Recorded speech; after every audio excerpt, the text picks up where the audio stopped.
responsibility is to protect access at the ballot box, not to restrict it. That is why I offered several common sense amendments to preserve online voter registration, ensure due process when an eligible citizen is denied the right to vote, mandate that citizenship only needs to be proven once, and allow the use of an expired passport to register to vote. My amendments sought to limit the harm that this bill would cause and ensure that every citizen has accessible and secure way to register and cast a ballot. These seems normal to me. This isn't about ID. This is about access. This is about procedures that will minimize the inconvenience to the United States citizens to cast their ballot. Despite these facts, Republicans on the Rules Committee unanimously blocked these amendments from even being considered. That tells you everything you need to know. This isn't about making it easier for Americans to vote. It isn't about so-called election integrity. It's about tilting the playing field. Republicans are losing support because voters aren't buying their ideas. And instead of changing their policies, they're trying to silence the American people at the ballot box. It's not working for their rigged, gerrymandered districts. It's not working for this effort to try to preclude people from registering to vote. If you really cared about people registering to vote, you would have online voter registration. You would make it to where people didn't have to go to one registrar's office in the middle of a county only during working hours when they're working their own shifts and they're not able to get there. How are people expected to register to vote under these rules? If you really cared, you would open it up. You would make online registration the rule and the law of the land. It is shameful, it is undemocratic, and I urge my colleagues in this chamber to vote no on this bill, and I yield back. Gentlelady yields. The gentleman reserves. The gentleman from Texas is recognized. I would note a couple of things that are important for the American people to see is that this administration has driven unemployment down to historic lows. Economic growth is now back up to close to 4%, we believe, in Q4 when we get those numbers at the end of February. We're seeing, importantly, a massive surge in employment among American citizens, among native-born American citizens. The fact is, my colleagues on the other side of the aisle don't care about that. They don't want to ensure that we're protecting American citizens. They don't want to have voter identification, and they don't want to ensure that only citizens vote in American elections. That's what this is about. It's pretty simple. I will now yield up to 3 minutes to my good friend from Virginia, Mr. Klein. Gentleman from Virginia is recognized for up to 3 minutes. I thank the gentleman for yielding time on this important bill. I rise today in strong support of the Save America Act. I'm proud to co-sponsor this bill. Our democratic process depends on free, fair, and secure elections. When Americans cast their ballots, they have to have full confidence that their voice carries equal weight and that our elections are protected from abuse. But in recent years, alarming loopholes that allow voting without proper identification or lengthy time to vote before elections or time to register when you show up to vote.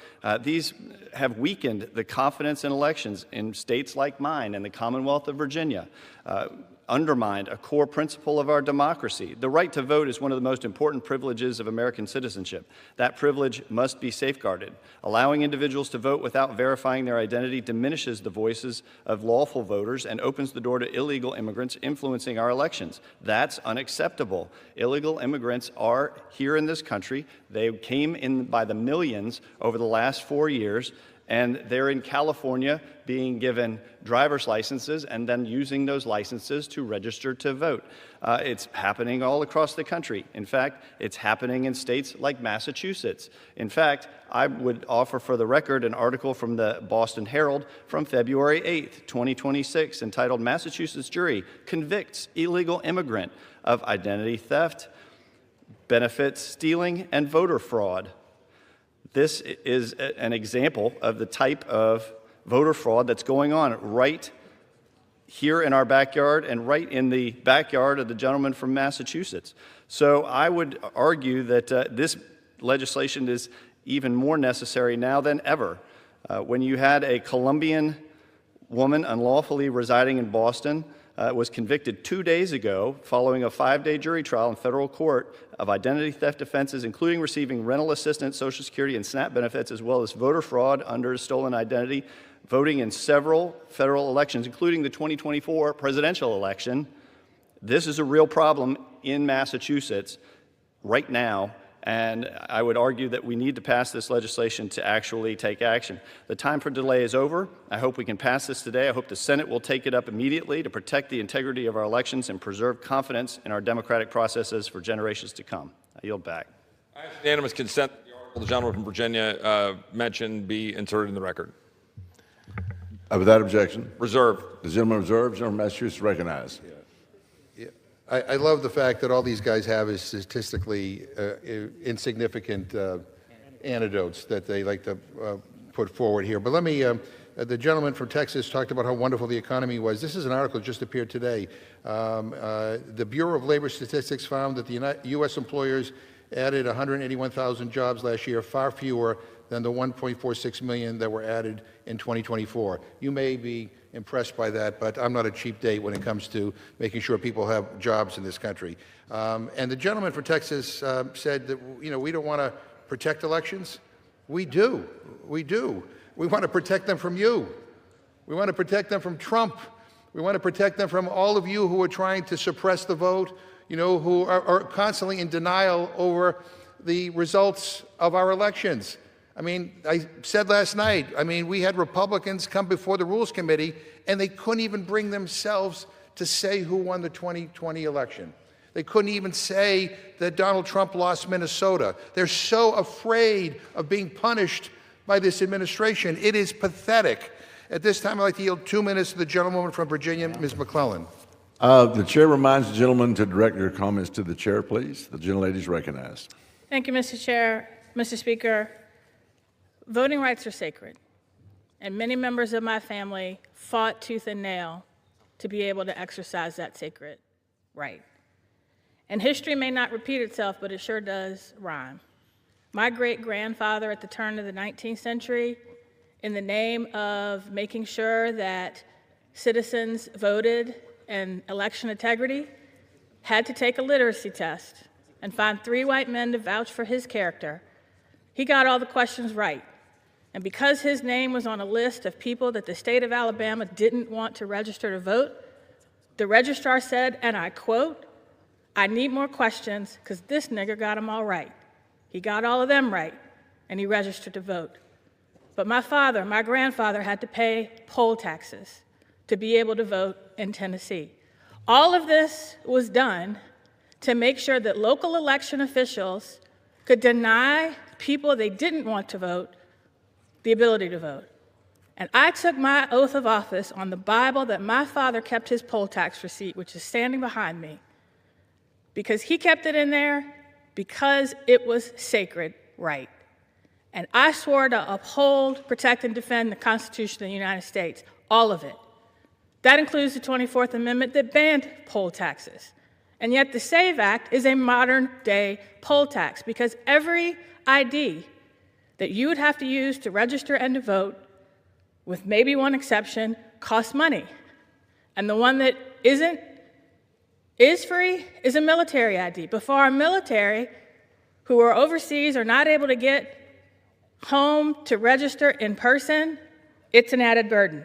Rural communities, added burden. People of color, added burden. The 21 million American citizens that don't have ready access to these documents, it's a burden.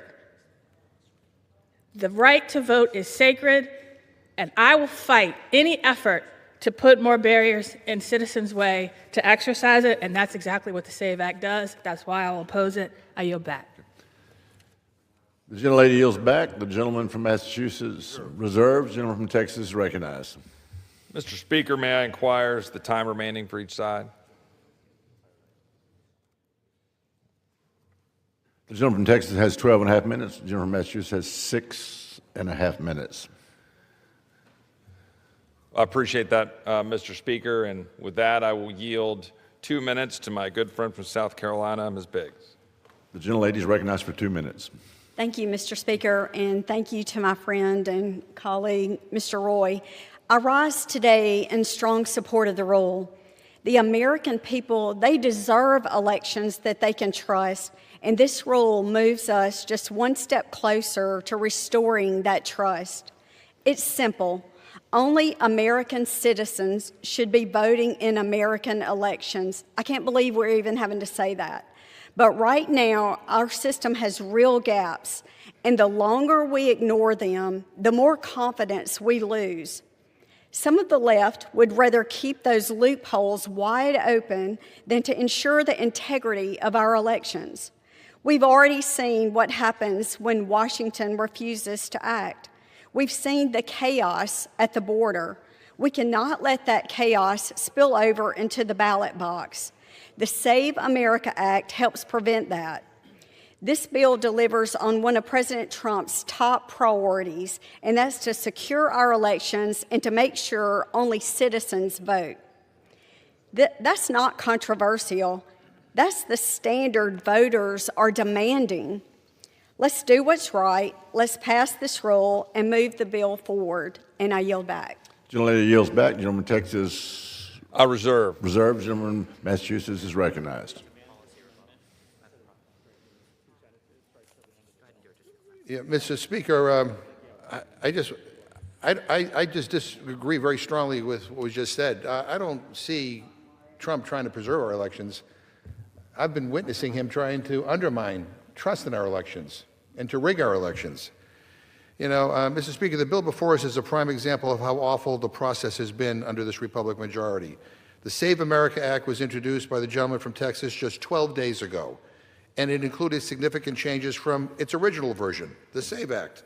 And after the Save America's Act initial introduction, the Rules Committee posted a complete rewrite of it on last Friday.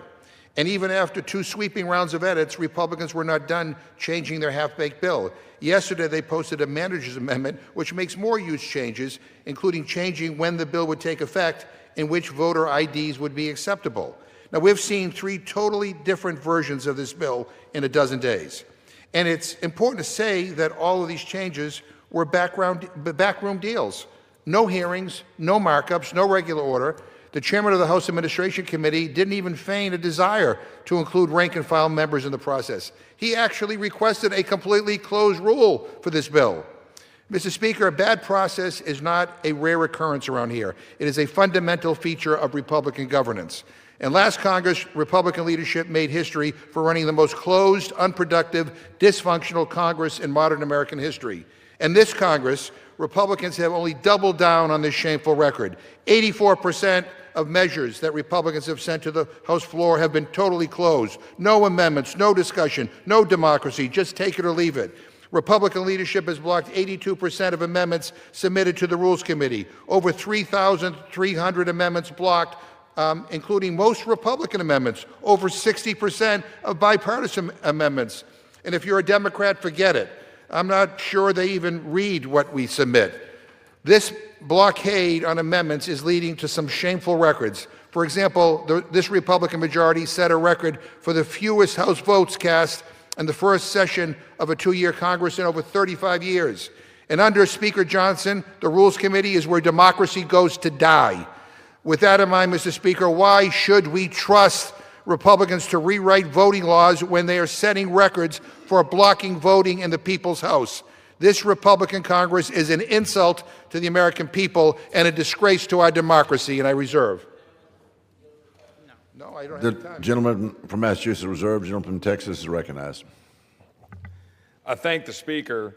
I would note that when the gentleman from Massachusetts tries to dismiss the supposed trivial or anecdotal or, quote, cherry-picked cases, there are so many that it would take me more time than I have to read through them all, of prosecutions for voter fraud and individual instances of voter fraud.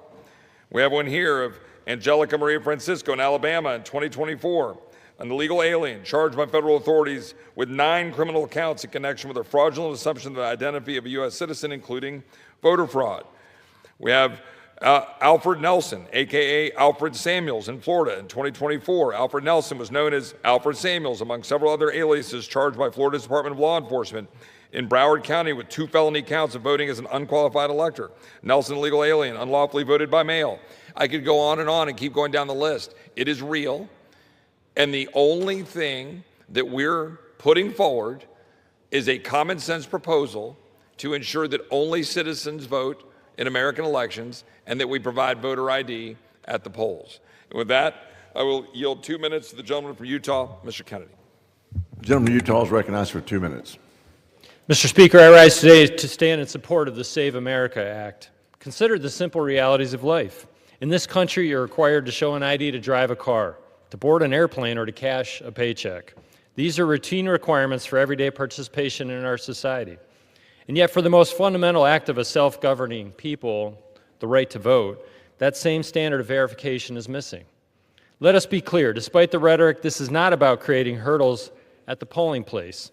It is about the integrity of the registration process. As Americans, our right to vote is sacred.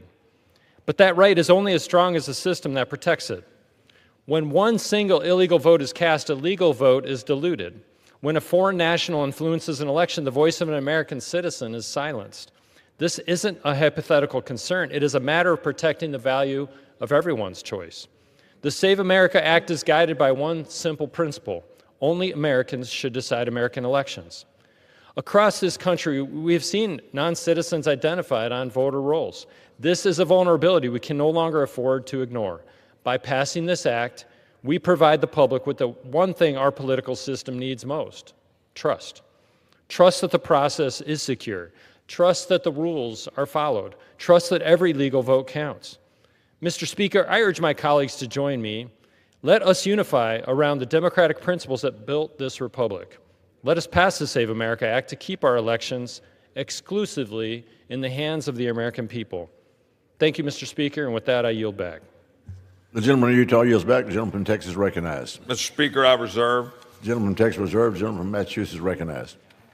Mr. Speaker, I'll say to the gentleman from Texas, I appreciate him reading that list, but the reason why we know about them is because those people were caught. The list that I read of Republican officials who were caught engaged in voter fraud, the reason why we know about them is because they were caught. So the system is working. So stop trying to sow division and chaos into our electoral system. I reserve my time. The gentleman from Massachusetts reserved. The gentleman from Texas is recognized.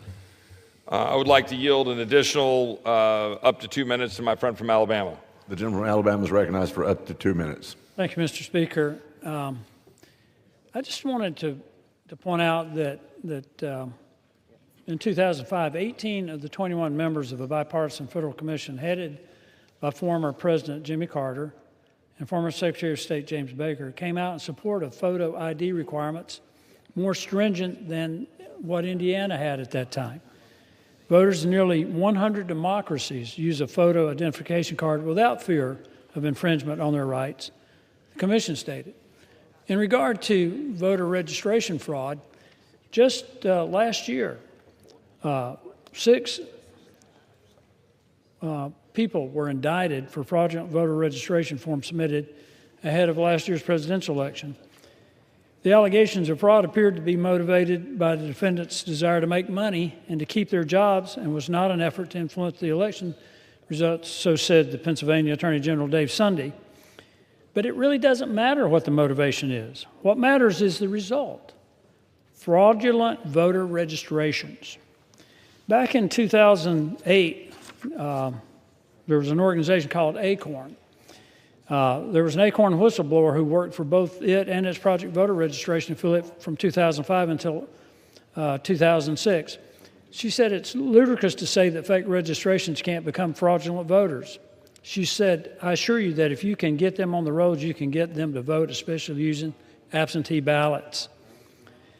There were documents that were provided by the whistleblower that indicated that the goal of ACORN's New Mexico affiliate was that only 40% of its submitted registrations had to be valid. I think fraudulent voter registration is a problem. I think requiring a valid photo ID, as President Jimmy Carter and former Secretary of State Jim Baker said, is totally a way to ensure integrity in our elections, and is not a burden on the people. Mr. Speaker, I yield back.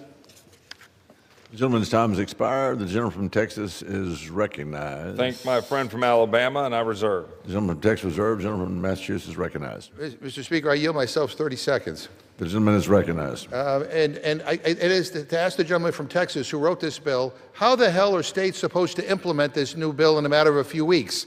His original bill gave states until 2027. We have primaries coming up in a matter of a couple of weeks. How the hell is this going to be implemented, Mr. Speaker? This is ridiculous. This is about sowing division and chaos in our elections. And the bottom line is, it is a rotten thing to do. People want to participate in our democracy. They want to vote. And I'm going to tell you, I can't wait till the next election because they're going to vote you guys right out of office. The economy stinks under this administration. I mean, the rhetoric coming out of this White House is appalling. Enough. The gentleman's time has expired. The gentleman from Texas recognized.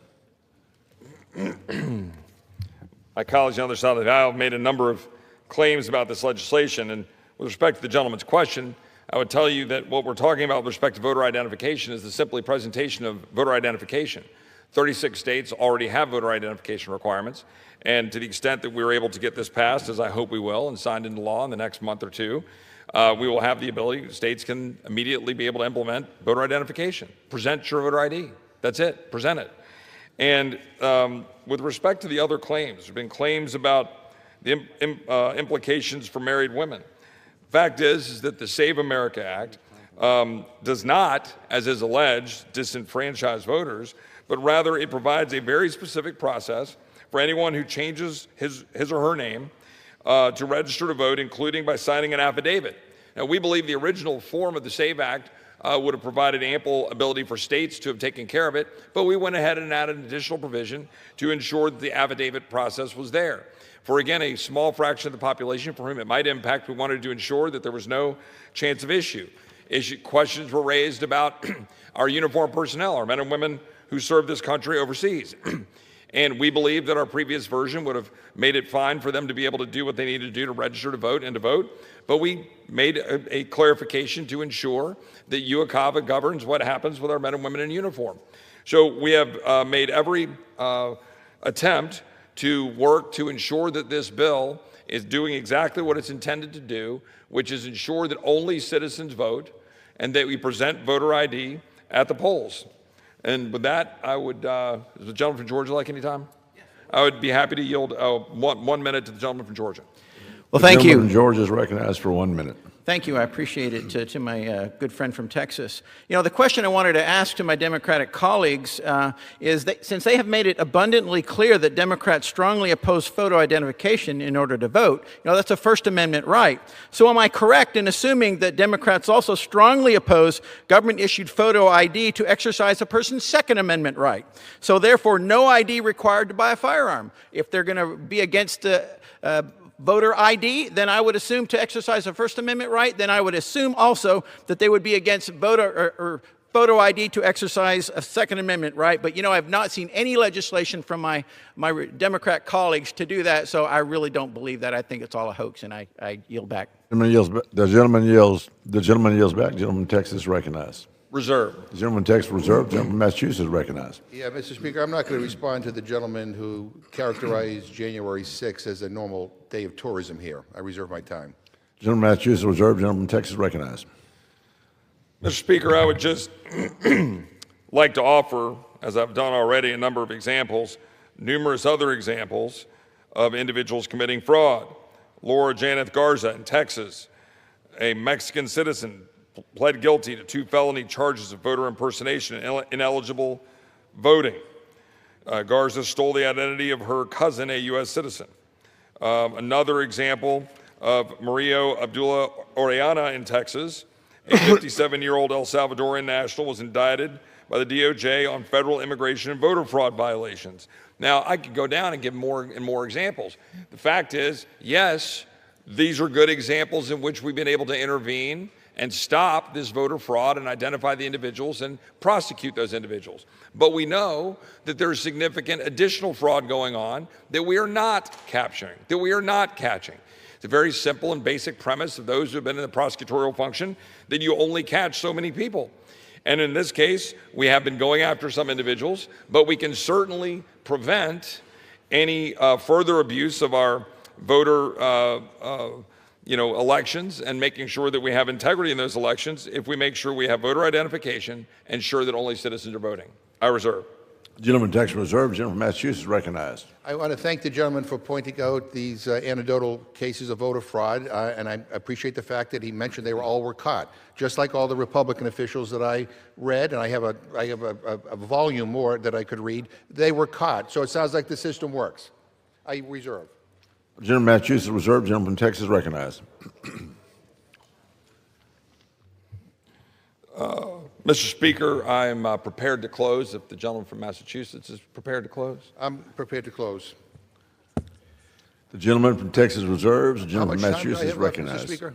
Again? How much time do I have left? The gentleman has 3 minutes. Okay. Mr. Speaker, I yield myself the remaining time. The gentleman's recognized. Let me state again for the gentleman from Texas, because he doesn't seem to understand me. Nobody should vote illegally. If this is the rampant problem they say it is, maybe he should call Pam Bondi and ask her why she's only secured 1 or 2 voter fraud convictions nationwide out of over 155 million votes cast in 2024. Maybe he should explain to us why his solution to a small handful of voter fraud cases is to punish the 155 million American citizens who did vote by making it harder for them to vote the next time. Again, Republicans keep insisting there is this massive voter fraud conspiracy. The onus is on them to prove their absurd claim. And every time they try, every time this is investigated by states, by commissions, by prosecutors, the result is the same. No widespread voter fraud conspiracy. Billions of votes cast over decades and a teeny tiny percentage of fraud. That is not a crisis, and it's certainly not a justification to rewrite the rules of democracy. But that is what is happening, and the Republican lies to erode the trust in our democracy, and that is why this bill is so toxic. Again, the Save America Act tells millions of Americans you have to show up in person and jump through hoops just to register to vote. You can file your taxes online, you can pay your bills online, you can get your medical results online, but if this bill passes, you can't fully register to vote online. That is nuts. You have to buy a passport. That's $130. Or you have to buy a copy of your birth certificate. Good luck, because you might even have to pick that up in person. What if a person lives in a rural community and has to drive 100 miles round trip just to get to the clerk's office? What if they can't afford to take the day off from work just to register to vote? And who gets punished? Students, seniors, Americans with disabilities, working parents who can't just leave a shift early to go stand in line at the clerk's office window that closes at 5. And again, we know this isn't really about voter fraud. It's not about protecting our elections. This is a smokescreen. It's a distraction. If Republicans wanted to protect elections, they would be focused on real threats: cyber attacks, foreign interference, disinformation, intimidation, and violence against election workers. That's where the real danger is, and yet this bill does nothing to address those things. The Save America Act is about denying elections and sowing distrust in our system, because according to Donald Trump, it's only fair and square when he wins. When Democrats win, then it's fraud. That's their whole argument in a nutshell. And the most ironic thing of all is that Republican leaders are the ones who seem to commit voter fraud the most. I saw a Republican county clerk in Colorado is in prison for a scheme to breach voting systems fueled by 2020 election conspiracy theories. A Republican official in Georgia was fined for illegally voting multiple times. A former GOP lawmaker in Arizona. Mr. Speaker, this is about voter suppression. This is a lousy bill. I urge my colleagues to vote no. Time has expired. The gentleman from Texas recognized. The gentleman from Texas is recognized. Mr. Speaker, may I inquire how much time I have remaining? 2.5 minutes. I thank the Speaker. The gentleman from Massachusetts said we are just doing this legislation because, quote, we are afraid of losing this election. Well, the fact of the matter is we are not. We want to ensure that we win this election by getting the votes of American citizens and not non-citizens. It's pretty simple.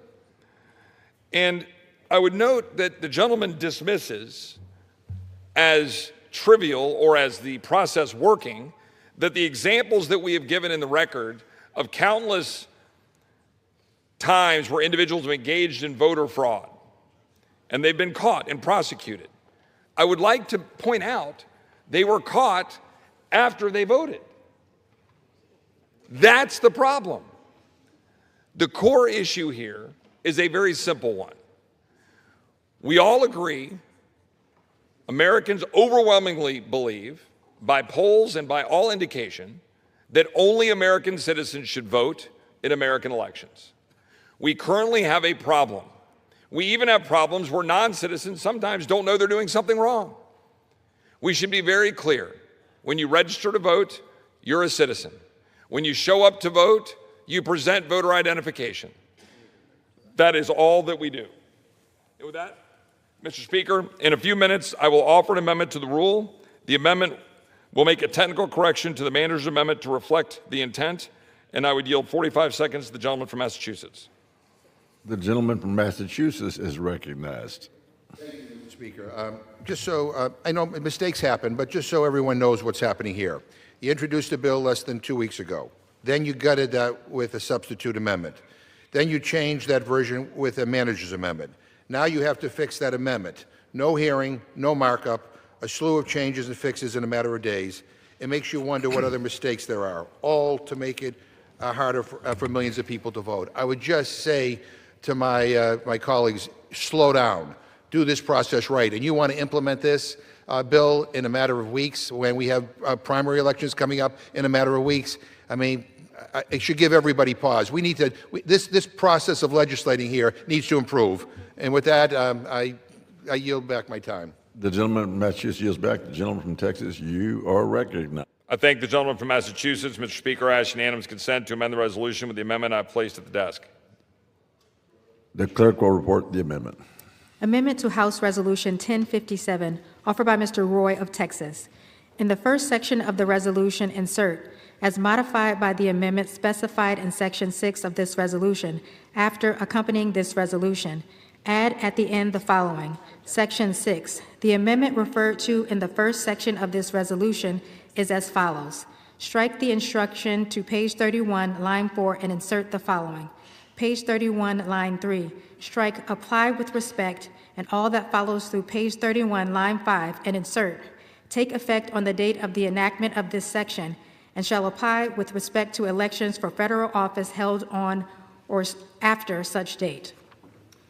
That objection, the amendment is agreed to, and the gentleman from Texas, you are recognized. Mr. Speaker, I yield back the balance of my time, and I move the previous question. The gentleman yields back the balance of his time. The question is on ordering the previous question on the resolution. Those in favor say aye. Those opposed, no. In the opinion of the chair, the ayes have it. Speaker. The gentleman from Massachusetts recognized. I ask for the yeas and nays. The yeas and nays are requested. Those favoring vote by the yeas and nays will rise. A sufficient number having risen, the yeas and nays are ordered. Members will record their votes by electronic device. Pursuant to Clause 9 of Rule 20, the chair will reduce to 5 minutes the minimum time for any electronic vote on the question of adoption of the resolution, if ordered. This is a 15-minute vote.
Now have all members voted?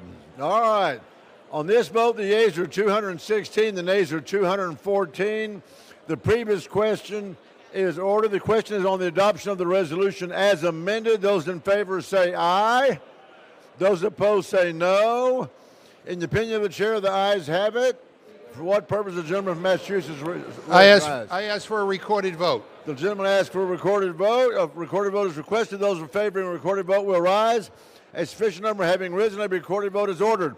Members will record their votes by electronic device. This is a 5-minute vote.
On this vote, the yeas are 216, the nays are 215. The resolution is adopted. Without objection, the motion reconsider is laid on the table.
The House will be in order.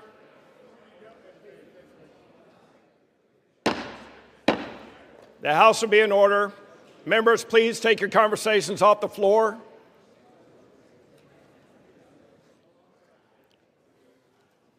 For what purpose does the gentleman from Wisconsin seek recognition? Mr. Speaker, pursuant to House Res 1057, I call up S 1383, the Save America Act, and ask for its immediate consideration. The clerk will report the title of the bill. Senate 1383, an act to establish the Veterans Advisory Committee on Equal Access and for other purposes.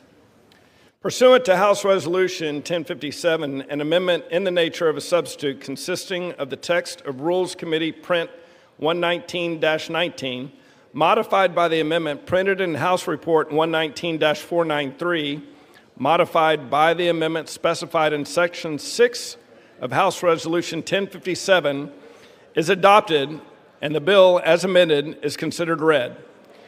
The bill, as amended, is debatable for 1 hour equally divided and controlled by the chair and ranking minority member of the Committee of House Administration or their respective designees. The gentleman from Wisconsin, Mr. Stahl, and the gentleman from New York, Mr. Morrell, each will control 30 minutes. The chair recognizes the gentleman from Wisconsin.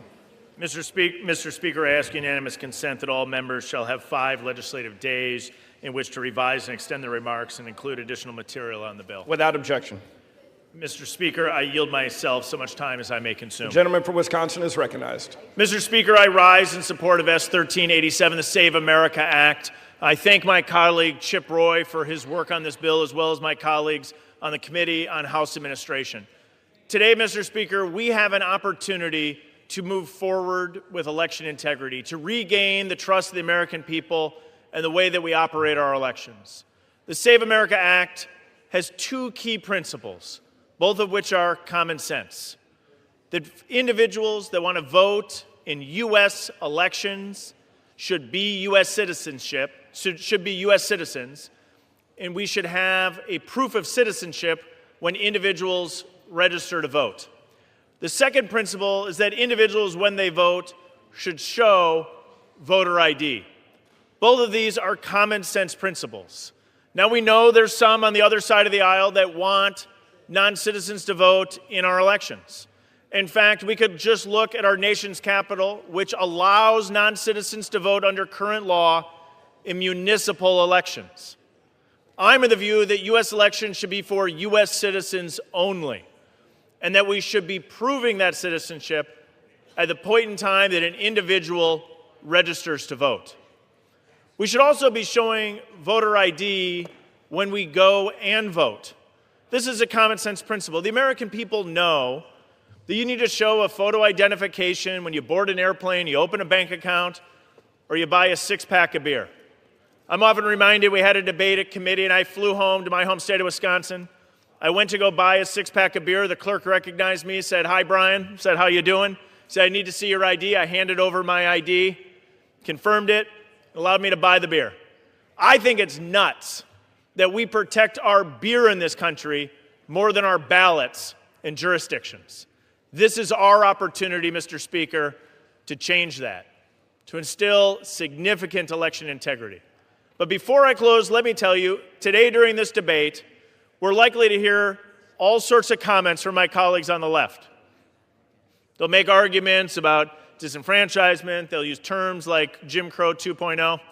I'll remind everyone watching to reflect back on the same language that was used when Georgia instituted election integrity provisions in 2021. And we can actually look because the state of Georgia operated 2 significant elections since then. And voter participation remained high.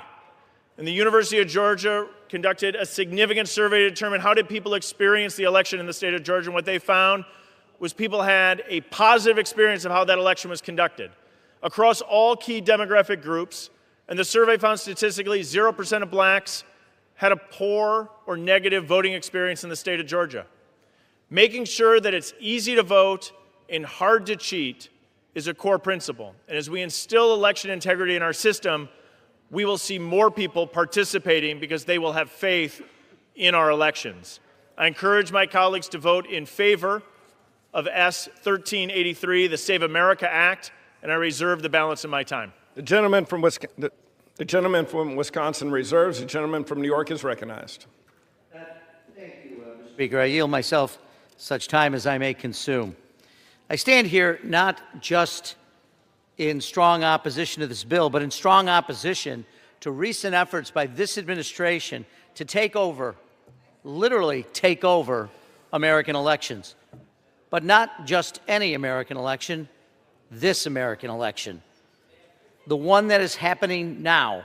Ballots have already been mailed overseas and military voters for several state primaries.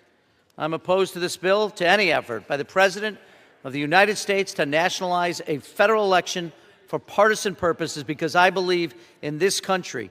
I ardently, fiercely believe that the United States, the shining city on a global hill, represents the best humanity has to offer. I believe the United States should, it must, stand in defense of and on behalf of every single American. Our republic was founded on the simple yet revolutionary idea that our American government derives its power from the consent of the governed, from the votes of the people. Yet achieving that idea has required struggle over generations and generations. With the Reconstruction Amendments, the 19th Amendment, America expanded its right to vote. Americans have defended this right against efforts to restrict access to the ballot, to pull back from history's progress. Congress has repeatedly affirmed and defended the ability for every American to participate in our elections, including through the passage of the historic Voting Rights Act of 1965. The principle of government with the consent of the governed is why we're all here today. The principle is what we swore an oath to defend. But this Republican majority has made a sharp turn away from that sacred principle. This bill, which we are considering today, represents a betrayal of every representative principle of this country, because passage of this bill, support for it from within this chamber, would be a tacit endorsement of a broader, ominous, dangerous agenda. The Save America Act is not an isolated piece of policy. It is part of a concerted effort by the Republican Party's leadership and this administration, this president, to centralize partisan power over American elections, to diminish the authority of American states, to once again stoke fear and mistrust of immigrants and in our electoral system, all for the partisan gain of Speaker Johnson and the White House this November. Just days ago, President Trump publicly called on Republicans to take over, to nationalize voting across the country. This is not hyperbole. This is not hysteria. These are his words.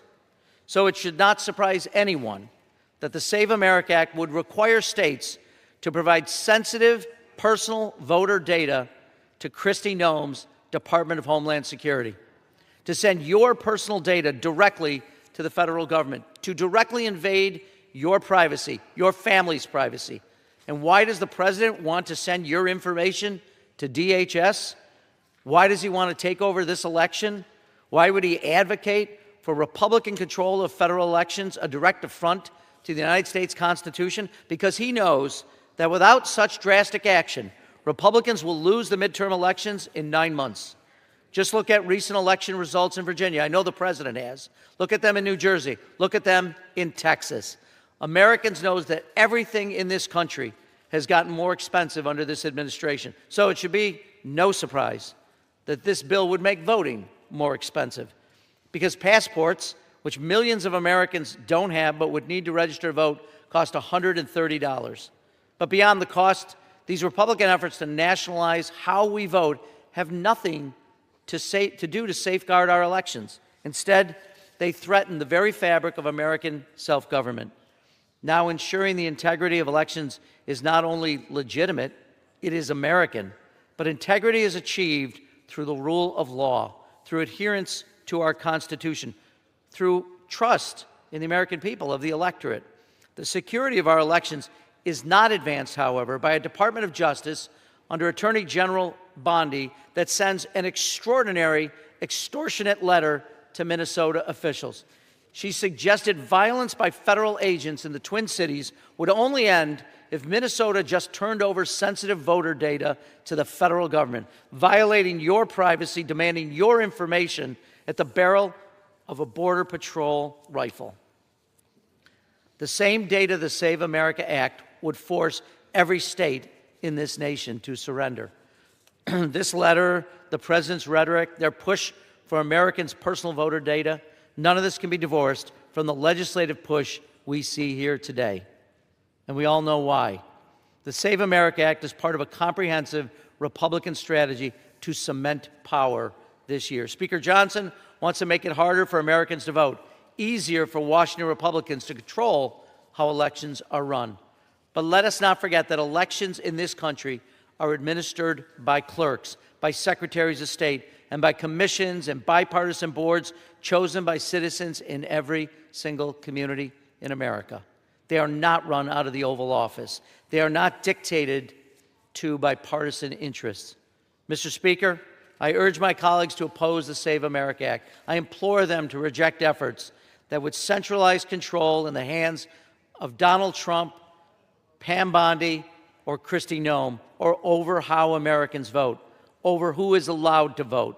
And most of all, I urge this chamber to reaffirm its commitment to the fundamental democratic principles that all eligible citizens should have the opportunity to participate in free, fair, and secure elections without unnecessary burdens and without partisan interference. I strongly urge defeat of this bill, and I reserve the balance of my time. The gentleman from New York, Mr. Morelli, reserves. The gentleman from Wisconsin is recognized. Mr. Speaker, I would like to yield 3 minutes to the gentlewoman from Illinois, a leader on this legislation, a member of the Committee on House Administration, Ms. Miller, to speak for 3 minutes. The gentlewoman from Illinois is recognized. Thank you. Mr. Speaker, the Save America Act ensures that only American citizens vote in American elections. This should be the easiest yes vote this year. The American people want the Save America Act. 83% of adults support requiring a photo ID to vote, as do 73% of Democrat voters. But Democrat politicians standing here today oppose it, just as they have opposed every election integrity measure. Democrats cannot win on their ideas because their agenda has made life harder for American families. The Democrat Party knows that cheating is their only path to victory. Their goal is to replace the votes of American citizens with those of illegal aliens. House Republicans are standing up for the American people here today. Congress has a responsibility to protect the integrity of our elections. The Save America Act upholds that duty. I urge my colleagues to listen to the American people and vote yes. America is watching, and I yield back. The gentleman from Wisconsin reserves. The gentleman from New York is recognized. Thank you, Mr. Speaker. I'd ask Ms. Miller, do 80% of Americans want the Department of Homeland Security and ICE to have your personal, private information and data? I think not. With that, I'd like to yield 3 minutes to the distinguished gentlelady from Alabama and a member of the House Administration Committee, my friend Ms. Sewell. The gentlelady from Alabama is recognized. I rise in strong opposition to Trump's voter suppression bill. In recent months, President Trump's attempt to interfere in the midterm elections have become more brazen and alarming day by day. We've seen state legislators redraw maps to benefit Republicans. We've seen the FBI raid an election office and seize ballots in Georgia. And most recently, President Trump threatened a federal takeover of our election in clear violation of the Constitution. This week, Trump's efforts to rig the elections have made their way to Congress, where Republicans are pushing this piece of legislation, which will block millions of voters from casting their ballots. Let us be clear, this is not a voter ID bill. It is a voter suppression bill, plain and simple. This bill is so extreme that even driver's license would be insufficient to register to vote. Instead, Americans will be required to present their birth certificate or their passport. The reality is that half of Americans do not have a passport. And get this bill also requires states to turn over personal identifiable information to the Department of Homeland Security, the same department whose rogue agents are responsible for the deaths of 2 American citizens in Minnesota. Here's the truth. Under this bill, tens of millions of eligible Americans will be blocked from casting their ballot. It's simply unacceptable and un-American. The ability of voters to choose their leaders is foundational to our freedom. It is a freedom that generations of Americans have fought, bled, marched for, many in my hometown of Selma, Alabama. We know that it is so important that we safeguard these important truths. Our freedom is under assault. Make no mistake, Republicans know that their policies are failing, that prices are going up, that jobs are going away, that health care is being slashed, and that American people are struggling to make ends meet. Republicans know that they cannot win on the merits, so rather than change their policies, they're seeking to change the rules. John Lewis was not bludgeoned on a bridge in my hometown for the Republicans and Donald Trump to take these freedoms away from us. This is a blatant power grab, and Democrats will not stand for it. Vote no on this disastrous legislation. The gentleman from New York reserves. The gentleman from Wisconsin is recognized. Mr. Speaker, I yield 2 minutes to the gentleman from Tennessee, Mr. Burchett, to speak on the bill. The gentleman from Tennessee is recognized. Thank you, Mr. Speaker. The Save America Act will block illegal immigrants and non-citizens from voting. Unfortunately, there's a lot of misinformation out there being spread by the media and my friends across the aisle. House Republicans and President Trump want to protect the ballot box and ensure integrity in our elections across this great country. Only U.S. citizens should participate in the election process. The laws we create in Congress affect all Americans, and Americans should be the ones who select their leaders. The Save America Act puts in place safeguards, Mr. Speaker, to prevent non-citizens from abusing our democratic process. United States citizens should be the people choosing our elected leaders, not illegal immigrants. Now, look, I'm not a drinker. Everybody knows that. But I know if I go to Weigel's in Knoxville, Tennessee, down on the corner of Emory Road and Tazewell Pike, and if I go in there to buy a six-pack or a can of Skull or a scratch-off, dadgummit, I gotta produce an ID. When you purchase a firearm, when you board a plane, when you open a bank account, if I put $100 in the bank and then right then and ask for 20 of it back, guess what? I gotta show a dadgum ID. Why can't you vote for an elected official without one, Mr. Speaker? This legislation codifies President Trump's executive action to secure our voter registration process, which has been a key platform of President Trump this term. Democrats are lying, Mr. Speaker, saying this bill prevents minorities from registering to vote. It protects their vote. It protects every American citizen's vote. And it disgusts me, and frankly, I find it racist to assume that minorities cannot obtain an ID. We need to have the guts to stand up and protect our dadgum elections, Mr. Speaker, and that means we need to pass the Save America Act. Thank you, Mr. Speaker. I reserve. The gentleman from Wisconsin reserves. The gentleman from New York is recognized. Thank you, Mr. Speaker. I have great respect from the gentleman from Tennessee, but I do want to inform him it's actually current federal law prevents non-citizens from voting in federal elections, so he may want to look that up. With that, I will yield 2 minutes to my great friend, a gentle lady from California and a member of the Committee on House Administration, Ms. Torres. The gentlelady from California is recognized. Mr. Speaker, let's stop pretending the Save America Act is about election security, because it is not. This bill is about power and silencing Americans. Republicans don't want voting. Thousands of Americans are protesting, demonstrating against the policies of this administration. Republicans know that they will lose the midterms. The president asked them to cancel the election, and guess what? This bill is the next best thing to that. This is a show your papers mandate to disqualify Americans who oppose their evil agenda. Americans would have to appear in person and present a passport or birth certificate just to register. And again, every single time they update their registration, every time you move, if you get married, if you get divorced, blah, blah, blah. Here's who it will hurt. More than 140 million Americans don't have a passport, including Republicans, by the way. As many as 69 million women who follow the traditional practice of changing their name after marriage do not have a birth certificate that matches their legal name. Republicans know this and want to use that misinformation to block them from voting. This bill would eliminate the voter registration methods over 90% of Americans rely on, including online, mail-in, and DMV registration. In rural areas, Americans would be forced to drive 7 or 8 hours round trip just to show documents, and they would have to do it every single time they move. When Kansas tried a similar law, 32,000 eligible citizens were blocked from registering. 0 non-citizens were found because election officials had already verified their eligibility. Republicans call this voter ID. This is voter suppression. When they can't win on ideas, they try to win by blocking the ballot and taxing your right to vote. I urge my colleagues to vote no on this attack on our democracy, and I yield back to the ranking member. The gentleman from New York. I reserve my time, Mr. Speaker. Thank you. The gentleman from New York reserves. The gentleman from Wisconsin is recognized. Mr. Speaker, I yield 2 minutes to the gentlewoman from Florida, Ms. Luna. The gentlewoman from Florida is recognized. Thank you, Mr. Speaker.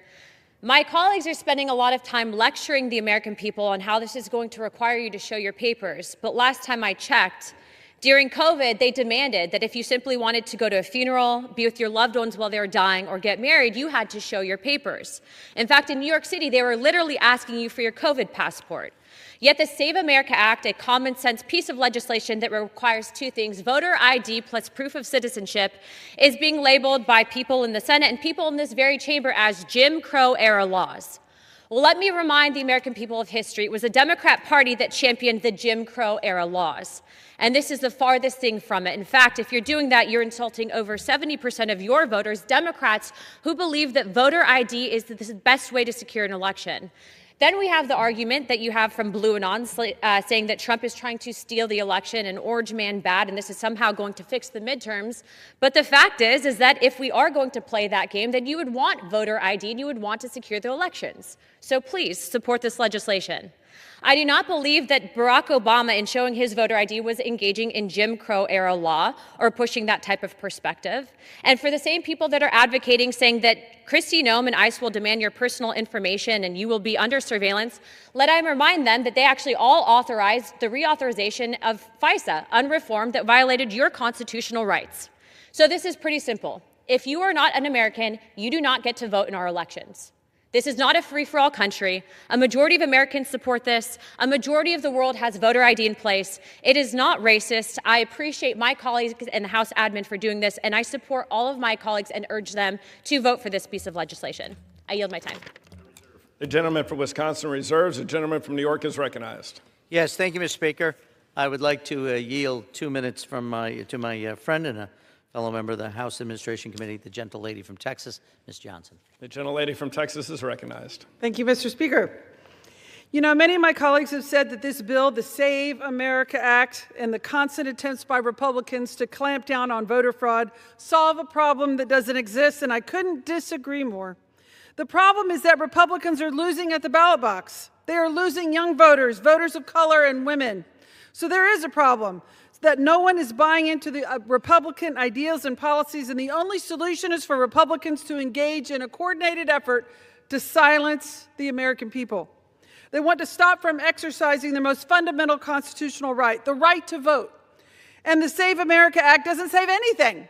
Instead, it continues to restrict access to the ballot box, imposing a modern-day poll tax and a dangerous show your papers mandate. Under this bill, Americans would be required to appear in person or by mail, just hoping that the election clerk accepts their documentation, and present either a passport or a birth certificate to register to vote, and every single time they want to cast a ballot. A passport costs $150, and a copy of the birth certificate can cost up to $60. Many Americans just simply can't afford to purchase these documents. Those constitute a poll tax. The reality is that half of Americans, more than 140 million citizens, don't have a valid passport, and as many as 69 million women who have taken their spouses' names do not have a birth certificate matching their legal name. Because this legislation has a requirement to show documents, this legislation would eliminate online voter registration. I want to be very clear. This is how people give up. They quit trying to register to vote, and that results in them not voting and their voices not being heard. That is the intent of what is going on here. None of this is about election integrity or protecting the ballot box. And Republicans come to this floor to talk in front of the cameras. They say it's about this, but it is blatantly lying to the American people. Our job in Congress is to make it easy for people to participate in our democracy, to make it easy for people to vote and not make it harder. The bottom line is simple. The Save America Act and the countless numbers of other efforts Republicans are pushing will deny millions of Americans their right to vote. The gentlewoman's time has expired. I yield back. The gentleman from New York reserves. The gentleman from Wisconsin is recognized. Mr. Speaker, I'd like to yield 2 minutes to the gentlewoman from New York, Ms. Tenney, who's the founder and chair of the Election Integrity Caucus. The gentlewoman from New York is recognized. Thank you, Mr. Chair. I just want to first address a comment by the ranking member, Mr. Relly. We both hail from New York. He's a dear friend. But I just wanted to point out something. New York City Democrats actually put up a bill to allow non-citizens to vote in their elections. Our far left-leaning, and I think you can argue that very easily, Court of Appeals, New York's highest court, actually turned that down and said, no, only citizens can vote in our elections. That's New York state law, and that's our national law. And I just want to make sure that that was your response to Mr. Burchett, to make sure you understood that we've addressed this in New York, and we have established that only citizens can vote. And we want to make sure we secure the ballot and know that citizenship in this country has value. There is nothing more profound or important for the preservation of our constitutional republic and to keep the power in we the people than the sacred right to vote. Democrats have continuously undermined election integrity, sowing the seeds of mistrust with mail-in ballots, failing to provide ID, not proving that there is indeed one citizen, one vote. This bill merely requires that you prove that you're a citizen and that we secure the ballot by knowing that there's one citizen, one vote. Consider this situation, and as the co-founder and the chair of the Election Integrity Caucus, I would love to see every legal citizen vote in every election. I know I have, as a proud American citizen. Consider this situation. If you had discovered that you had won the lottery, only to find out that a cartel member had perfectly replicated your winning lottery ticket, and it was worth, let's just say, $200 million, maybe even $50 million, and you went to go turn in your ticket, but somebody else, without a valid ID, stole your identity and took your money, you would probably argue that we should have a valid voter ID. And I only wish that Americans would value their right to vote, as simple as it is, and to recognize that important act of voting as important to preserving our country, our republic, and keeping power again in we the people. A secure, valid ID system is all that. Expired. I yield an additional 15 seconds. I just urge all of my colleagues to join the Election Integrity Caucus and stand for election integrity and make sure that every citizen eligible to vote votes in every election. I yield. I reserve. The gentleman from Wisconsin reserves. The gentleman from New York is recognized. Thank you, Mr. Speaker. I'd like to yield a minute to the gentle lady from Wisconsin, Ms. Moore. The gentle lady from Wisconsin is recognized. Here we go again, y'all. Donald Trump lost the 2020 election. He's aggrieved about that. And so now he's peddling claims of fraud as a pretext to take over our elections and disenfranchise millions. He tried to extort Minnesota into handing over their voter files, raided Fulton County. He's sued Wisconsin and other states for their voter data. And this bill would provide Kristi Noem access to all the voter files in every state and upend the authority and the independence of states and counties. Why? So they can rig the elections and save Republicans. We have to reject the so-called Save America Act and save our free and fair elections and save our democracies. And with that, I would yield back. Gentlelady yields back. Members are reminded to refrain from engaging in personalities toward the president. The gentlelady from New York reserves. Gentleman from Wisconsin is recognized. Mr. Speaker, I'd like to yield 2 minutes to my colleague, the gentleman from Florida, Mr. Fine, to speak on the bill. The gentleman from Florida is recognized for 2 minutes. Thank you, Mr. Speaker. Sometimes in this room, I feel like I'm in the Twilight Zone. We are hearing that the world is going to end, and Americans need to understand that this bill does two and only two things. By the way, things that we already do in Florida today, and we don't have issues with our elections. Number one, it says that you have to show a photo ID in order to vote. This is something that people overwhelmingly support because we have to do it in every aspect of our lives. And second, it says you should have to prove you're a citizen in order to register. Now, the argument that's made against these things is it is somehow racist to require them. What I find repulsive about that argument is it is racist to imply that minority communities somehow don't have the ability to go and get a photo ID, somehow don't have documentation to prove that they're an American. I have talked to my constituents about this, and they're aghast at the idea that anyone would make this claim. Now, look, this is a real issue. In Florida, I worked on a bill when I was in the legislature where people would call who had been accidentally put on jury duty and said, hey, I don't know how I got registered to vote, but I'm not an American. And we had to take them off jury duty. And Democrats opposed our efforts even there to clean up the rolls. There's nothing we have more important to do here than to make sure that Americans are confident in our elections and the results that they achieve, particularly with the kind of heated rhetoric that we say here. But why do they oppose it? There's one simple reason: because they want to cheat. We pass this bill, we clean up our elections, and we make sure that Americans can have confidence in not only what we do here, but in the elections that we're going to have this November. Thank you, Mr. Speaker, and I yield back. Gentleman yields back. The gentleman from Wisconsin reserves. The gentleman from New York is recognized. Thank you, Mr. Speaker. I do want to say my distinguished colleague from Florida conveniently left out one part of what this bill does, which is to share your personal private data with the Department of Homeland Security. From this point forward, if this bill were to become law, every single person, when they register to vote, all their data will be sent to the Department of Homeland Security, not the Department of Elections, not some other department that has control over the election process. The Department of Homeland Security, which includes ICE, whose people have now killed American citizens on American streets. If that's what Americans want, and I'm pretty sure they do not, but somehow the gentleman forgot to mention that that's what this bill does. And with that, let me yield a minute to the distinguished gentleman from California, my friend, Mr. Correa. And thank you. And Mr. Speaker, let me just stick to the gentleman from facts. California is recognized for 1 minute. Mr. Speaker, in California, when you register to vote, you do so under penalty of perjury. Then they cross-check your information to make sure that you're eligible. And then we have a very active district attorney in Orange County that says, if you violated this under penalty of perjury, we're going down on you. Instead, I would ask my friends, my colleagues on the other side of the aisle, let's do everything we can to make sure that every eligible American actually votes. Why would you take away the right of a veteran to vote, of a senior to vote, somebody in the military to vote?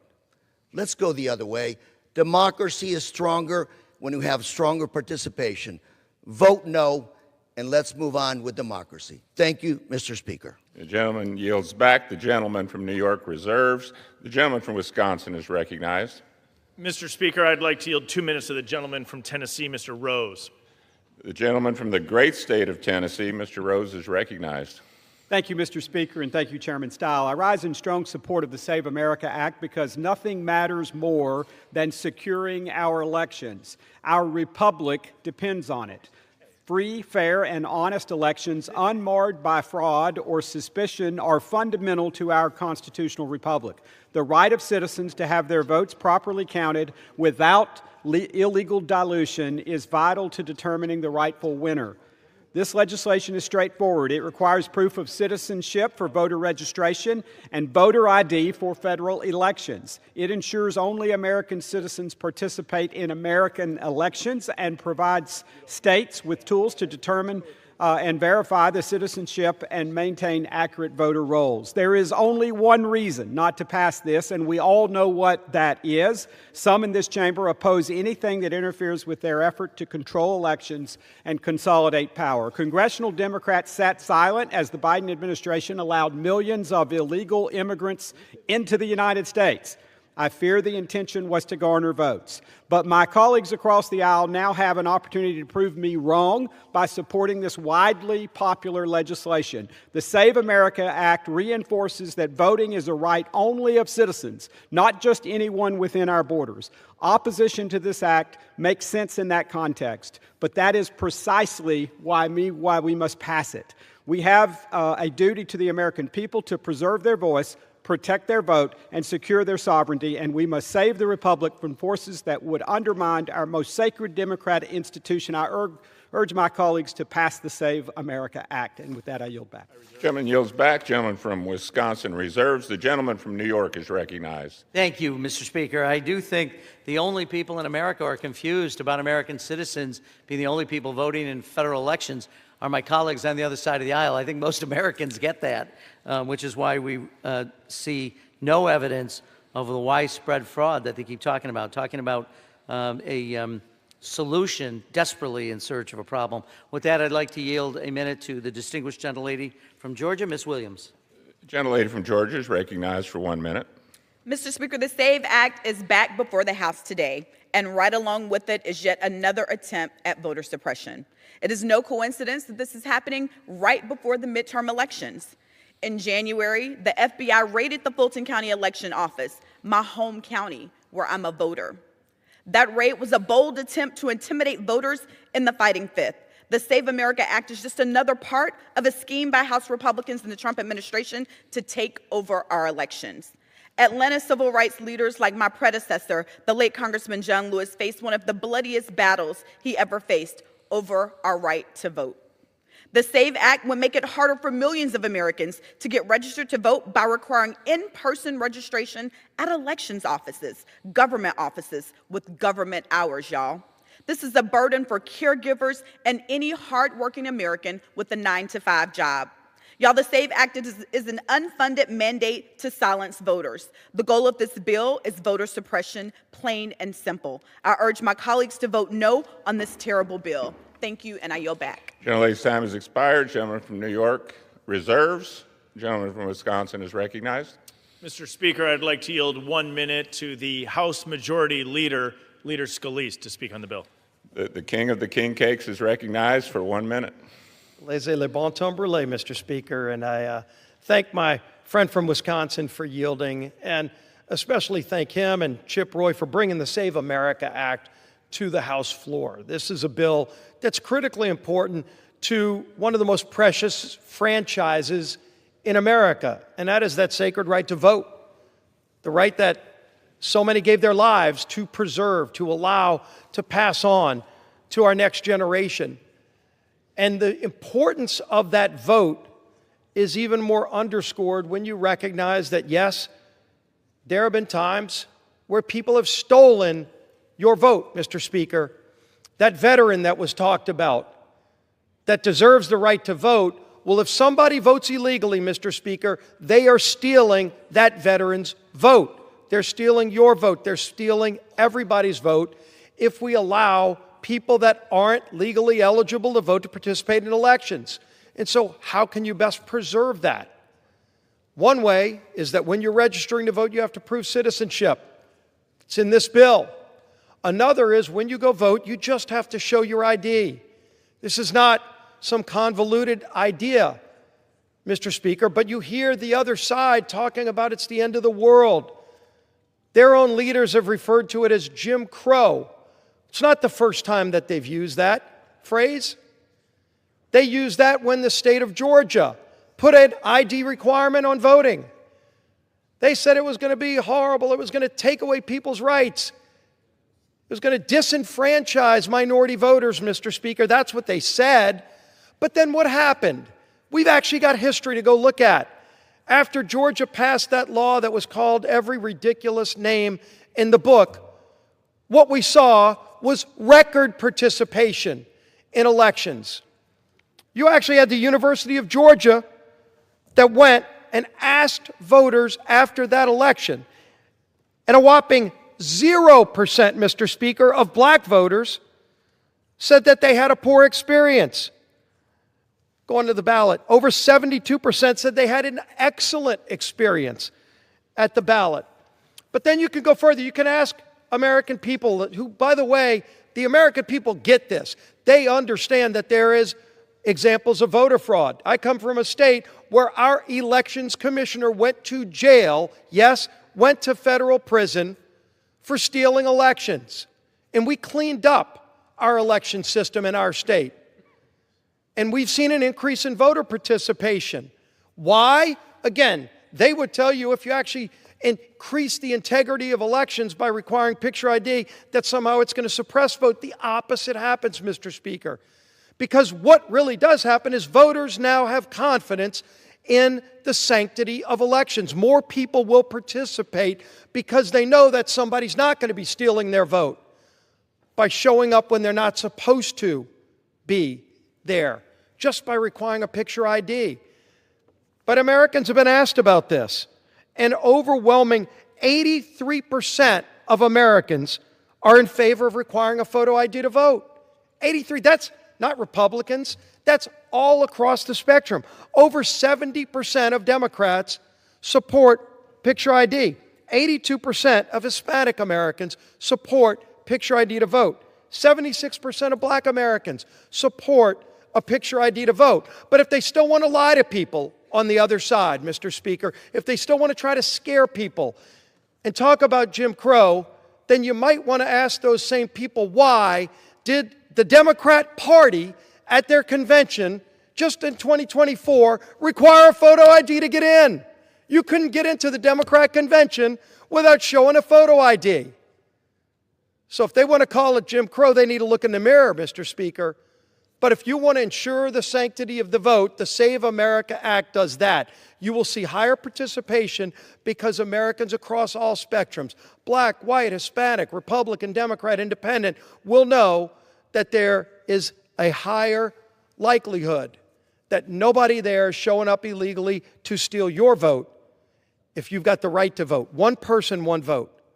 That's the mantra that we all ought to embrace. The Save America Act gets us back to that great franchise of American democracy, and that is the right to vote. I would urge everybody to pass this bill over to the Senate, and then the Senate to get it to President Trump's desk so we can strengthen American democracy. With that, I yield back the balance of my time, Mr. Speaker. Gentleman yields back. Gentleman from Wisconsin reserves.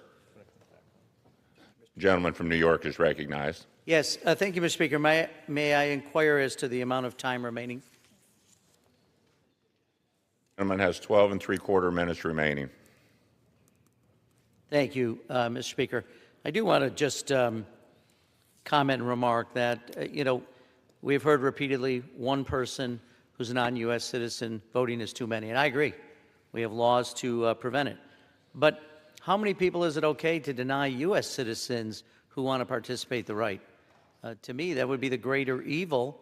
We have 80 million Americans, voter-eligible U.S. citizens who didn't vote in the last presidential election. Isn't that astonishing? It's a big number, so it's hard to get your head around. 80 million Americans didn't participate. Now, I'm not saying that's anyone's fault, but I am saying this.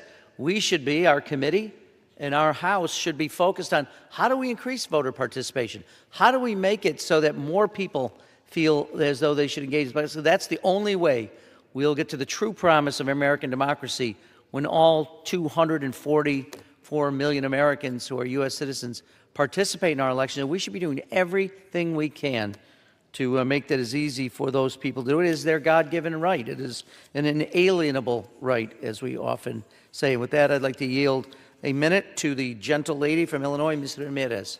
Gentlelady is recognized for 1 minute. Thank you, Mr. Speaker. Look, as I hear my colleagues on the other side of the aisle, what I hear is the same racist, misogynistic trash, different decade. Republicans are invoking historical policies intended, let's be clear, to disenfranchise Americans, especially working people, women, students, indigenous people, and anyone who can't afford the burdens of a new bill. The Save America Act is yet another Republican attempt to intimidate and suppress the votes of anyone who threatens their extremist white supremacist agenda. Don't take my word for it. Just look for the threats to surround the polls with gun-wielding masked men, and it'll become clear to you that Trump and Republicans want to control who votes so they can remain in power. That's not democracy. That is destroying free, fair elections. It's just another page from the authoritarian playbook, and we must have the moral clarity in this place to stand against it, just like our ancestors did. I want to urge my colleagues to vote no on this bill and to vote with moral clarity. With that, I yield back. Gentlelady yields back. Gentleman from New York reserves. Gentleman from Wisconsin is recognized. Mr. Speaker, I inquire how much time is remaining. Gentleman has 14 3/4 minutes. Thank you, Mr. Speaker. Mr. Speaker, I'd like to yield 1 minute to the gentleman from Georgia, Mr. Carter, to speak on the bill. Gentleman from Georgia is recognized for 1 minute. I thank the gentleman for yielding. Mr. Speaker, I rise today in strong and unapologetic support of the Save America Act, legislation that defends the integrity of our elections and makes one principle perfectly clear. U.S. elections are for U.S. citizens only. This is not extreme. It's common sense. Citizenship matters. Sovereignty matters. And Americans alone must decide America's future. Yet radical Democrats have abandoned this standard. New York City has allowed non-citizens to vote in local elections. Washington, D.C. has done the same, granting political power to foreign nationals in the capital of our nation. Georgia's own Senator John Ossoff, who once said that voter ID was right and appropriate, now supports his party is reframing it as voter suppression. The law didn't change. Public opinion didn't change. What changed was he and other Democrat politicians like him realized that illegal immigrants could no longer vote to keep Democrats in office. They oppose this bill because it chips away at their voting base, plain and simple. For years, conservatives warned that this was the radical left's goal, and we were mocked for it. But that's exactly what Democrats are doing right now, fighting to allow illegal aliens to vote. This is not only grotesquely unjust, but it waters down the meaning of American citizenship. By passing this bill, we reaffirm a simple but sacred truth. American elections belong to Americans. No loopholes, no exceptions, no apologies. Thank you, Mr. Speaker, and I yield back. Gentleman yields back. Gentleman from Wisconsin reserves. Gentleman from New York is recognized. Yes, thank you, Mr. Speaker. I'd like to yield 1 minute to the gentleman from Missouri, Mr. Bell. Gentleman from Missouri is recognized for 1 minute. Mr. Speaker, we're debating this bill because Donald Trump is still trying to overturn an election that he lost 6 years ago, and some in this body are helping him do it. The Save America Act is built on a lie, the lie that the 2020 election was stolen. That lie has been investigated, litigated, audited, and debunked over and over again. But instead of accepting reality, the authors of this bill are using that lie as an excuse to take control of our elections. This is not on the level. And let's be honest about where this is coming from. From the president himself. We're being asked to trust Donald Trump and his allies about elections while he is actively trying to subvert them. That is dangerous, and Congress should not be a willing partner in it. Our democracy does not need a takeover. It needs truth, and this bill has none of it. I yield my time. Gentleman yields back. Gentleman from New York reserves. Gentleman from Wisconsin is recognized. Mr. Speaker, I yield 2 minutes to our colleague from North Carolina, Mr. Harris, to speak on the bill. Gentleman is recognized for 2 minutes. Thank you so much. Mr. Speaker, what do airplanes, Costco, alcohol, tobacco, entering a nightclub, and opening a checking account all have in common? You have to show your ID. We require identification for everyday activities. Why on earth would we not require it for something as sacred as determining the future of this republic? When the Save America Act becomes the law of the land, 3 simple things will be true. Number 1, everyone who shows up to vote in a federal election will have to show their photo ID. Number 2, states will only register American citizens to vote in federal elections. And number 3, states will actually have to remove non-citizens from the voter rolls. Every American, Republican, Democrat, or unaffiliated, wants to know that their vote counts and is not canceled out by someone who is here illegally. This bill ensures just that. The right to vote is precious, and the SAVE Act restores confidence, strengthens integrity, and protects the voice of every lawful American citizen. I'm confident my colleagues in the House will do the right thing and vote to secure our elections. So I address my colleagues in the Senate. Save America. Bring this bill to the Senate floor to debate. Own your position in front of the American people.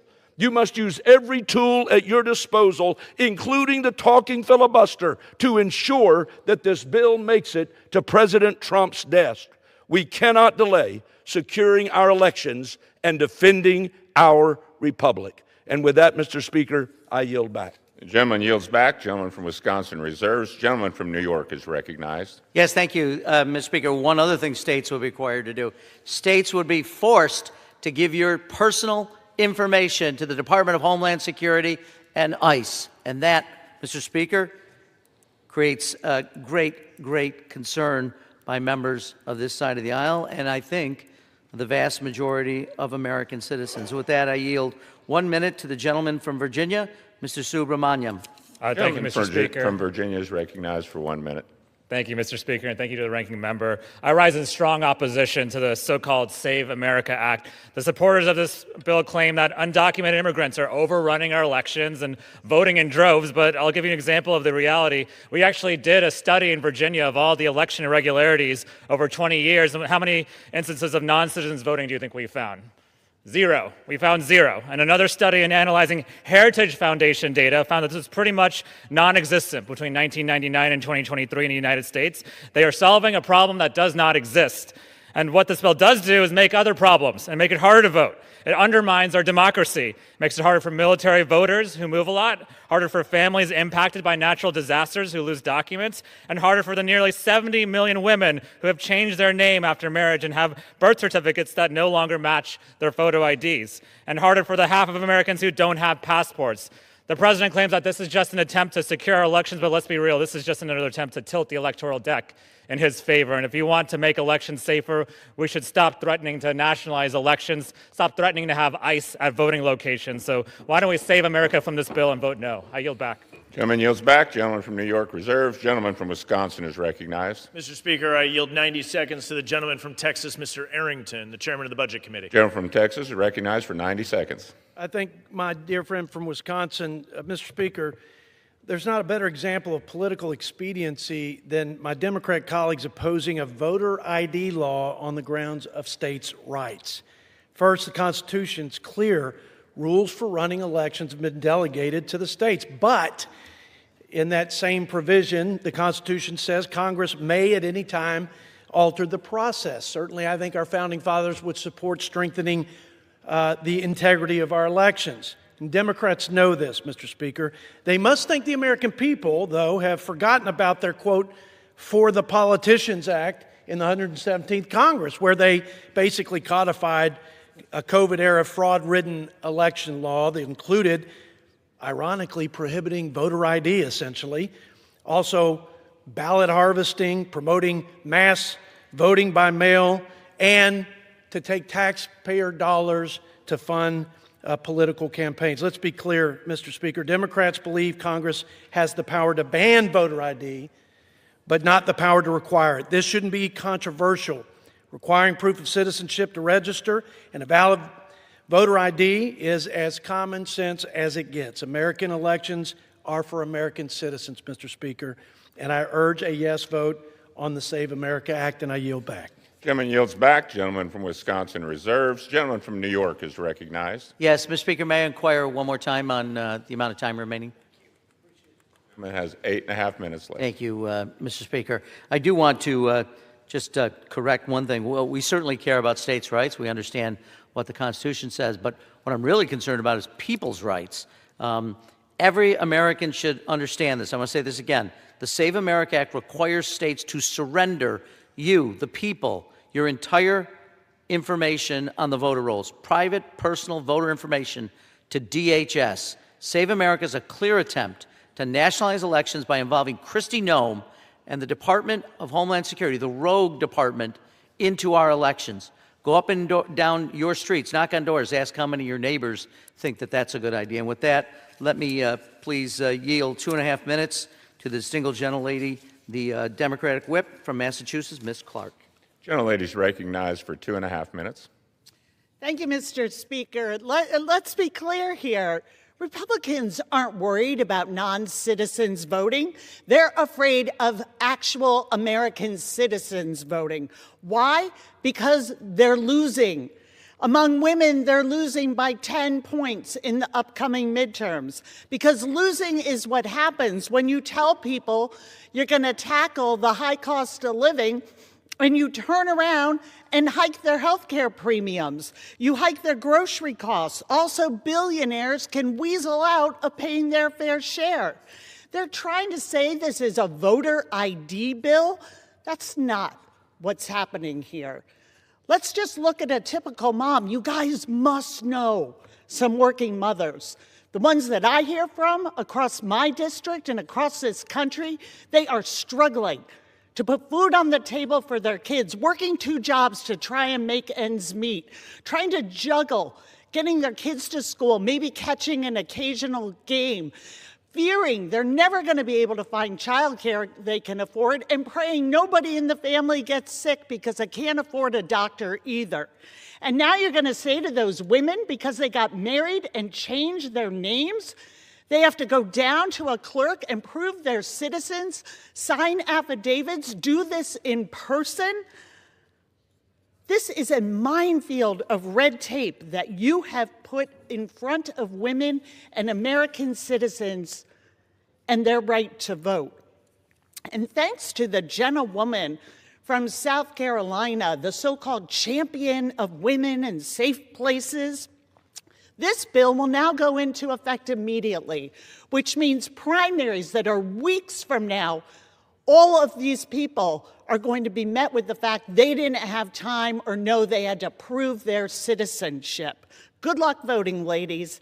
And as a kicker, the bill mandates that every state turn over their voter rolls to DHS and Kristi Noem. This bill, Mr. Speaker, is an outrage. This is election rigging. This is voter suppression. The American people aren't going to stand for it, and nobody should vote for it. I yield back. Gentlelady yields back. Gentleman from New York reserves. Gentleman from Wisconsin is recognized. Mr. Speaker, I yield 90 seconds to the gentlewoman from Wyoming, Ms. Hegeman. Gentlelady from Wyoming is recognized for 90 seconds. Thank you. Thank you, Mr. Speaker. I rise today in strong support of Senate filed, or S 1383, the Save America Act, which I am proud to co-sponsor and hope will pass the House floor today. I'd also note that I think that it is shockingly racist and sexist for my colleagues on the other side to believe that we are not smart enough to figure out how to get IDs. I can assure you that we are, even if we get married. The Save America Act requires individuals to provide documented proof of U.S. citizenship along with a valid photo ID when registering to vote. This common sense legislation strengthens election integrity through practical measures, including voter ID requirements and safeguards to prevent non-citizens from voting. The Save America Act is particularly important as we continue to address the consequences of the Biden-Harris border crisis, which led to millions of individuals entering the country unlawfully. Secure elections are fundamental to maintaining public confidence in our democratic process. The state of Wyoming has already taken steps to implement many of the reforms outlined in this bill, demonstrating that securing our elections must be a national priority. I thank the bill's sponsors, Representative Roy and Senator Lee, as well as Chairman Stile, for their leadership on this critical issue. I urge my colleagues to join me in voting in favor of the Save America Act. Thank you, and I yield back. Gentleman from Wisconsin reserves. The gentleman from New York is recognized. Yes, thank you. I appreciate the gentle lady from Wyoming, but I guarantee you American women are smart, and we believe that, and they will be smart enough to see that the legal hurdles and burdens being put in place of them, in front of them by this legislation are not only unnecessary, but incredibly burdensome and attempt to make their lives so much more difficult. I do want to just make a comment too, Mr. Speaker. Late last night, the Republicans offered a manager's amendment that would move up several of the effective dates in this bill, which were supposed to take effect in 2027. I think it bears noting that if this bill becomes law, they will now be effective immediately. This amendment was offered initially by our colleague, Ms. Mace of South Carolina.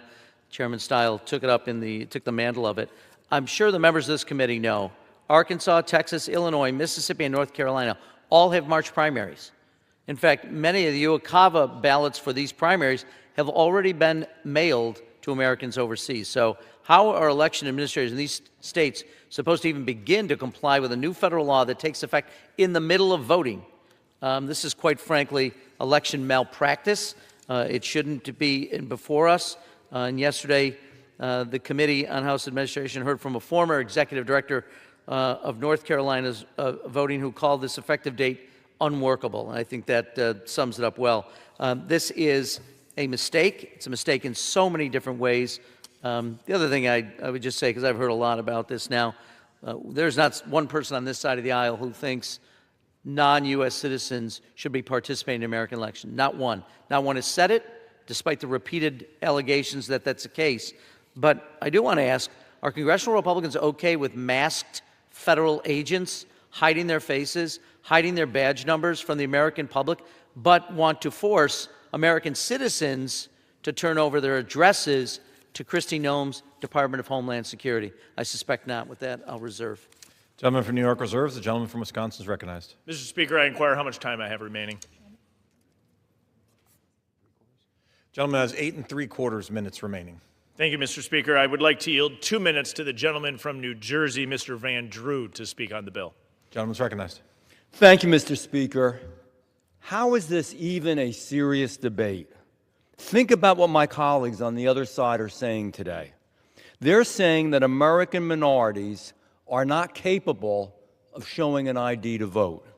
It's an insult. It's abusive. In reality, 76% of black Americans support voter ID in poll after poll. 82% of Latino Americans support voter ID in poll after poll. What the left is saying is they don't trust the American people to prove who they really are. Americans show ID to board a plane. Americans show ID to drive a car. Americans show ID to open a bank account. Americans show ID to enter federal buildings, and a host of other reasons. Of course, we should expect it for American elections. It doesn't silence voters, it empowers voters. It only ensures Americans are voting in American elections. For God's sake, why would anybody be opposed to that? Think about it. I yield back. Gentleman. Okay, gentleman from Wisconsin reserves. Gentleman from New York is recognized. Yes, Mr. Speaker, I'll reserve. Okay. Gentleman from Wisconsin is recognized. Mr. Speaker, I yield 2 minutes to the gentleman from Florida, Mr. Bean, to speak on the bill. Gentleman's recognized. Thank you, Mr. Speaker. Thank you, Chairman, for the time. I rise today in support of the Save America Act to show an ID before you cast your ballot. Now, I've heard, Mr. Speaker, on the other side of the aisle in this very debate, it's already illegal to cast a ballot when you're not eligible to vote. It's already illegal. We don't need another law. Well, let me tell you, Mr. Speaker, it's already illegal for a minor to purchase alcohol, but yet the clerk says, please show me your ID. America is hungry for fair elections. I don't think it's too much to ask that we show an ID to restore election integrity. Let's give America what they want. For all those who say it's too much to ask to show an ID, I say it's nonsense. One citizen, one vote is the foundation of our republic. And Mr. Speaker, let me go ahead and do the math for you and everybody in this room. One illegal vote is one too many. Let's pass the Save America Act now, and let's save voter integrity and voter elections right now. Let's do it, Mr. Speaker. I yield back. I reserve and I'm prepared to close. Gentleman from Wisconsin reserves, prepared to close. Gentleman from New York's recognized.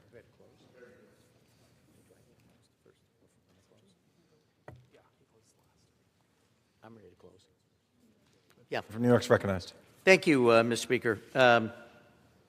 I would note that it's been a vigorous debate, and I continue to argue that this bill, in the strongest terms, should not be passed. I do want to just note, particularly from members who spoke here today, that, for instance, in my dear friend Chairman Stiles' district, 165,000 women in his district have a different name on their birth certificate than their current photo ID, and 346,000 residents of Wisconsin's 1st District lack a passport.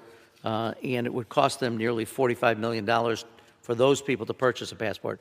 For Ms. Miller, 150,000 women in her district, 414,000 residents lack in her district passport. It would cost them $53 million. Mr. Burchett, 176,000 women, 390,000 residents don't have a passport, which would cost them $50.8 million.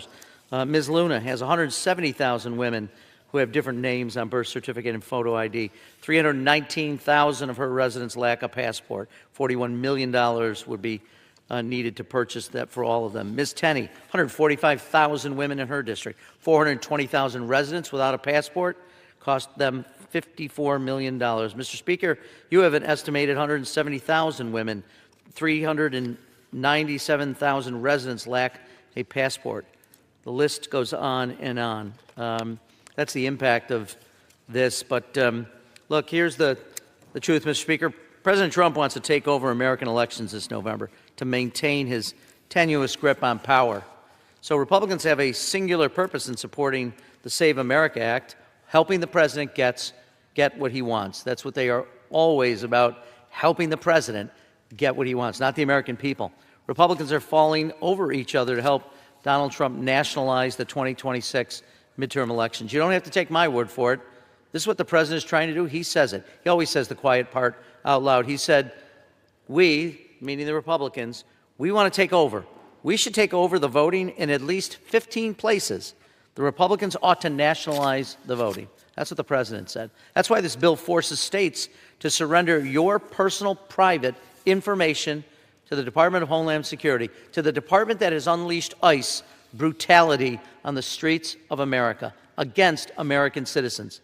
The bill is so extreme, even a Republican senator said this week she opposes it, calling it a federal overreach. In response, in just a moment, I will offer a motion to commit.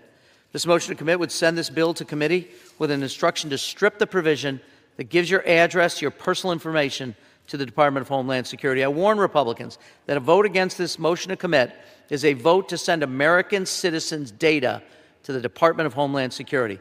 A vote against this MTC is a vote to put Kristi Noem and Donald Trump and ICE and the Department of Justice in charge of the midterm elections this fall. So I urge you all, vote yes on the motion to commit, because Kristi Noem should not control our elections. Donald Trump should not control our elections. We, the American people, the people of the United States, we control our elections. With that, I urge defeat of the main motion, support of the motion to commit, and I yield back my time. Gentleman yields back. Gentleman from Wisconsin is recognized. Mr. Speaker, I inquire how much time I have remaining. 6¼ minutes. Thank you very much, Mr. Speaker. I yield myself so much time as I may consume. Gentleman is recognized. Let's bring this debate to its close. The question before members of the House of Representatives is very clear. One, do you think individuals should be U.S. citizens and prove that when they register to vote? Yes or no? Two, should individuals going to vote need to present voter ID upon arrival at the polls? Yes or no? If you believe, like I do, in a common sense proposal to make sure that only U.S. citizens are registering to vote and that people are who they say they are when they go to the polls, you should vote yes. The answer to this is easy. It's common sense. That's why it's popular. Let's make sure we reinstall integrity in our elections. But for the record, let me just clear up a few misconceptions that our colleagues on the left have tried time and time again to bring. First, are non-citizens voting in U.S. elections? We know what the Democrats' playbook is, and we only have to look here at our nation's capital, where non-citizens under current law are allowed to vote in municipal elections. We know our Democratic colleagues want non-citizens to vote in U.S. elections. It's why making sure that we're ensuring individuals who are registering to vote, in particular for federal elections, are U.S. citizens. My colleagues on the other side of the aisle bring up the married woman argument. As you may know, Mr. Speaker, I'm engaged, going to be married in a few weeks from now. My fiancée is planning to change her name and move to the great state of Wisconsin and register to vote. Her and countless of other individuals will have no problem registering under this bill. You can bring forward your identification. You could sign an attestation if you don't have the documentation. We want to make sure that it's easy to vote and hard to cheat.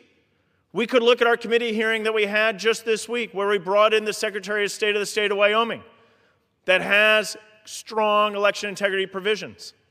We asked the gentleman on the record, the Secretary of State, Wyoming has delivered and shown the American people that you can implement citizenship verification and photo identification without the problems, without the hyperbole that we continue to hear on the left. We heard hyperbole as it relates to information being shared with DHS SAVE database. They only offer the first part, that it goes to DHS. But why? Read the bill.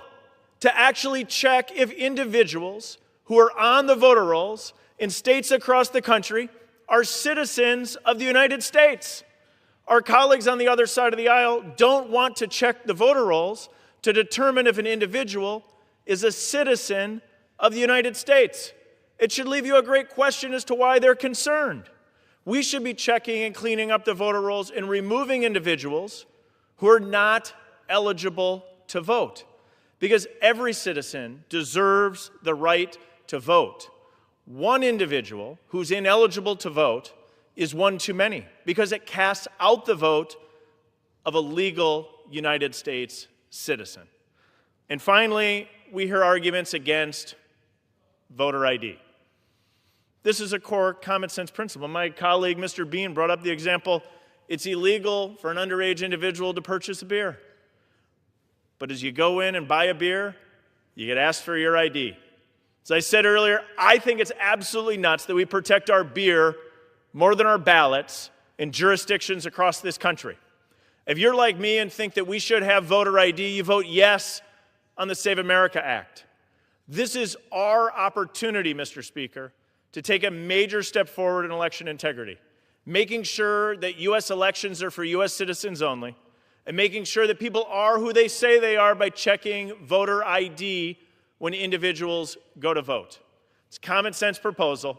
The American people will get to see where their member stands, and I encourage every member of this chamber to vote yes on the Save America Act. Mr. Speaker, I yield back. All time for debate has expired. Pursuant to House Resolution 1050, the previous question is ordered on the bill as amended. The question's on the third reading of the bill. Those in favor say aye. Those opposed, no. The ayes have it. Third reading. An act to establish the Veterans Advisory Committee on Equal Access and for other purposes. For what purpose does the gentleman from New York seek recognition? Mr. Speaker, I have a motion to commit at the desk. The clerk will report the motion. Mr. Morelli of New York moves to commit the bill, Senate 1383, to the Committee on House Administration. Pursuant to Clause 2B of Rule 19, the previous question is ordered on the motion to commit. The question's on the motion. All those in favor say aye. Those opposed, no. The noes have it. The motion is not agreed to. Mr. Speaker, I ask for the yeas and nays. The yeas and nays are requested. Those favoring a vote by the yeas and nays will rise. A sufficient number having risen, the yeas and nays are ordered. Pursuant to Clause 8 of Rule 20, further proceedings on this question will be postponed.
For what purpose does the gentleman from Texas, Mr. Weber, seek recognition? Mr. Speaker, pursuant to House Resolution 1057, I call up H.R. 3617 and ask for its immediate consideration in the House. The clerk will report the title of the bill. Union Calendar Number 224, H.R. 3617, a bill to amend the Department of Energy Organization Act to secure the supply of critical energy resources, including critical minerals and other materials, and for other purposes. Pursuant to House Resolution 1057, the amendment in the nature of a substitute recommended by the Committee on Energy and Commerce, printed in the bill, is adopted, and the bill as amended is considered read. The bill as amended shall be debatable for 1 hour, equally divided and controlled by the chair and ranking minority member of the Committee on Energy and Commerce or their respective designees. The gentleman from Texas, Mr. Weber, and the gentleman from New Jersey, Mr. Pallone, each will control 30 minutes. The chair recognizes the gentleman from Texas, Mr. Weber. Thank you, Mr. Speaker. I ask unanimous consent that all members may have 5 legislative days to revise and extend their remarks on the legislation and to insert extraneous material on H.R. 3617. Without objection. Mr. Speaker, I yield myself such time as I may consume. Gentleman's recognized. Mr. Speaker, I rise in support of H.R. 3617, the Securing American Critical Minerals Supply Act, introduced by Representative John James, my colleague and member of the Energy and Commerce Committee from Michigan's 10th Congressional District. Mr. Speaker, this legislation enhances the Department of Energy's ability to assess, to identify, as well as address vulnerabilities in the supply chain for energy resources that are absolutely essential to the economic and national security of these United States of America. When the Department of Energy was organized in 1977, Mr. Speaker, the American people were suffering from the energy security fallout of OPEC's oil embargoes. You may remember prices went up, gas lines formed, and our nation's economy was threatened because adversarial nations took advantage of U.S. reliance on energy imports for their own interest, Mr. Speaker. Ultimately, the answer to energy security concerns was advancing United States production and unleashing American energy dominance. Now, The United States is the premier oil-producing nation on this planet. Today, we find ourselves, Mr. Speaker, in a similar disadvantaged position. An adversarial nation controls the access to key resources, as well as retains the ability to restrict American imports at will, threatening to bring the American economy to its knees. But instead of oil, it's critical minerals, its rare earth elements, and its energy resources that are essential to the daily lives of the hardworking Americans, as well as a linchpin to the next generation economy. These resources, Mr. Speaker, are absolutely required in virtually everything we need to compete, as well as defend our country from foreign threats, semiconductors, nuclear reactors, oil and gas infrastructure, the transmission system, and military weaponry, just to name a few. Make no mistake about it, Communist China knows this and is taking advantage of it. The numbers are absolutely staggering. Communist China produces 60% of the world's rare earths and 90% of the respective processing capacity, along with 80% of the processing capacity for critical minerals and the vast majority of production for at least 15 more critical minerals. The Chinese wield this authority through export controls to disrupt supply chains, as well as in market manipulation tactics to ensure that no investments flow into these job-creating industries. Almost 50 years later, the answer to this problem lies in our ability to reshore essential energy production, as well as refining facilities that can absolutely compete with our adversaries. Importantly, Mr. Speaker, the Trump administration has prioritized opportunities to combat undue influence from those same adversaries. For instance, last week, the United States and the United Kingdom signed a memorandum of understanding on strengthening cooperation between the countries on critical minerals, supply chains, and working to develop their critical mineral accessibility away from China. In addition, the Department of Energy's recent organizational realignment established the Office of Critical Minerals and Energy Innovation to fortify American supply chains that are essential to a reliable, affordable, and resilient energy industry. H.R. 3617, Mr. Speaker, will absolutely enhance the work being done by the Trump administration by leveraging the expertise of the Department of Energy to secure our supplies of critical energy resources. We know what is at stake with the next generation economy. Cutting-edge technologies like AI and advanced manufacturing hold tremendous promise to lift up communities across the country with stable, good-paying jobs while lowering costs for hardworking families. Mr. Speaker, the Securing America's Critical Mineral Supply Act takes an important step towards solidifying the U.S. position as a global leader in economies and technologies of the future. I urge my colleagues to support this legislation, and, Mr. Speaker, I reserve the balance of my time. Gentleman reserves. The gentleman from New Jersey is recognized. Thank you, Mr. Speaker. I yield myself such time as I may consume. Gentleman's recognized. Mr. Speaker, at a time when American families are struggling to make ends meet as costs for health care, energy, housing, education, and groceries are skyrocketing, House Republicans are once again wasting floor time on a bill that does absolutely nothing to provide any relief. To make matters worse, this bill does not help Americans address the critical mineral supply. It just props up polluting fossil fuels at the expense of cheaper and cleaner energy technologies. Critical minerals are a critical component of many modern technologies, from our cell phones to solar panels to electric vehicles. The demand for these minerals will only increase as the world continues in transition to clean energy. And we must strengthen our domestic production, processing, and recycling capabilities, as well as cement relationships with our allies to access new critical mineral supplies. Democrats were in the process of doing exactly this with the bipartisan infrastructure law that included $3 billion for battery manufacturing and recycling to build out a circular and sufficient supply chain that reuses critical minerals instead of letting them waste away in landfills. But instead of building on this important work, Republicans took a sledgehammer to these investments. Their big, ugly bill repealed vital clean energy tax credits and programs and canceled billions of dollars in projects that would have helped with critical mineral supply.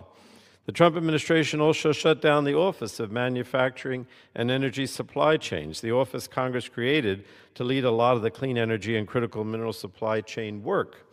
The administration also canceled more than $700 million in battery and manufacturing grants that office had issued. Now, this is extremely harmful to our economy and to families' monthly power bills because the rest of the world, particularly China, is making the necessary investments in the clean energy transition. In 2022 alone, China installed roughly as much solar capacity as the rest of the world combined. China controls more than 70% of the world's battery manufacturing capacity. Today, we rely on imports of minerals such as cobalt, lithium, and graphite that are integral components of clean energy technology. And China controls around 80% of the world's processing capacity for these critical minerals, posing serious national economic and energy security risks. So we should all be concerned about securing domestic critical mineral supply chains, but this bill does not solve the problem. In fact, it will only risk diluting and diverting resources away from critical mineral supply chains and toward fossil fuels. The only mention of critical minerals in this bill starts and ends with its title. Instead, it focuses on critical energy resources, which is defined as any energy resource that is essential to the energy sector. Now, this overly broad language will inevitably result in additional resources spent on fossil fuels like coal and natural gas at the expense of actual critical mineral and clean energy supply chains. With this bill, Republicans are handing the Trump administration yet another tool to prop up polluting fossil fuels at the expense of cheaper and cleaner energy technologies. And if Republicans truly want to be competitive with China, canceling clean energy projects that drive market demand is not the solution. Under Trump's watch, we have lost more than $30 billion in American manufacturing investments. Mr. Speaker, electricity prices are rising across the country, including in my state of New Jersey. Americans are going into debt to heat their homes this winter. President Trump has failed on his day one promise to bring down prices for American families. Instead, his big, ugly bill is projected to increase electricity prices by an additional 61%. Now, Mr. Speaker, I hear from my constituents every day that affordability is their top concern. Yet today we are here debating yet another Republican energy bill that will do nothing to lower prices for Americans. And frankly, I think it's a shame. My concern is that with this bill, Republicans continue to ignore the affordability crisis while they give the Department of Energy new authority, which they will use to secure more support for their oil and gas buddies. So I urge my colleagues to vote no, and I reserve the balance of my time, Mr. Speaker. Gentleman reserves. The gentleman from Texas is recognized. Thank you, Mr. Speaker. I now recognize the gentleman from Michigan, Representative James, for 5 minutes. Gentleman's recognized. Thank you, Mr. Speaker. And I thank the gentleman from Texas, whose devastating good looks are only exceeded by his patriotism and sense of humor. I rise today to advance a transformative vision for our nation's energy future through my bill, Securing America's Critical Mineral Supply Act. This legislation is a bold and necessary step to ensure that the United States leads the world in energy innovation, security, and independence. At a time when global supply chains are increasingly weaponized and controlled by foreign adversaries, America cannot afford complacency. The Securing America's Critical Mineral Supply Act redefines the term critical energy resource to provide the Department of Energy with a clear and unmistakable mandate: secure the minerals essential to powering our energy sector and lowering costs for Americans.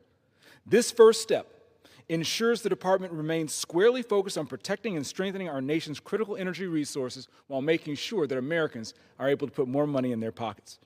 Mr. Speaker, this bill could not come at a more important time. Today, China controls more than 90% of the global rare earth refining capacity. Russia maintains roughly 44% of the world's uranium enrichment capacity, and supplies a significant share of nuclear fuel imports to the United States. These are not just economic statistics, they are strategic vulnerabilities. If we are serious about an all-of-the-above energy strategy, then we must secure the minerals that make those technologies possible. And Mr. Speaker, this is where Michigan comes into focus. Michigan's geology is rich with opportunity. The Upper Peninsula in particular holds significant deposits of copper, nickel, cobalt, and platinum group metals, minerals essential for defense technologies and next-generation energy systems. For more than a century, the UP helped power America's industrial rise, and today it still possesses the potential to power America's energy future. Researchers at Western Michigan University and the Michigan Geological Survey are actively working to map and evaluate Michigan's critical mineral potential, preserving and analyzing decades of geological data to better understand what resources lie beneath our soil. Their work demonstrates that Michigan is not just a part of the conversation. We are the solution, and we will continue to lead. Mr. Speaker, strengthening domestic critical mineral production is not just about national security. It's about economic revival. By unlocking responsible development of critical minerals in the UP, we can create good-paying jobs, attract investment back to Michigan, strengthen local supply chains, and bring new life to communities that have long contributed to America's prosperity. Boosting domestic mineral production means boosting Michigan's economy, supporting miners, engineers, small businesses, and families across our state. My legislation directs the Department of Energy to conduct ongoing assessments of supply chain vulnerabilities, develop strategies to strengthen domestic production, and invest in innovative technologies that expand American mineral independence. It equips our nation to counter anti-competitive tactics and human rights abuses in global markets while ensuring that our own energy systems are resilient, secure, and self-reliant. This is about unleashing American energy. This is about reshoring and reindustrializing American manufacturing. This is about reducing dependence on foreign dictators and despots. And for Michigan, it's about harnessing the full economic potential of both of our great and strong peninsulas. The Securing America's Critical Mineral Supply Act is a cornerstone for building an energy-independent America, one powered by American workers, American resources, American ingenuity, and Michigan grit. Mr. Speaker, I urge my colleagues on both sides of the aisle to join me in unleashing the full potential of America's energy might. Thank you. Gentleman from Texas. Mr. Speaker, I reserve. Gentleman from Texas reserves. The gentleman from New Jersey is recognized. Mr. Speaker, I yield such time as she may consume to the ranking member of the Energy Subcommittee, the gentlewoman from Florida, Ms. Castor. Gentleman's recognized. Well, thank you, Mr. Speaker, and I thank the ranking member for yielding the time. Mr. Speaker, I rise in opposition to H.R. 3617. I wish we were here discussing how we lower the cost of living. Or I wish here in the Energy and Commerce Committee, where we're controlling the time, we could discuss a bill that will lower electricity prices for our neighbors back home. Or even, as the title of this bill suggests, it's related to critical minerals, but when you read the bill, the text of the bill, there's nothing related to critical minerals. It's kind of a sneaky little bill. Actually, if we pass this bill, it's quite likely that energy bills, electricity bills are going to go up.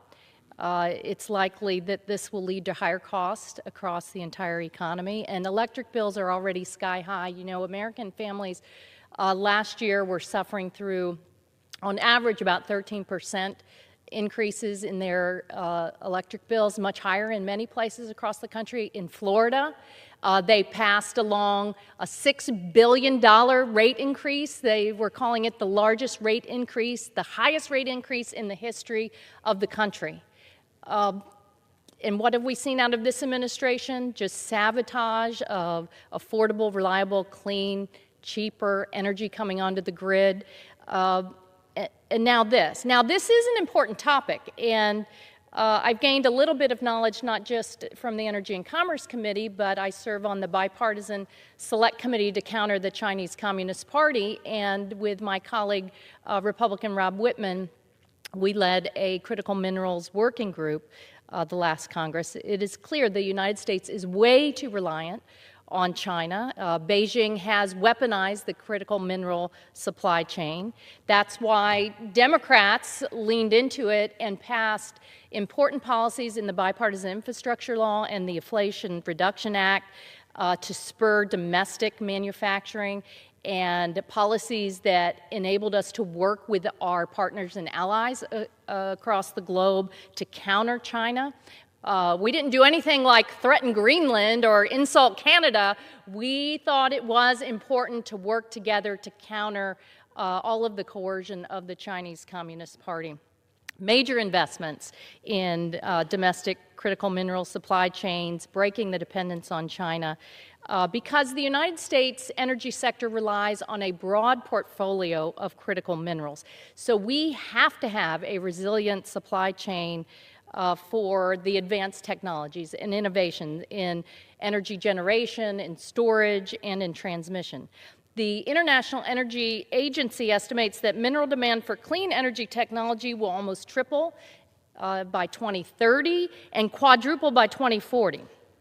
Therefore, a diverse, resilient, and sustainable critical mineral supply chain free from Chinese Communist Party influence will be fundamental. But this bill just doesn't do it. As I said before, it's a sneaky, sneaky little bill. It was introduced the last Congress. It hasn't gone anywhere because it doesn't solve any problem. It doesn't get to the heart of the matter. If you look at what they want to do, they say we're going to amend the Department of Energy's mission to include securing the supply of critical energy resources, not minerals, and it directs DOE to conduct ongoing assessments to develop strategies to strengthen critical energy resource supply chains, not minerals, again. This vague definition risks diverting resources away from critical minerals, actually, and towards, and here's we're going to yank the curtain back on what this really is about. It is about everything that this administration has done to serve the fossil fuel, the dirty fuel industry, from canceling clean energy projects that would help lower electric bills, that would bring cleaner, cheaper resources onto the grid, projects like offshore wind that's fully permitted and ready to go and provide resources you can rely on during winter storms. This administration has canceled large-scale transmission projects to help bring the additional load we need onto the transmission system just to make the grid more resilient in America as we suffer through these extreme weather events. We cannot afford these diversions. We cannot afford the Republicans continuing to sabotage cleaner, cheaper energy in America. This kind of sneaky maneuver reminds me of what they've done on tariffs this entire Congress, that we finally overcame. So everyone kind of understands now that you're paying more at the grocery store because of the president's arbitrary tariffs. I know he likes to say, oh, other countries are going to pay these tariffs, but all of the experts, everyone knows, prices are higher because of these import taxes. In fact, tariffs are at their highest level in about 100 years. That's how high they are. The Yale Budget Lab says on average, households paying probably $1,700 more than you would have without these crazy tariffs that the president wields like a tool of retribution and fear. And that's not how you've got to keep the American people and their pocketbooks central rather than you're threatening Greenland. He has to have Greenland. He's going to insult Canada and tariffs on Canada. Well, thankfully, later this afternoon, we're going to debate and try to remove some of these arbitrary added taxes on the American people and lower the cost of living. But that's why your shoes, your clothes, and yes, electric equipment and metals are costing more right now. It's costing everybody way too more. So here's what they did here in the House of Representatives. They actually said, we're not going to be able to debate a removal of tariffs in the House of Representatives, the People's House, and they were able to get away with it for a year, almost a year after the President's Liberation Day. They snuck it into a rule so we wouldn't have any debate on the high cost of living driven by these import taxes. Well, last night, late last night, while you were probably watching ice skating in the Olympics, the House of Representatives, because 3 brave Republicans crossed over and joined all of the Democrats, we're going to have that debate, and we're going to have that vote. Because what is central to people's lives right now is their pocketbook. They're just being hammered, not just by their electric bills, but also their grocery bills and everything they buy. We have a responsibility in this House to look out for the people back home, rather than serve the special interests. This Congress has been all about serving the special interests, and that includes the folks who really are pushing this bill. It's not about critical minerals. If it was, then it would actually be in the text of the bill.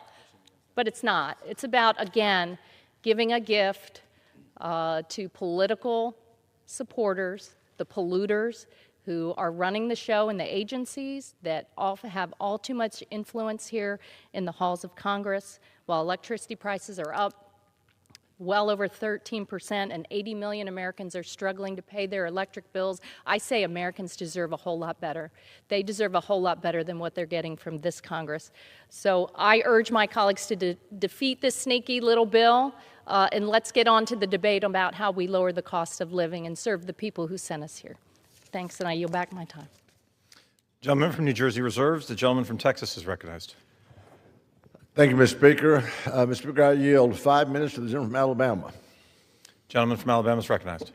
Thank you, Mr. Speaker. I want to address some of the things that my Democratic colleagues have said. They're really high on China. They look at China as a model for America. Apparently they like how they do their economy. They like their energy production. I'd just like to point out the statistical review of World Energy reports that coal accounted for 58% of China's energy. Oil was at 20%, and natural gas was at 10%. Now, some of my colleagues struggle with math. I'll just add that up for them. It's 88% of their energy production comes from hydrocarbon sources. That means that the remaining 12% came from hydroelectric or solar or wind. What's interesting about this is they make it seem as though China is just dominating the world in renewable energy production. That's approximately about the same amount of renewable energy production as the United States. Doesn't sound like the model. I also wanted to point out, because they keep talking about higher energy cost. The increase in energy cost has occurred in the states with the most stringent requirements for renewable energy. California, New York, New Jersey, Massachusetts, Connecticut. That's where energy costs have gone up the most. That's where people are struggling the most to pay their energy bills. Now, Mr. Speaker, I'd like to speak in support of H.R. 3617, introduced by my friend and colleague, the great representative from Michigan, Mr. James. If the United States hasn't learned anything else from the war in Ukraine, it should be this. This is a fundamental principle. No nation, let alone America, should be reliant on adversarial nations for energy and refined materials, critical minerals, rare earth elements that would threaten our economy and threaten our national security. But that's where we find ourselves and where we put ourselves in terms of access to critical minerals, processed and refined critical minerals. H.R. 3617 addresses this. It's a crucial challenge facing the United States today. How to decouple and de-risk ourselves from China and other foreign adversaries and build resilient, secure domestic energy and critical mineral supply chains. Our country is blessed with an abundance of energy and critical mineral resources that are a linchpin to our economy. They're a linchpin to our national security and a linchpin to the new and emerging energy technologies that we're trying to develop here. Yet we're stuck under the thumb of Communist China, who exerts their dominance over energy supply chains, critical mineral supply chains, to undermine U.S. interests. This is not a new issue, but one that's grown over the last several decades. The United States used to be a leading producer and refiner of many critical minerals and rare earth elements. We developed the technology to refine rare earth elements, to produce magnets that are critical in our economy and to our national security. By the late 1990s, most of that industry, especially refining, went overseas. This trend has led us to where we are today. The United States is now almost 100% import reliant on a dozen critical minerals and heavily reliant on imports for more than half of all critical minerals. The challenge we face today is exacerbated by burdensome permitting processes and regulations, uncertainty in commodity pricing, and market manipulation by communist China. A few years ago, I launched the Western Hemisphere Prosperity and Security Alliance as a soft power alternative to China. The Western Hemisphere Prosperity and Security Alliance could help us shed our dependence on communist China when it comes to these critical resources. H.R. 3617 directs the Secretary of Energy to coordinate with industry and relevant stakeholders to identify ways to diversify domestic critical energy resources and supply chains. As part of that assessment, the DOE Secretary will assess how federal regulations may be affecting domestic production of critical energy resources and minerals, and how adversarial nations seek to exploit those markets to undermine investment in the United States. Solving this issue is paramount, and we must address it before we are too late. Critical minerals and these supply chains are vital. We cannot allow the prosperity of future generations to be dictated by adversarial nations. I urge my colleagues to keep America at the forefront of the next generation's economy and support H.R. 3617. Thank you, Mr. Speaker. I yield back. Mr. Speaker, I reserve my time. Gentleman from Texas reserves. Gentleman from New Jersey. Thank you, Mr. Speaker. I yield such time as he may consume now to the gentleman from Ohio who's on our committee, Mr. Landsman. Gentleman from Ohio is recognized. Thank you, Mr. Speaker. America has become unaffordable for so many Americans, and many families, if not most families, are now struggling to pay their bills, including their electric bills. Congress should be focused entirely on lowering costs. The bill does not do that, unfortunately, and it's not about securing critical minerals. It gives the Department of Energy broad, open-ended authority that this administration has already used to roll back environmental protections, cancel energy projects, and drive costs up.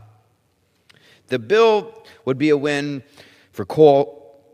The bill would be a win for coal and natural gas, not American ratepayers. For this reason, at the appropriate time, I will offer a motion to recommit this bill back to committee.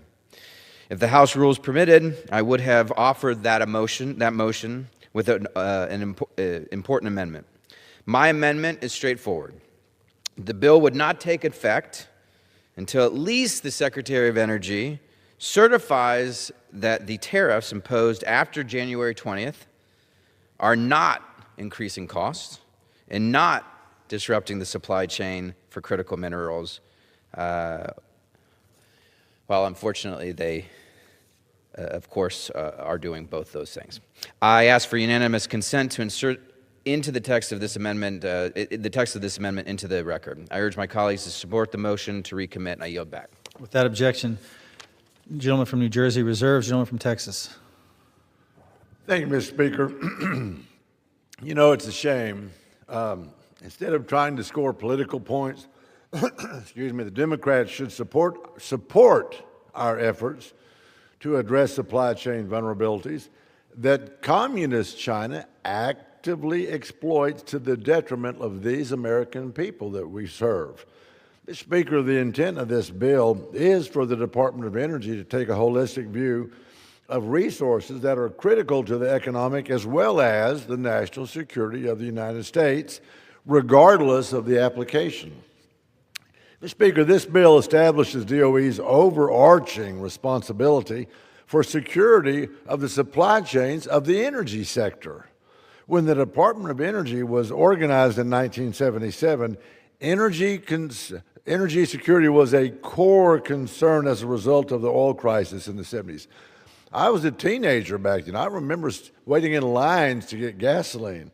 Now we face similar threats amidst the development of next-generation industries like AI, and as well as advanced manufacturing. Mr. Speaker, after decades of degrowth policies that drove energy production and refining abroad, our adversaries have exploited vulnerabilities and left American families susceptible to actions from places like Communist China. We've already seen Communist China take steps to limit exports of minerals, such as antimony, that are essential to defense manufacturing for things like, I don't know, how about radar systems? Energy and commerce Republicans are focused on all critical energy resources, and yes, including critical minerals.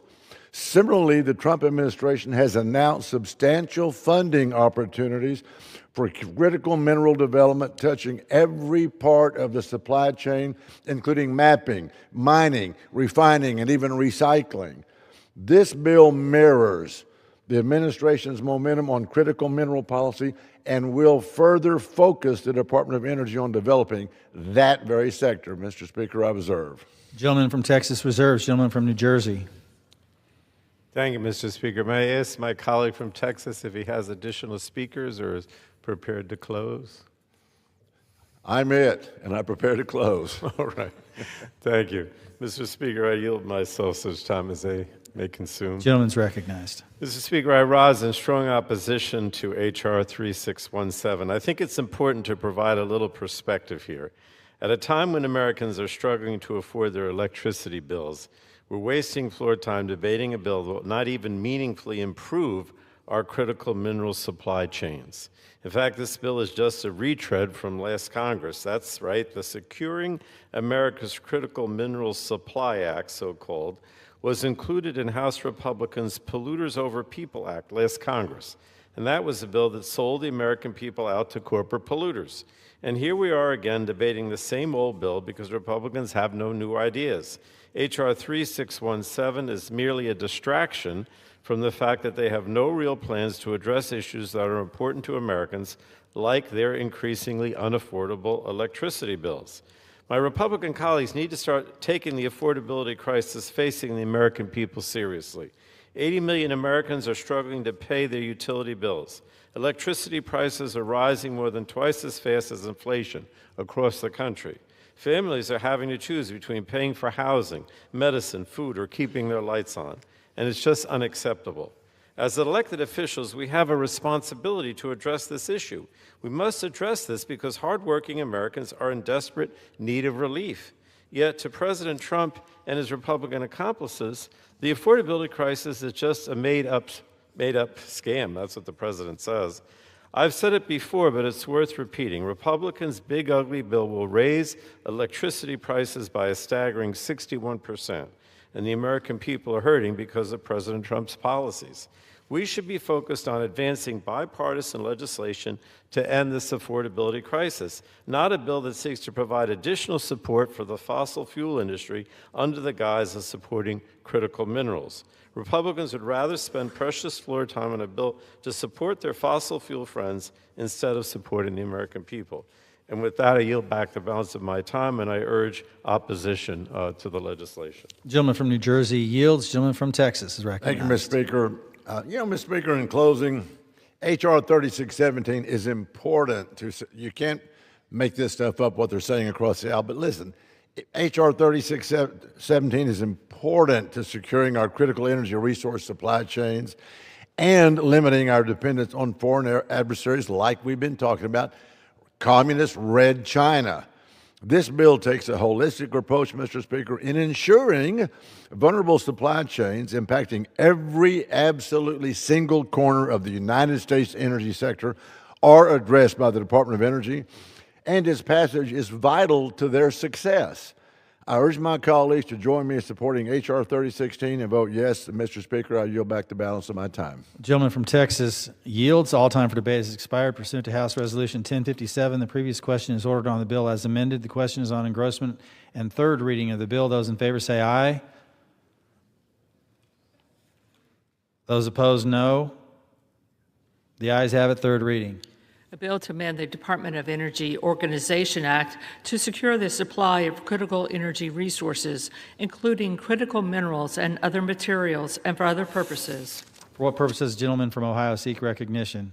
Mr. Speaker, I have a motion to recommit at the desk. The clerk will report the motion. Mr. Landsman of Ohio moves to recommit the bill H.R. 3617 to the Committee on Energy and Commerce. Pursuant to Clause 2B of Rule 19, the previous question is ordered on the motion to recommit. The question is on the motion. All those in favor say aye. Those opposed, no. The noes have it. The motion is not agreed. Mr. Speaker. For what purposes, gentlemen from Ohio seek recognition? I ask for the yeas and nays. The yeas and nays are requested. Those favoring a vote by the yeas and nays will rise. A sufficient number having risen, the yeas and nays are ordered. Pursuant to Clause 8 of Rule 20, further proceedings on this question will be postponed.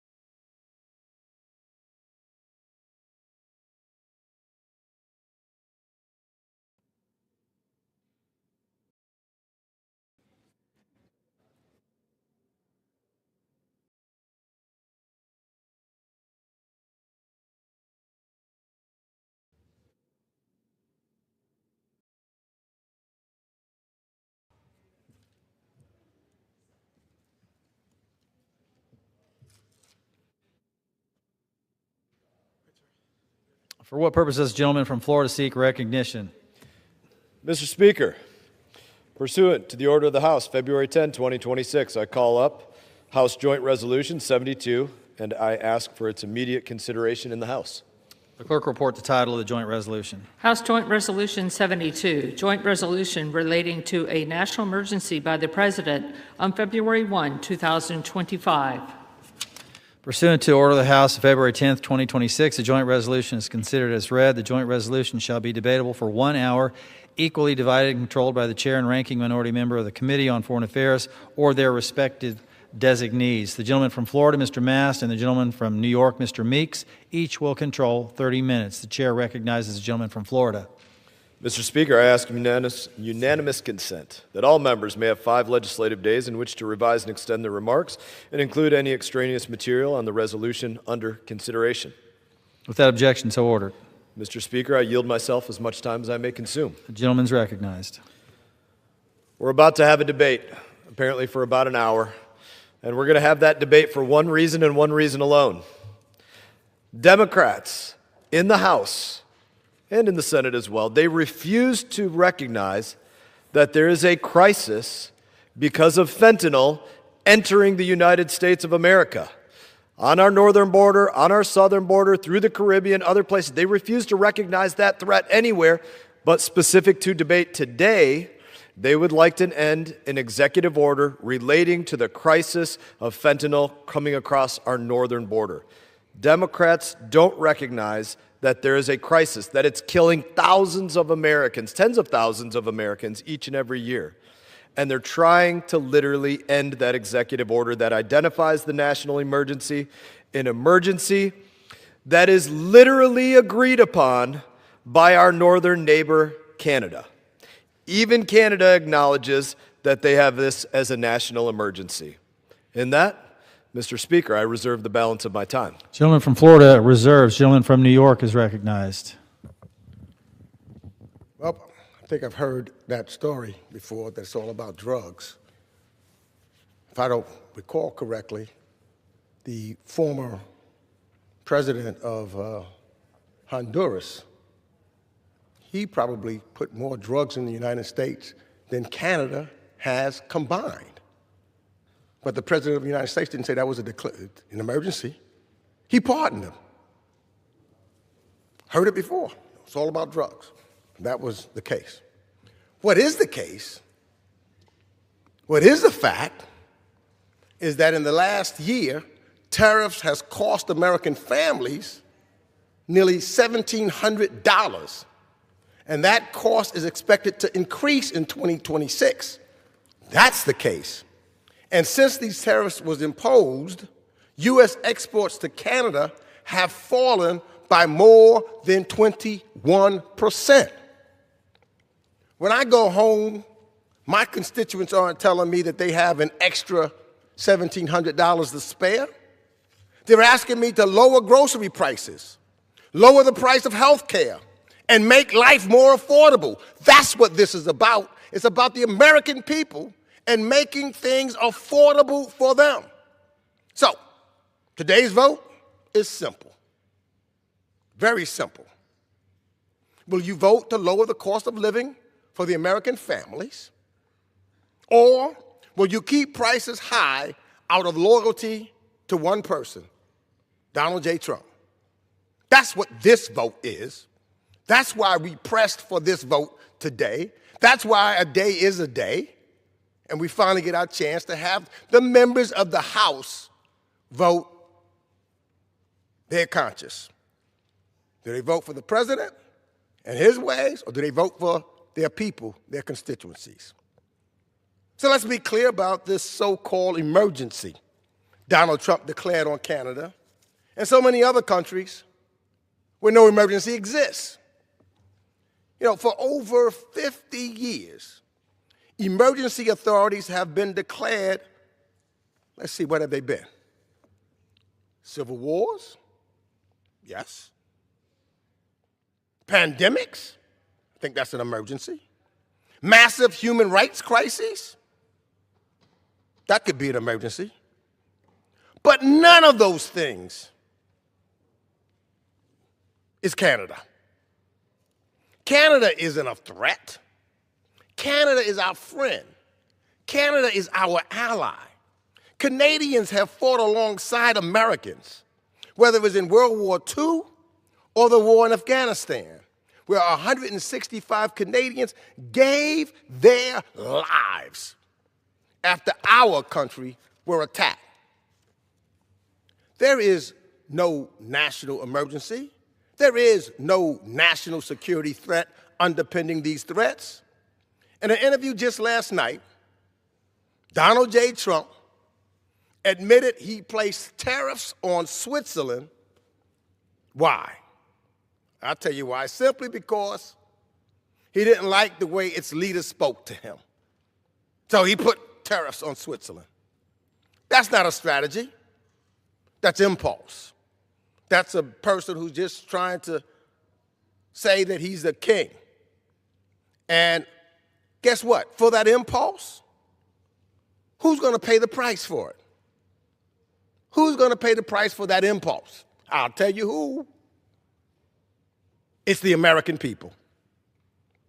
Your morning coffee, your kids' chocolate, life-saving medical devices. Guess what? Those are the Canadian goods that are being hit by 35% tariffs. Americans are paying more for health care and their daily essentials during an affordability crisis. Why? Because of a manufactured emergency and one person's ego. And the damage doesn't stop there. American products, what about them? Well, guess what? They are being boycotted across Canada. Now, don't believe me? Just look at the president's social media post from just 2 days ago, where he said, quote, Ontario won't even put the U.S. spirits, beverages, or other alcoholic products on their shelves. Tourism from Canada is down 30%. People in the hospitality industry, Las Vegas, my home state of New York, Chairman's home state of Florida, are losing their jobs because Canadians do not want to come to the United States of America. And what are the American people getting in return? I tell you what they're getting. Higher electricity costs than one of the coldest winters in modern history. Tell you what else they're getting. Higher food prices, higher costs for industrial goods and health care. These is heads we lose, tails we lose. tariffs are bad for American workers, bad for businesses, bad for working families. And instead of addressing the affordability crises, which the president has called a hoax, Republicans have spent a year blocking this vote to protect Donald Trump rather than doing the job to help the American people and what the American people did send us here to do, to lower costs. That ends today. Every member now has to go on record. Do you stand with the disastrous trade war or with your constituents who are demanding relief? It's time we end this so-called national emergency, because the only emergency here is the economic one created by Donald J. Trump's tariffs. I urge the adoption of the resolution and the termination of these unnecessary and harmful tariffs, which are just taxes on the American people. And I reserve the balance of my time. Gentleman reserves. Members are reminded to refrain from engaging in personalities toward the president. Gentleman from Florida is recognized. Mr. Speaker, there's a lot to correct from that diatribe that I just heard. And so I'm going to start to go through some of that. Number one, who will pay the price? That was a question begged by my colleague. Who will pay the price? And it's a very sad thing to have asked by this colleague of mine. Can I see that board here? Because it's important to remember, what is this resolution? This resolution ends an emergency related to fentanyl. The gentleman over here, 5,000 people a year die in his state alone from fentanyl. So if he wants to beg the question of who's going to pay the price of him trying to end an emergency that actually for the first time has Canada dealing with fentanyl because of the pressure being put on them, who's going to pay the price? It's going to be 5,000 more of his state's residents. That's who's going to pay the price. I think he mentioned as well, the gentleman next to me, when he goes home, this is what he sees when he goes home. When he goes home each and every year, because they don't want to address fentanyl, they're going to see 5,000 less faces because they don't want to deal with fentanyl. He said it himself. I see no emergency. The so-called emergency were the exact words that were used. The so-called emergency. There is no emergency that exists, to quote my colleague. If 5,000 people were dying in my state every single year from one thing and one thing alone, I think that's an emergency. And his people are going to pay the price. So let's be clear again about what this resolution is and what it's not. It's not a debate about tariffs. You could talk about those, but that's not really what it is. This is Democrats trying to ignore that there is a fentanyl crisis. Again, they just ignored it.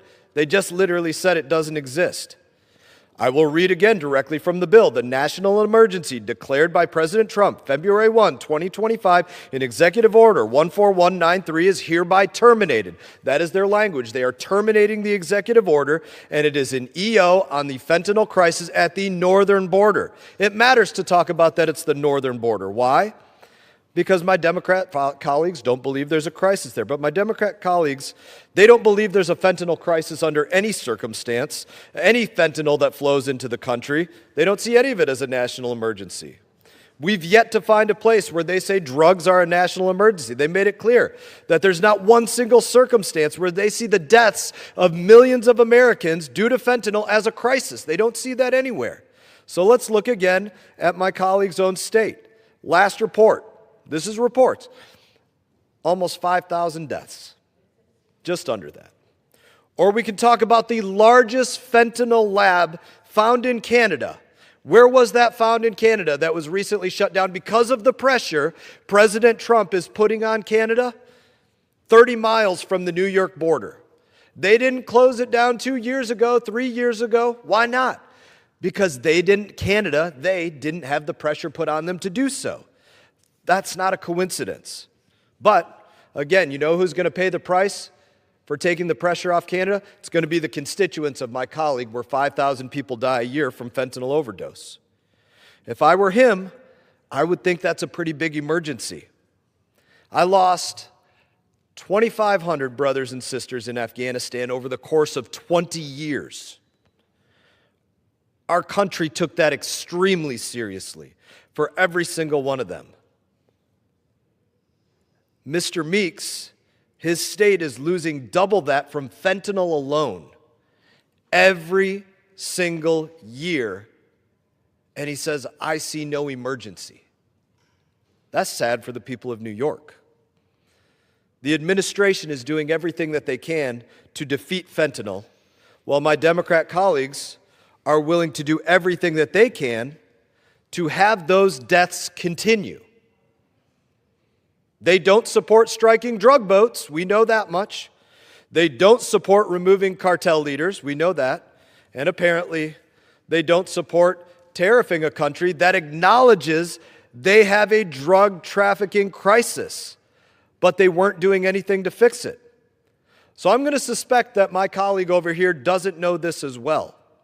Last year, Justin Trudeau, former Prime Minister of Canada, himself addressed the fentanyl problem and said it needed to be eradicated. That's the Prime Minister of Canada, former Prime Minister. It was so bad that Canada created a fentanyl czar who admitted they underestimated, I'm quoting now, Canada underestimated the toll of the fentanyl crisis and what it had taken.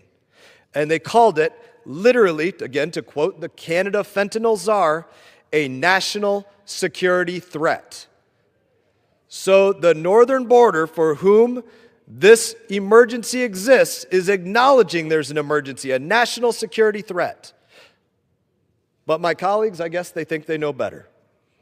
Or take the Chinese-run fentanyl lab that I mentioned being shut down, one of them being shut down of many. Over 800 pounds of fentanyl confiscated. Why is it being shut down now and not before? It is being shut down now because the administration had the stones to put economic pressure on them. But my colleagues, they want to take that pressure off because they don't worry about their people dying in their state.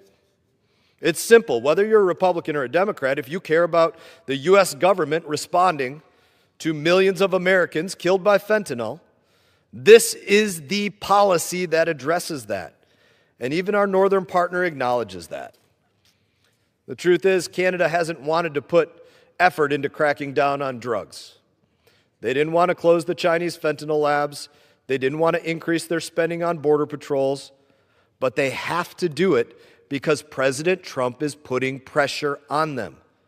Tariffs get more attention than strongly worded letters. And millions of Americans' lives are being saved because President Trump has declared this national emergency and is actively forcing our neighbors like Canada to act. It is saving lives. My colleague wants to make sure that that no longer happens because he doesn't see an emergency, even though 5,000 people from his state dying every single year. That's pretty sad. That's where the price is paid. Mr. Speaker, I reserve.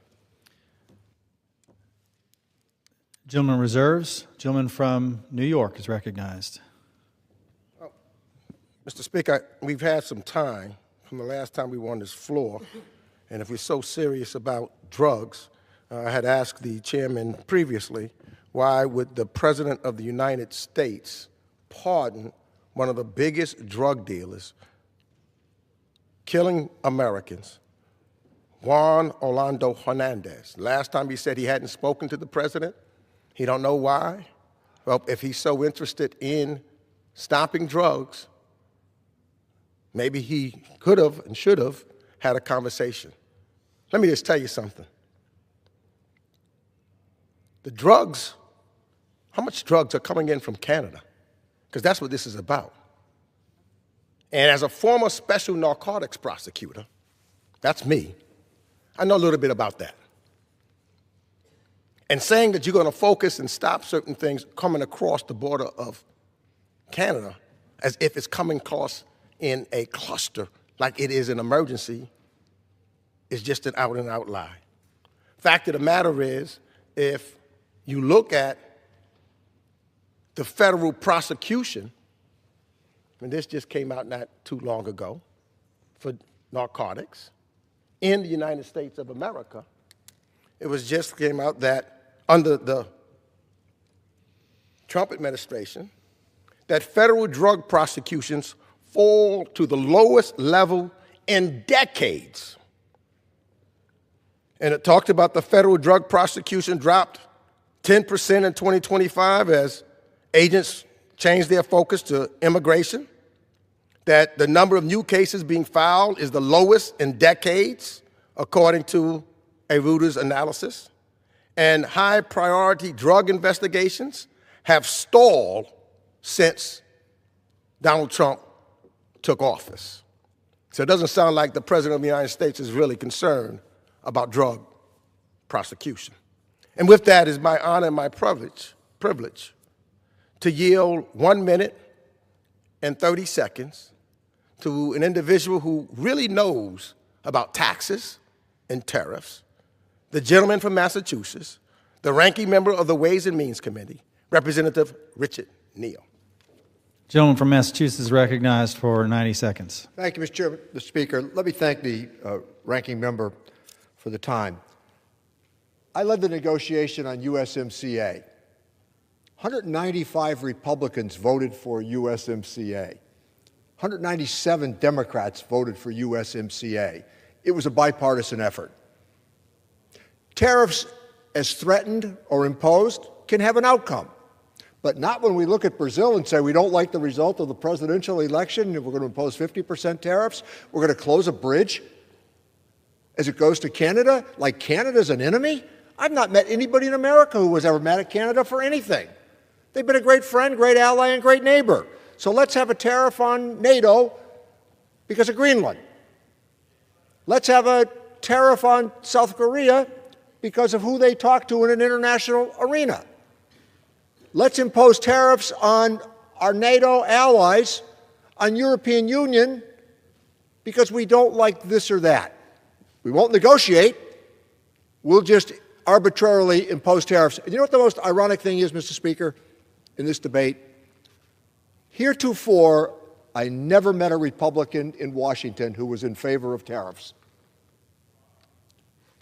The party of Ronald Reagan embracing these tariffs? Unheard of. The party of George Bush Sr. embracing tariffs? Part of their existence was to break down trade barriers everywhere. If you want to target a tariff based upon a particular product, gotcha, understood, but not the way these tariffs are being imposed. The ranking member is on the right path. Thank you, Mr. Speaker. Gentleman from New York reserves. Gentleman from Florida. Before I yield to my colleague, Mr. Issa, I would just ask my colleague, I'm happy to yield a moment. Would you like to say 5,000 deaths in New York is an emergency? Crickets. Would you like to respond? 5,000 deaths in New York is an emergency. Have you found out yet why Mr. Hernandez has been pardoned? If you don't want to ask, you want to answer about New York? I just want to find out by now because I would prosecute him. I gave you my speculation. Might have been making room for Maduro. Have you had a conversation with the president about it? We didn't have that talk, but he might be making room for Maduro. If you're serious. Again, would Why you like aren't you to prosecuting cases now? Would you like to say 5,000 deaths are an emergency in New York? It will not Yes be or coming no? from Canada. Members are reminded to direct their comments to the chair. Can Gentleman we from engage Florida. in a colloquy? Is that something we can do? Can you do a colloquy?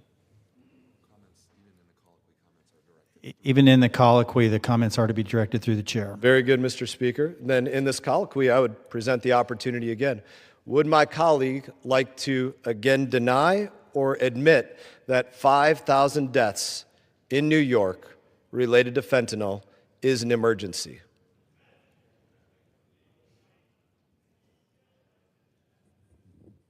Did the fentanyl come from Canada? Much of it did. Would you like to hear some stats? I'm sorry, Mr. Speaker, and I guess you need to direct. What source is that? You got to direct your remarks to Mr. the Speaker, what source is he but talking about? I will point to just Canada, number one. Canada in the last year an additional 8,000 fentanyl-related arrests because they finally started cracking down on it. There was an increase of 80% that was seized at the U.S.-Canada border because of the actions taking place. So, yeah, no, there I were think deaths that's going Canada on in New doing York. law Finally. enforcement I on don't its know if he side, wants to. and we're not doing now law enforcement Mr. Speaker, on I'm our gonna side. end this colloquy and Gentleman's regain my reclaiming his time. time. Gentleman from Florida. And just note for the record, again, ample opportunities have been given for my colleague who represents New York to just say 5,000 fentanyl-related deaths in New York is an emergency. Silence, crickets, no response, because the death of 5,000 of his statesmen apparently means nothing to him. I yield my time to as much time as may be needed to Mr. Issa. Gentleman from California is recognized. Thank you. I thank the chairman. I'm going to slightly drift off, but not really leave this point. Fentanyl kills 5,000 in New York. It kills 100,000 in the U.S. It kills thousands in Canada and thousands in Mexico. And those numbers are staggering. But those numbers are a small part of the tragedy to families. For every fentanyl death in our countries, there are families who are suffering. For every fentanyl death, there's somebody that goes to the hospital multiple times. For every fentanyl death, there's 3 or 4 people who are living homeless, drug addicted, and their families are suffering. For every death, there is in fact a broken relationship somewhere. That's not 100,000 in America, that's millions in America. Mr. Speaker, I don't know of an American that you talk to about fentanyl that won't tell you that they know someone whose family, their health, their child has been destroyed by fentanyl, many of them being destroyed as we speak. There's about 1,900 miles of Mexican border between us and the United States and Mexico. I represent about 80 of those miles right there outside of San Diego. I've seen the border closed as best it possibly could in an amazing way. I've seen submarines still coming in the Pacific to try to circumvent it. I know we will never get to zero. All the president has asked Canada to do is show the kind of effort they can afford as a first world country. And that effort should be far greater at all of their borders than Mexico, who is a relatively poor country. That effort should be shown, and if it's shown, the president's made it clear these tariffs will immediately go away. So this isn't a tariff that is just because you don't like someone. It's a tariff that says this behavior, this leverage is being used for one purpose, to get you to live up to a standard that is in your own best interest. And by the way, the 5,500 miles of land border between the U.S. and Canada is our longest by far. The thousands of miles of sea border that Canada needs to also patrol is huge. And this president stands with Canada to help them do it, to help in technical ways and every other way. But we cannot allow millions of Americans and countless other Canadians and Mexicans to continue to suffer without us having the real empathy to do something about it. The chairman said, what about the 5,000? And we got this answer, well, how do you know that they came from Canada? I'm sorry, but every time we have a major bust on the Mexican border, my agents tell me that we're getting maybe 10%, maybe 20% in certain areas. We're never getting 80 or 90%. So the reality is that those are indications of a small amount of what is getting in through Buffalo and other borders into the United States. Now, although the gentleman from New York is from a fairly populous country or state, he is not from a state without a large rural border, one that you can simply walk across with impunity normally, that has been used to smuggle drugs successfully. So the point I make here today, and I thank the chairman for the time, is every life matters. And if the President of the United States cares about his 5,000 or 500 or 5 or 1 enough to use the power of the executive office to get the right thing out of our neighbors to the north and the south, then I want to stand with them. And I would never take away a tool being used to, in fact, save even one life, much less hundreds of thousands of lives and millions of families. And with that, I think the gentleman yield back. Gentleman from Florida, reserves? I think, not quite reserving yet, I thank Representative Issa for his remarks, and I believe there will be another representative from California speaking on the other side. I will be curious if that representative will acknowledge the thousands of deaths from fentanyl in California being an emergency. And with that, I reserve. Gentleman from Florida, reserves. Gentleman from New York. Thank you, Mr. Chairman, Mr. Speaker. You know, Canada plays virtually no role in the United States fentanyl influx, especially compared to other countries targeted by the Trump administration. Canada contributes less than 1% to its southern neighbor's border of street fentanyl. Less than 1%. Not according to me, because I don't know where he gets his facts, but that's according to the DEA, as well as the Canadian government. 1%. And I would wonder, we do a lot of trade with Canada. And in Florida's 21st district, the chairman's district, exports to Canada supports 1,650 jobs. Many of them will begin to lose their jobs because this is about affordability. This is about job creation and the economy. I wonder what he's going to say to those 1,650 people in Florida's 21st district. I now proudly yield 2 minutes to the gentlewoman from California, member of the Ways and Means Committee, the Honorable Linda Sanchez. Gentleman from California is recognized for 2 minutes. Thank you, Mr. Speaker. I rise today in support of this resolution rejecting President Trump's illegal tariffs on Canada, our friend, our neighbor, and our ally. The truth of the matter is the arguments on the other side of the aisle are to distract. The vast majority of fentanyl that comes into the United States comes from China and comes in via boats in our ports of entry. They want to distract to take away from the real issue, which is that the Constitution is very clear. The power to levy tariffs and regulate trade belongs to the Congress, not to the President. And yet too many in this body are willing to give up that authority because President Trump demands blind loyalty from them. The fact is, we already have a trade agreement with Canada. President Trump negotiated it, and this body ratified it. And there is a lawful review process that goes into effect next year to find ways to improve it. That is how responsible governments handle trade disputes, by following the law, not through weird social media tantrums about bridges and hockey trophies, or through childish threats to annex a sovereign nation and make it the 51st state. His daily barrage against Canada does not make him look tough. It's certainly not strategic. It's just reckless, and frankly, it's bizarre. But we're now seeing the consequences of allowing the president's unhinged behavior to go unchecked. American families, small businesses, and farmers are paying the price for these endless trade wars. Trump's tariff tantrums have cost households more than $1,600 a year in higher prices. Families in the United States are paying more for groceries, cars, housing, utilities, the basic necessities. What about the deaths from families that are struggling from food insecurity? Do those not matter? And it's pushing our allies closer to our adversaries. Last month, Canada announced it was lowering its 100% tariffs on Chinese electric vehicles.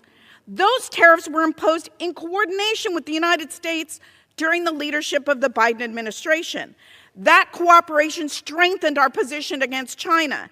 And now, because of this administration's chaotic trade policies, that progress is unraveling. Rather than target the real bad actors, the president is picking fights with our friends. And instead of standing up for their constituents and defending Congress's constitutional authority over trade, most Republicans in this chamber are surrendering it to the president, choosing blind allegiance to him over the people that they are supposed to represent. I commend the few Republicans who had the courage to break with the president and join with Democrats to force this vote. Reasserting our constitutional authority over trade should never have been a partisan issue.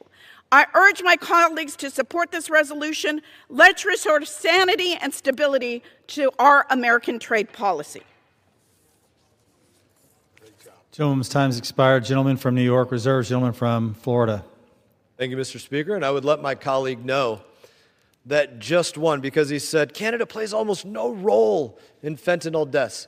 One 70-pound bust of fentanyl alone was enough to kill every single person in New York City. But again, my colleague is unwilling to acknowledge that this is about fentanyl, because that's literally what the executive order says, and unwilling to acknowledge that 5,000 deaths in his state is an emergency, certainly in 1 year. I'm happy to yield 3 minutes to the gentleman from Texas, the chair of the Budget Committee, Mr. Arrington. Gentleman from Texas is recognized for 3 minutes. I think my friend, the gentleman from Florida, today on this floor, Mr. Speaker, the Democrats fought Republicans to require a voter ID to protect the integrity of our elections, the cornerstone of our democratic republic. Now, they stand here today on the floor of the People's House fighting the president in his effort to protect the lives of the American people against what is the most imminent threat and the #1 cause of accidental deaths and drug overdoses. We know where their drugs are coming, pouring into our country and our communities, killing our friends, killing our families. I can't think of a greater security concern than this. The president, by the way, has effectively and appropriately promoted and defended America's economic and security interest by the use of tariffs. Today, Mr. Speaker, as a result, we have a lower trade deficit than we've had since 2009. By the way, the top 20 economies in the world that we do business with had twice the tariffs on our products, 3 times the tariffs when you measure agriculture products, and the deficit is going down. Quadruple revenue to strengthen America's balance sheet, pay down the tax on our children, which is the deficit, gone from 6.3% to 5.9%, and exports are at an all-time high. Now, what's the issue here? It's not about 301 unfair trade practices, although there are plenty of grievances against our northern neighbor in that regard. This isn't about USMCA. The USMCA products flowing from Canada to the United States are exempt. 85% of the products, we're not talking about that. It's not about 232. This is about one particular authority that this Congress empowered our commander-in-chief with to deal with unusual threats outside of the U.S. that would impact our national security, our foreign policy, and our economy. Now, I can't think of anything more unusual, and I can't think of a bigger threat than a chemical warfare waged against the United States of America. And any president worth his salt, any commander-in-chief, would be derelict in their duty if they didn't use every tool at their disposal to stop it. And for my president to expect our neighbor from the north to have the same vigilance and the same urgency as he has because of the American people's mandate to stop this madness and protect our children, God bless him. God bless him. And for my colleagues to run to the floor, to raise their hands, and to scream afoul that this president is somehow using tariffs in a way that has nothing to do with our interests. To talk about food security, we could go down the list. We wouldn't have food insecurity if we didn't have a cost of living crisis where the fuse was lit by unbridled spending. We could go down the list.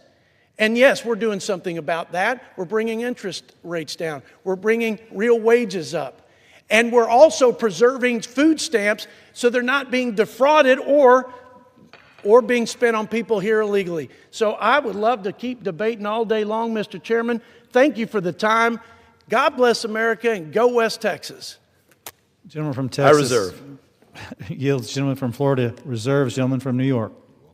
Let me just say real briefly, how much time is left? 16 minutes. Let me just say real briefly, the talk time is soon over because of what I'm hearing from the other side. Basically, what this is about is the American people having a chance to see where their members are. Whether they want to, they will judge ultimately, believe that this is an emergency from what they hear and know of the president, or whether they're concerned about their cost of living, whether they're concerned about that hot chocolate, whether they're concerned about that coffee, whether they're concerned about life-saving medical devices. And what this will do, which has been blocked for almost a year, is simply to have a vote on the House floor so the American people can see. Because then ultimately we will know which way is the right way for them. We're here to represent the United States of American citizens, not a president. And we soon, and that's what's going to happen, a vote, which is what I've been asking for over a year. If you think this is an emergency, if you believe the president, you're going to vote that way. But if you think this is going to be accountable to the American people, if you think that the American people will say that the cost of living, the cost of electricity, the cost of food, every day that they go to the market is of concern to them, they will be watching how you vote on this bill. They will be watching. Vote how you want. This is for the American people to see where you stand with them or the President of the United States. I yield 1 minute to the gentlewoman from Oregon, Representative Andrea Salinas. Gentlewoman from Oregon is recognized. Mr. Speaker, I rise today to oppose President Trump's disastrous tariffs and shine a light on the real harm they're causing families and businesses in my district. My district is home to some of the best wineries in the world, and Canada is our single largest foreign market.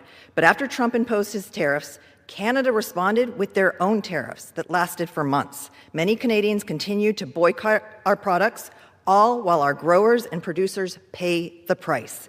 They're facing higher costs, shrinking export opportunities, and real economic pain for real families. In October, wine sales to Canada were down 84% when compared to last year. If we fail to act, this Congress will be complicit in enabling President Trump to destroy the hard-fought relationships my community has brokered. Wineries in my district built their relationships across the border over decades, and in one day, President Trump destroyed them. These tariffs hurt American farmers and American consumers alike. We must act and protect the American people from the volatile whims of a petulant president. I urge an aye vote. Thank you, and I yield back. Gentlewoman yields. Gentleman from New York reserves. Gentleman from Florida. Mr. Speaker, it's amazing to me. We're talking about the deaths of thousands of Americans, tens of thousands of Americans, and somebody's talking about wine. The lives of tens of thousands of Americans, my colleagues' wine. Let's get some perspective here.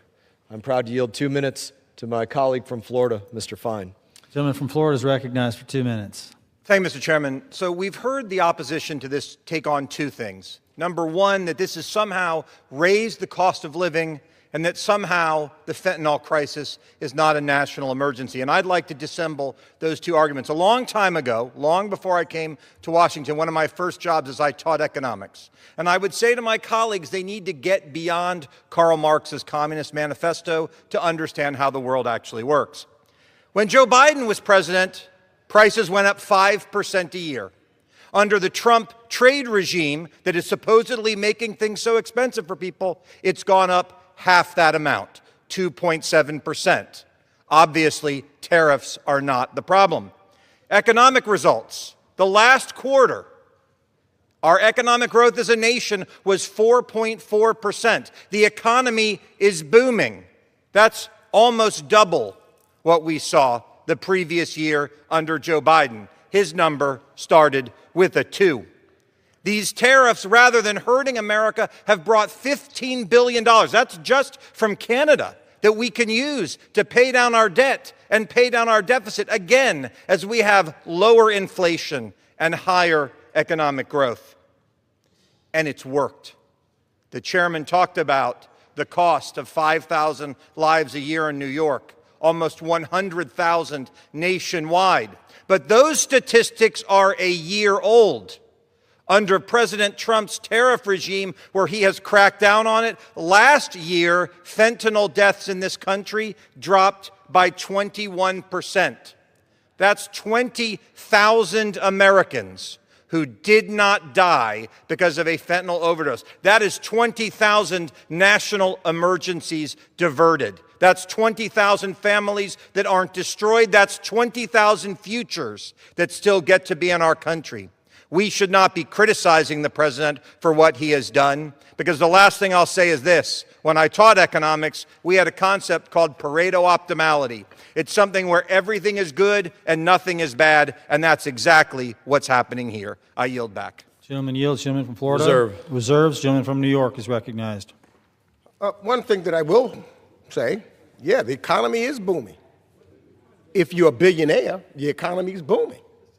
But when I go home and I talk to my constituents, what they tell me is that the price of beef has risen 16.4% over the last year. The price of coffee is up a whopping 19.8%. The price of lettuce is up 7.3%. Frozen fish is up 8.6%. So for them, it's not booming. And as I said, this is just about a vote. Just about a vote. I wish we could have had this vote a year ago. If, in fact, they believe this is a real emergency, I don't know why it was held up for a year and tried to be prevented again. It's a vote. Let the American people know where you stand. They will see it with your vote.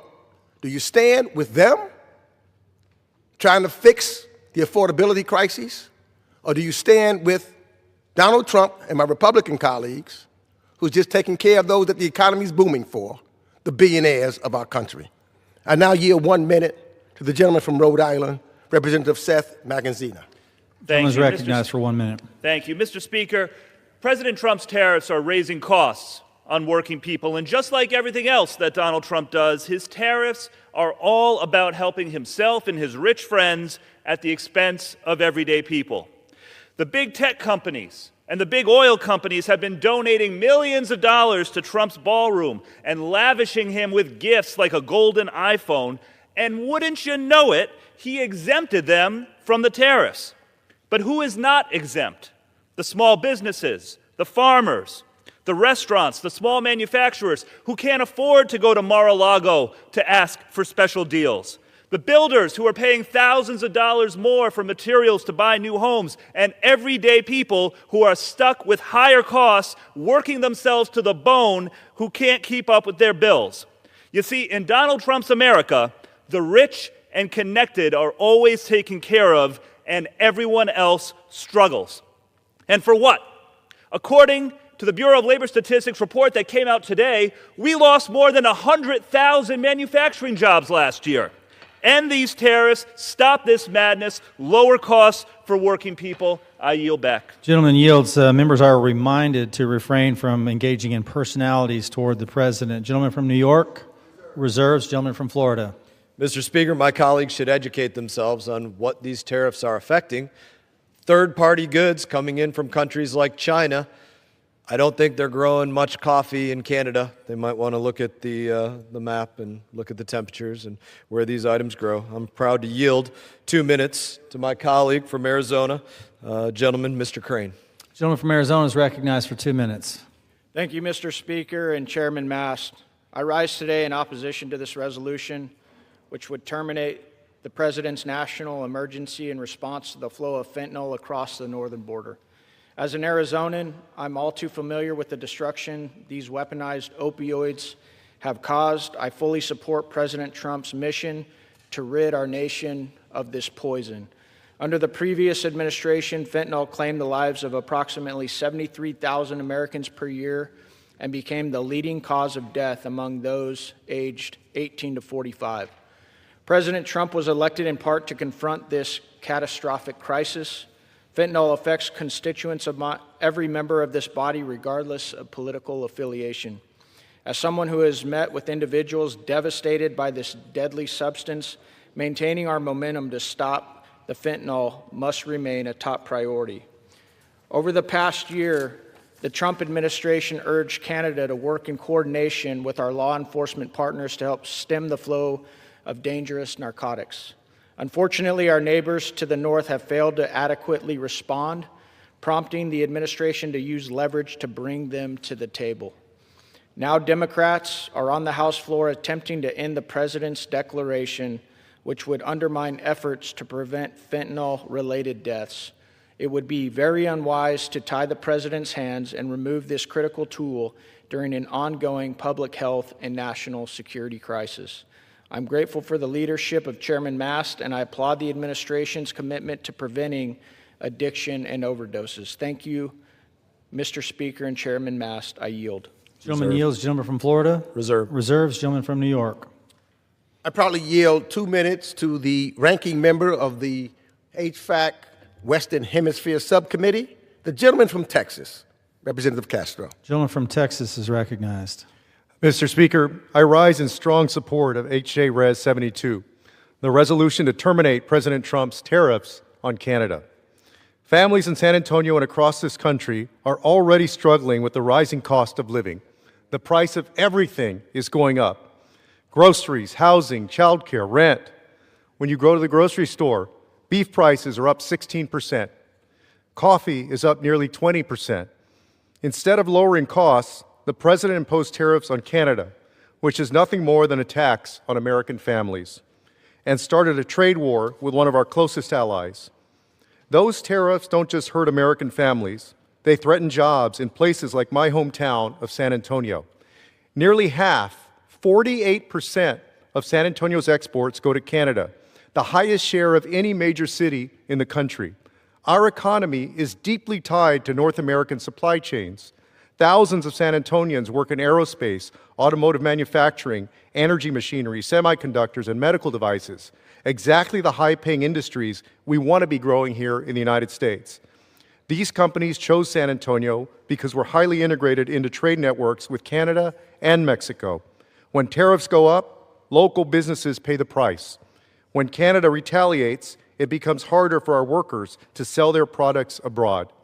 This trade war is making life more expensive, creating uncertainty, and putting good jobs at risk, all while the world continues to move around us. Congress has constitutional authority over tariffs. We must use it here and now. Let's lower costs for American families, protect jobs in San Antonio and across America, and end this reckless trade war. I urge my colleagues to support this resolution, and I yield back. Gentleman yields. Gentleman from New York. Reserves. Reserves. Gentleman from Florida. I'm pleased to yield 3 minutes to the gentleman from Nebraska, Mr. Smith. Gentleman from Nebraska is recognized. Thank you, Mr. Speaker. Thank you, Mr. Chairman. Americans across the country agree the unmitigated flow of fentanyl under the Biden administration now constitutes an emergency. Let's discuss some facts. In 2023 alone, this crisis contributed to the deaths of 70,000 Americans.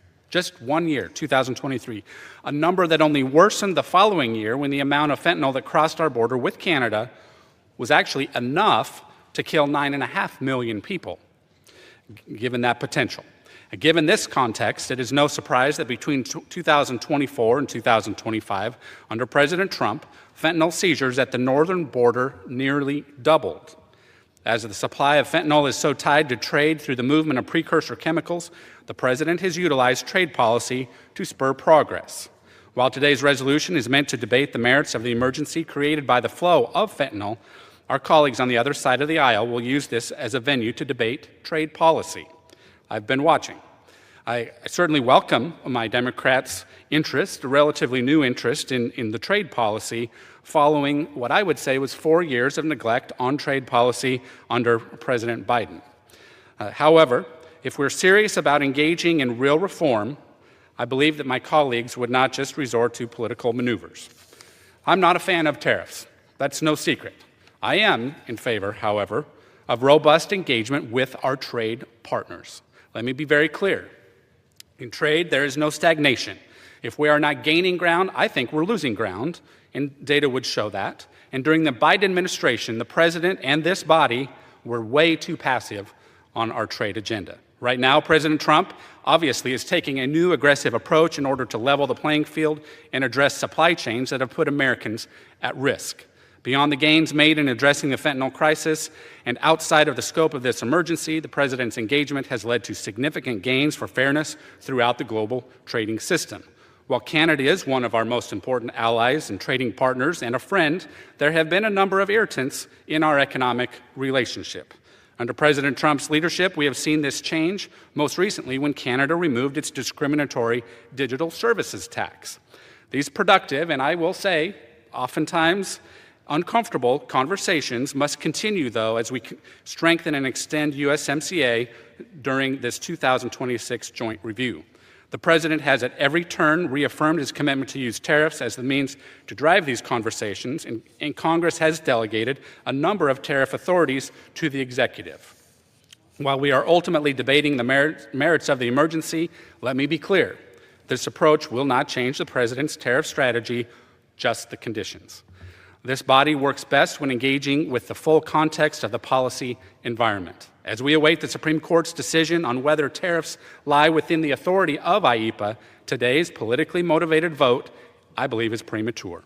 If my colleagues have full confidence there is no risk of fentanyl imports at the northern border, then they have more faith than I do. But if this resolution is instead driven by a newfound tariff skepticism, I urge them to allow the Supreme Court to first make its decision. To overlook the very basis of the emergency in the hopes of removing tariffs for which the President has other authorities to pursue only increases uncertainty in the short term. With that, I urge my colleagues to vote no on the resolution. I yield back. Gentleman yields. Gentleman from Florida. Reserve. Reserves. Gentleman from New York. I yield 1 minute to the gentleman from Texas and the member of the Ways and Means Committee, Representative Lloyd Doggett. Gentleman from Texas is recognized. President Trump's repeated bullying of Canada and its eloquent Prime Minister Carney is both embarrassing and alarming. Our country could not have a better neighbor or trading partner than Canada. Declaring emergencies where none exist, Trump delights in these executive decrees for tariffs. He can act like a king, and he's enabled to be a king-like figure on this issue by his Republican enablers, even though it's costing American families thousands of dollars. 76,000 American manufacturing jobs lost amidst Trump chaos. Small businesses losing out if they don't have a lobbyist who can go to Mar-a-Lago and bargain with Trump. This vote is about affirming no king, no rule by decree from the president when he has no authority to do this, and recognizing that our Constitution places responsibility for trade and tariffs where it should be, right here in this Congress. I yield back. Gentleman yields. Members are reminded to refrain from engaging in personalities toward the president. Gentleman from New York. I reserve. Reserves. Gentleman from Florida.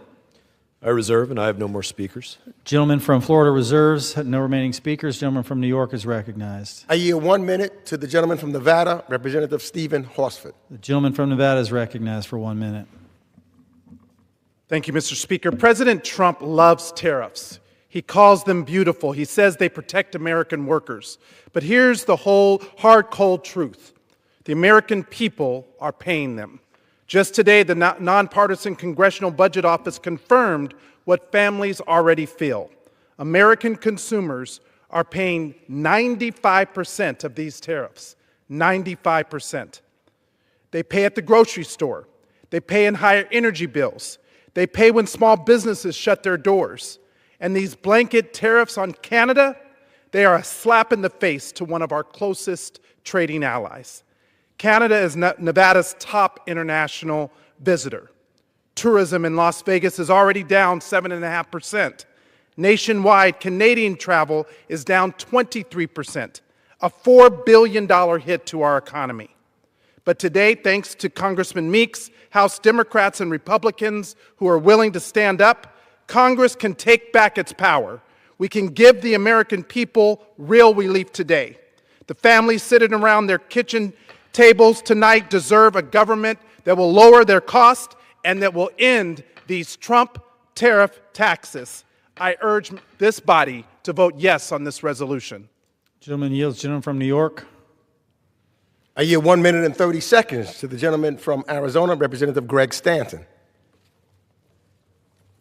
Gentleman's recognized. Thank you very much, Mr. Speaker. I rise in support of H.A. Res. 72. Ranking Member Meeks, thanks for your great leadership on this critical issue. It is time to end Trump's illegal tariffs on Canada, his tariffs on United States' biggest trading partner, Mexico, and the so-called Liberation Day tariff. Congress has the power of the purse, not the president. It's time that we take our power back from an executive who is out of control. Trump's tariffs have been a massive tax on the American people, costing an average household $1,000 per household just in the last year. These tariffs have led to slower job growth, a declining manufacturing industry, less investment. They've hurt our farmers, increased food costs, and these tariffs have inflicted real damage on our relationship with Canada.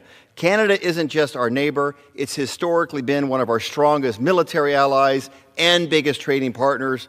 Trump's constant insults, threats, and these punishing tariffs have turned one of our best friends away from us and towards the People's Republic of China. Enough is enough. It is time that we end this. I urge my colleagues, Republicans and Democrats alike, send Trump a clear message that he can't unilaterally wage a trade war against one of our strongest allies and biggest trading partners. I yield back. Gentleman yields. Gentleman from Florida reserves. Gentleman from New York. Ready to close. The gentleman from New York is recognized. The American people are watching. You know, this is very simple. Why did we take a year to get this vote?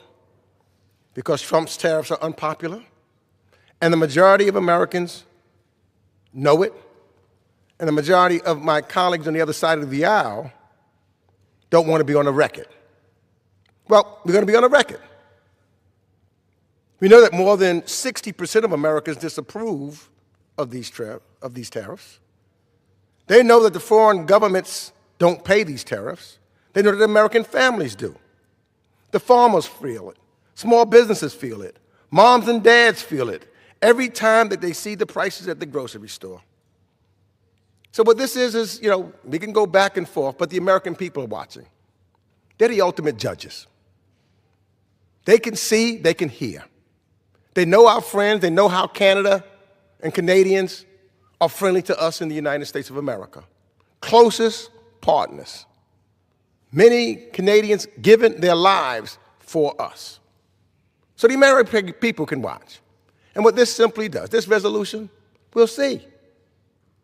If you think that there's a crisis with Canada, then vote. Still, the Constitution says it is the House of Representatives in the United States Congress. It is within our authority. Don't punt. Don't just hide behind somebody else. That's what this will do. If you believe that this is an emergency, vote that way, if that's what you really believe. But if you go to the grocery stores, if you see the price of beef, if you look at the price of coffee, if you feel that the economy is suffering as a result of these tariffs, if you think the economy for the average everyday American is as good as those billionaire friends that the president has, then you vote with the president. Give up, but don't give up your authority as a member of this House to vote. So the first fight here was the power to vote on this issue, which was blocked for 1 year. I choose not to give up that power. Whether I agree or disagree, I want to vote on it. That was prevented for over a year. Today, we will vote on it. And I want to thank some of my colleagues on the other side who have had the courage to stand up and say, let's vote.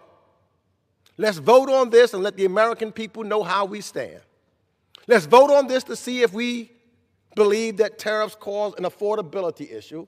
Let's vote on this if we believe that Canada is not our friend, if Canada is an adversary, and you feel that we should block a bridge like the president is talking about now, a bridge that Canadians paid for right across, block it, make them to 51st Street, insult them. If that's what you want to do it. But if you want to stand and bring down prices, if you want the average everyday American to be able to raise their children and live an American dream, if you want to make sure that families can afford to pay their rent, can afford to buy food, can afford to have health care, then you vote yes for this resolution. You and the jury is really the American people. They ultimately will vote. They ultimately will tell us what is in their best interest. I have confidence in the American people. That's why I wanted to vote on this bill. I didn't want to play the funny rules that were being played and was attempted to play last night. And unfortunately, some of my colleagues on the other side did not want to play that game anymore either. So those rules and those games that was played to prevent a vote on the floor of the United States Congress are over. That's what this is about. So the American people can see what we stand for. Do we stand for just going blindly with the President of the United States? Or do we stand for the American people and making sure that their cost of living is cheaper and affordable so they can simply send their kids to school and be able to put a good meal on the table and a roof over the heads of their families?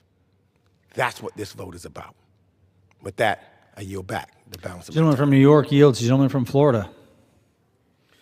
Mr. Speaker, I'm the chairman of the House Foreign Affairs Committee. My colleague over here is the ranking member, the top Democrat. It is important that when we use our voice, when we speak accurately.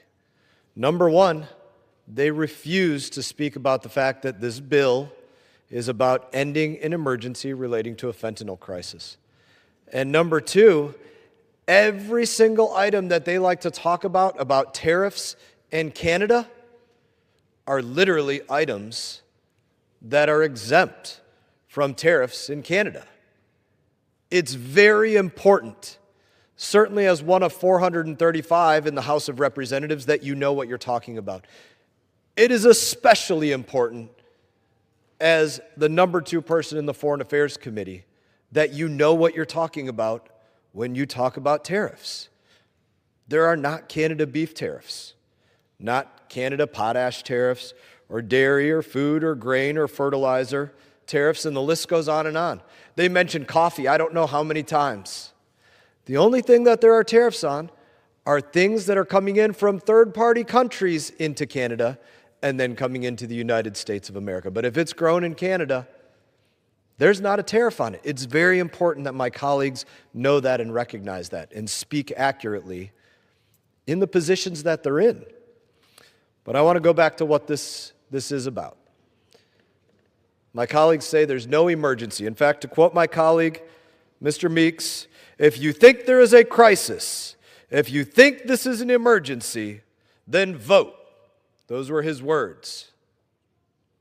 I think the only person on that side that might be able to change the mind of Democrats is my colleague, Mr. Meeks, who is again unwilling to acknowledge that the death of 5,000 people in his state from fentanyl alone in 1 year is an emergency. Unwilling to acknowledge it. So I'm going to take the remainder of my time here, about a minute. I'm going to give my colleague the opportunity, one last minute, to correct the record for his New Yorkers and say, the American people are the judges. They don't need to hear anything else. Would my colleague like to say the American 5,000 deaths are the an American emergency? people will judge. Would my colleague That's like what to we're say here for. 5,000 deaths? Controls the time. Would my colleague like to say 5,000 deaths are an emergency? 5,000 deaths in his state in 1 year from fentanyl, preventable, President's doing everything he can to stop it, with drug boats, with the Caribbean, with the northern border, with the southern border. Crickets. Hear a pin drop in here. Not a word from them. Thank you, Mr. Speaker. I yield. Gentleman yields. All time for debate has expired pursuant to the order of the House of February 10th, 2026. The previous question is ordered on the joint resolution. The question is on engrossment and third reading of the joint resolution. Those in favor say aye. Those opposed, no. The ayes have it. Third reading. Joint resolution relating to a national emergency by the President on February 1st, 2025. Question is on passage of the joint resolution. Those in favor say aye. Those opposed, no. The joint resolution is not passed, and without objection, the motion to reconsider is laid on the table. Gentleman from New York is recognized. Ask for a roll call vote. Does the gentleman request the yeas and nays? The yeas and nays are requested. Those favoring a vote by the yeas and nays will rise. A sufficient number having risen, the yeas and nays are ordered pursuant to Clause 8 of Rule 20. Further proceedings on this question will be postponed.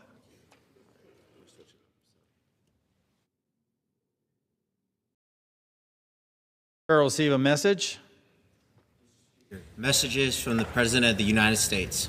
Mr. Speaker, Madam Secretary. I am directed by the President of the United States to deliver to the House of Representatives messages in writing.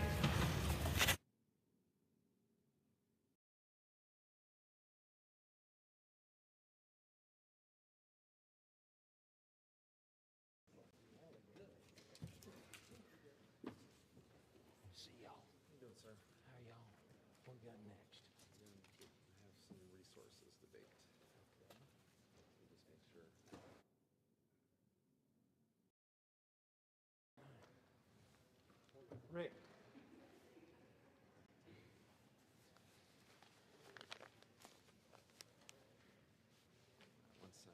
Once Mr. Westerman and Mr. Huffman are both set up. Okay. You bet. Okay. Thank you. See y'all. See you too. You doing okay? Yes, sir.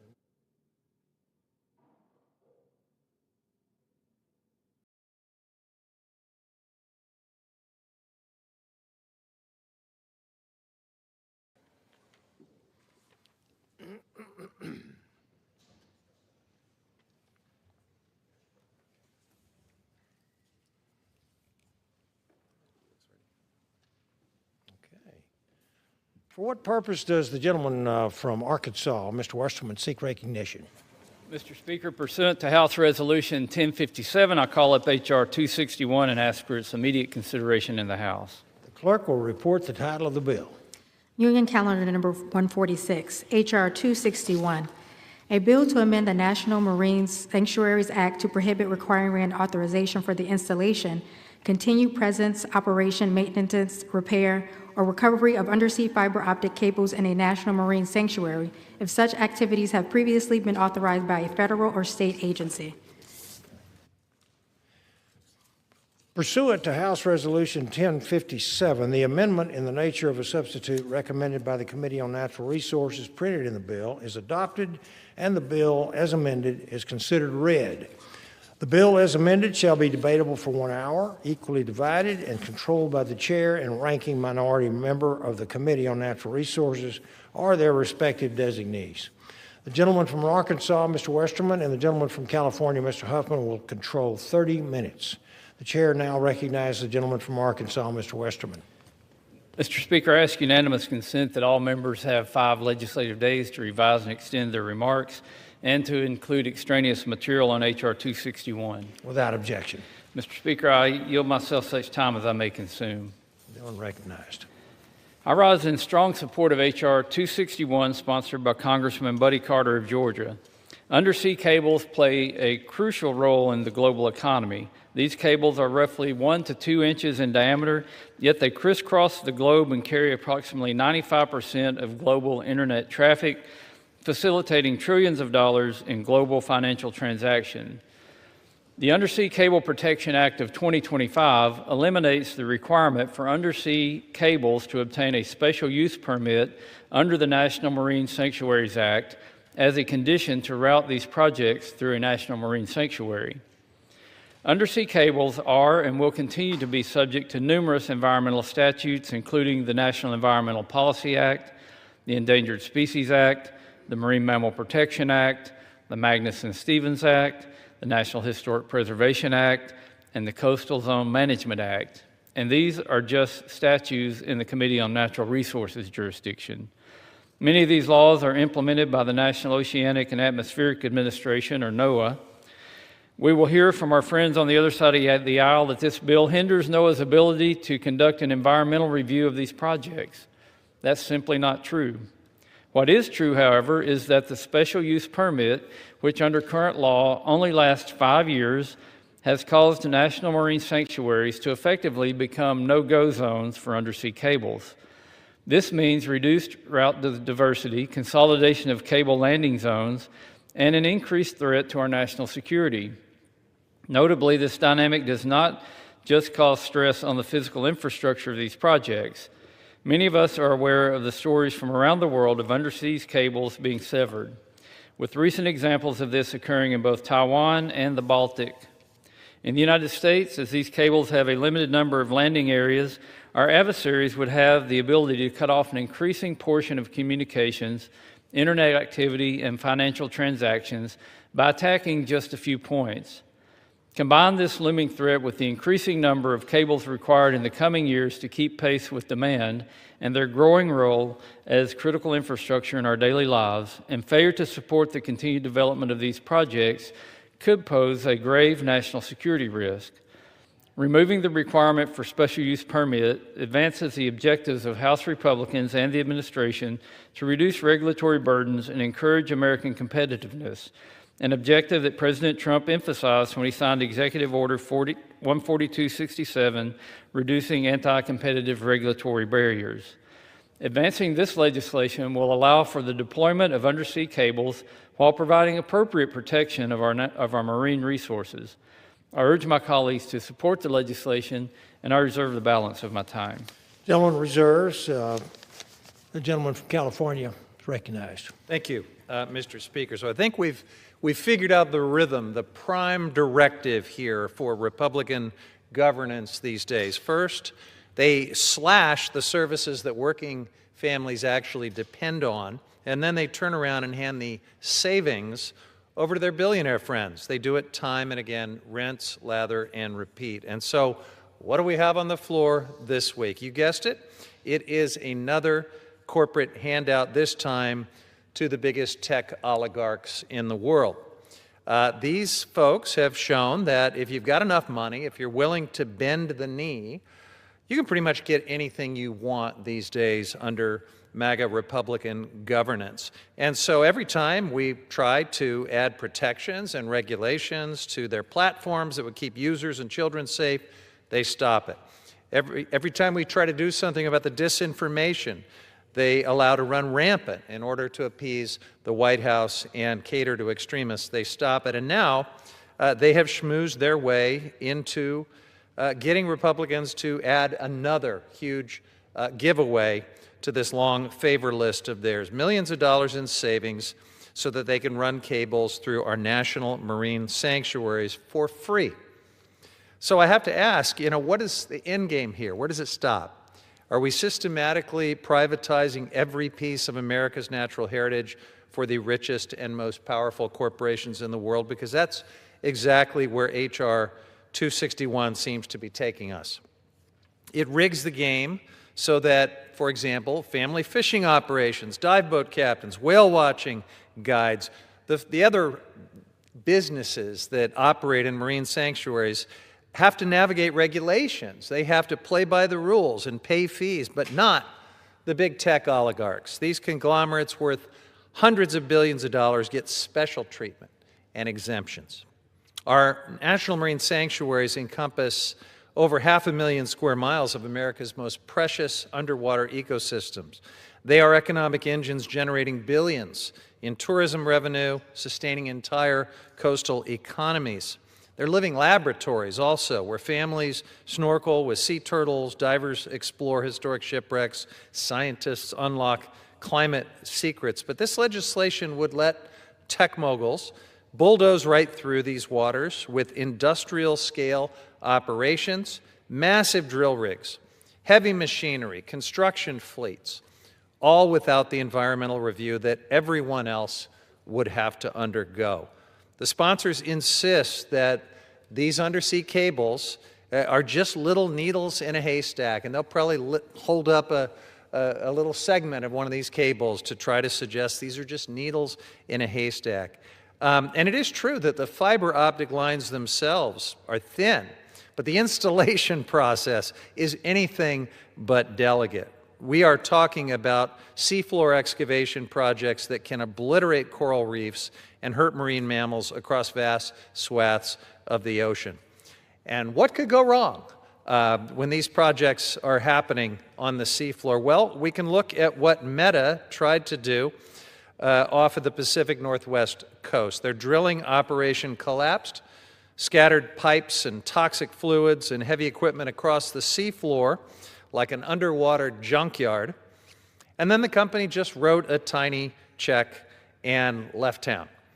Nowhere near the cost of the actual damage that was incurred, and the marine habitat there is still trashed. So look, my district is home to one of our nation's iconic marine sanctuaries. I can say without hesitation that my constituents don't want to see these industrial activities rip through our sensitive kelp forests that support fisheries and tourism.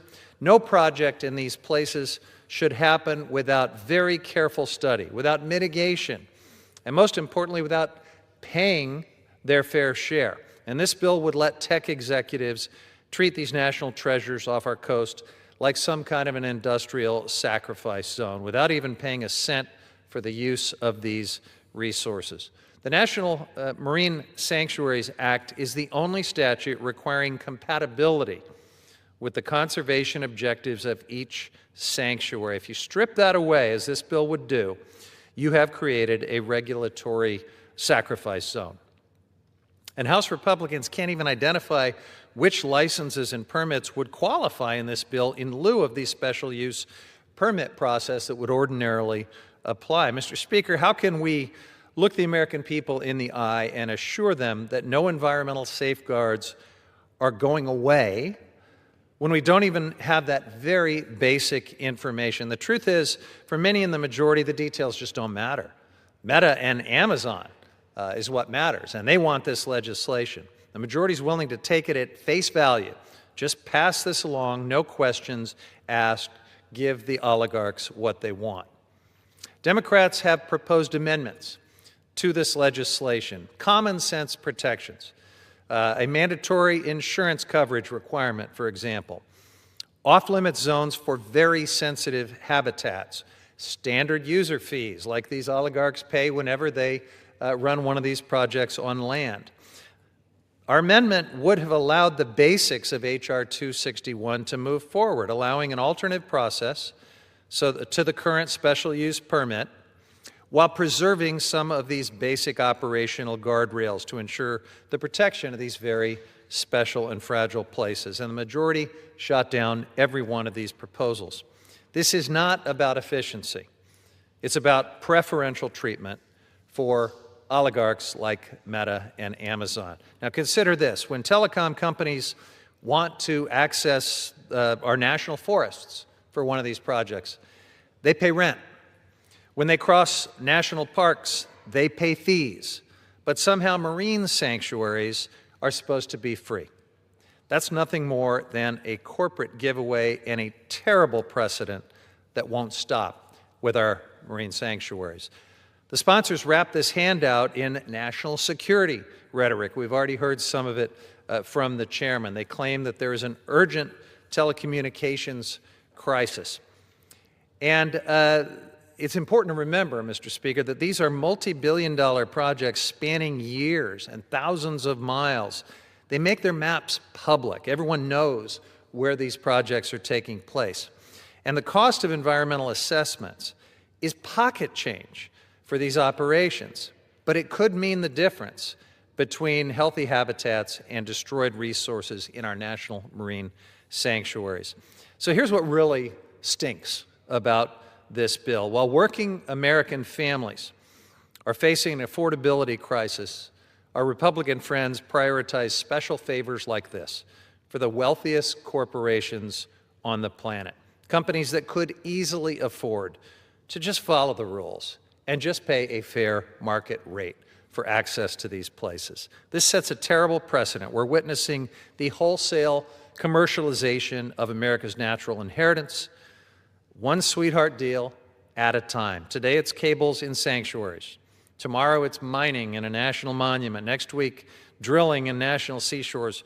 Where does this corporate favoritism end? If my colleagues want to modernize telecommunications, we can do that the right way.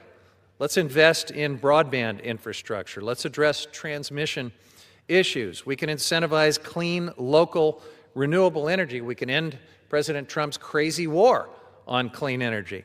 And sure, maybe we can have a few fiber optic cables running through marine sanctuaries, but let's do it through proper analysis and siting. Let's be careful in these very special places. We don't need this bill to enable any of these shared objectives to move forward. Let us not create sacrifice zones in America's national marine sanctuaries. I urge my colleagues to reject this shameless corporate giveaway, and I reserve the balance of my time. Gentleman reserves. Gentleman from Arkansas is recognized.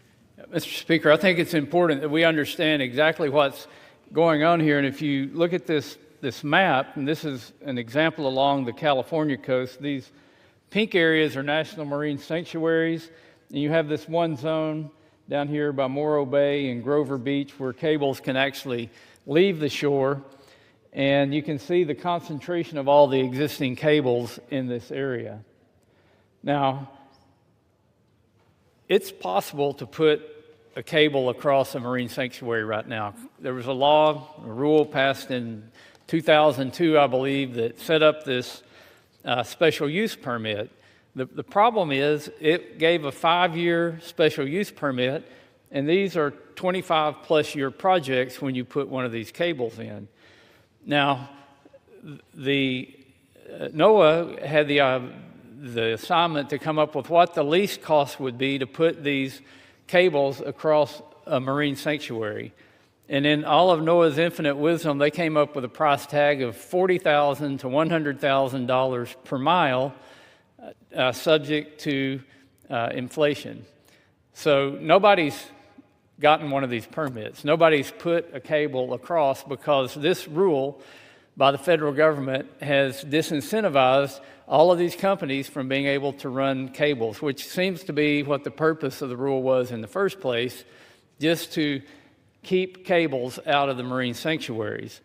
Now, if somebody were to put a cable through a marine sanctuary, they would still have to go through the NEPA process. They would have to go through the entire regulatory process to get a permit to put the cable across the sanctuary. So it's not like you're throwing away all environmental oversight and all environmental guidelines to be able to bury one of these cables, or not bury it, but run along the ocean floor. And again, they're 1 to 2 inches in diameter. Now, if you just looked at 1 mile at say 4 inches in diameter, that strip of land at a rate of $40,000 per mile would be the equivalent of a yearly rent of about $1 million per acre every year.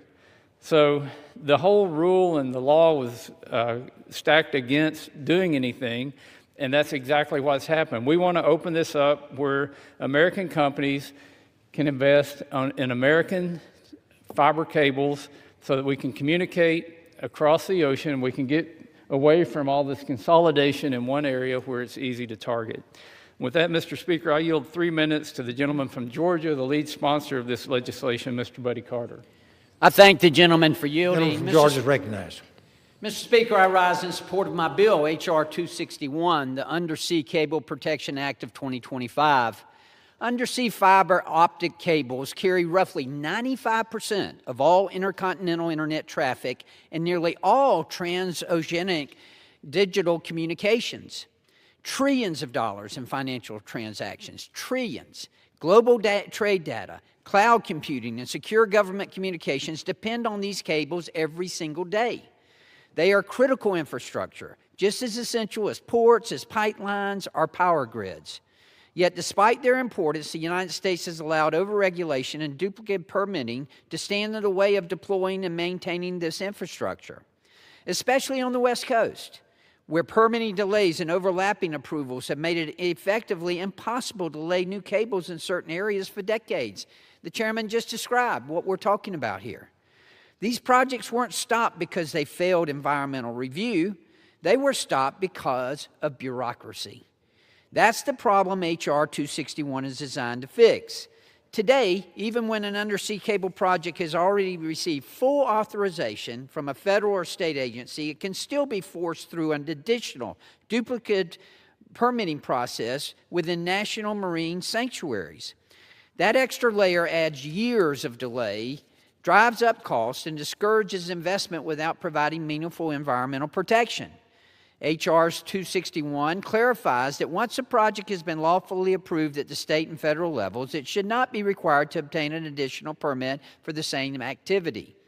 And let me be clear, this bill does not weaken environmental protections. All existing environmental laws, reviews, and interagency coordination requirements remain fully intact. This is about eliminating redundancy, not eliminating oversight. This matters for states like Georgia.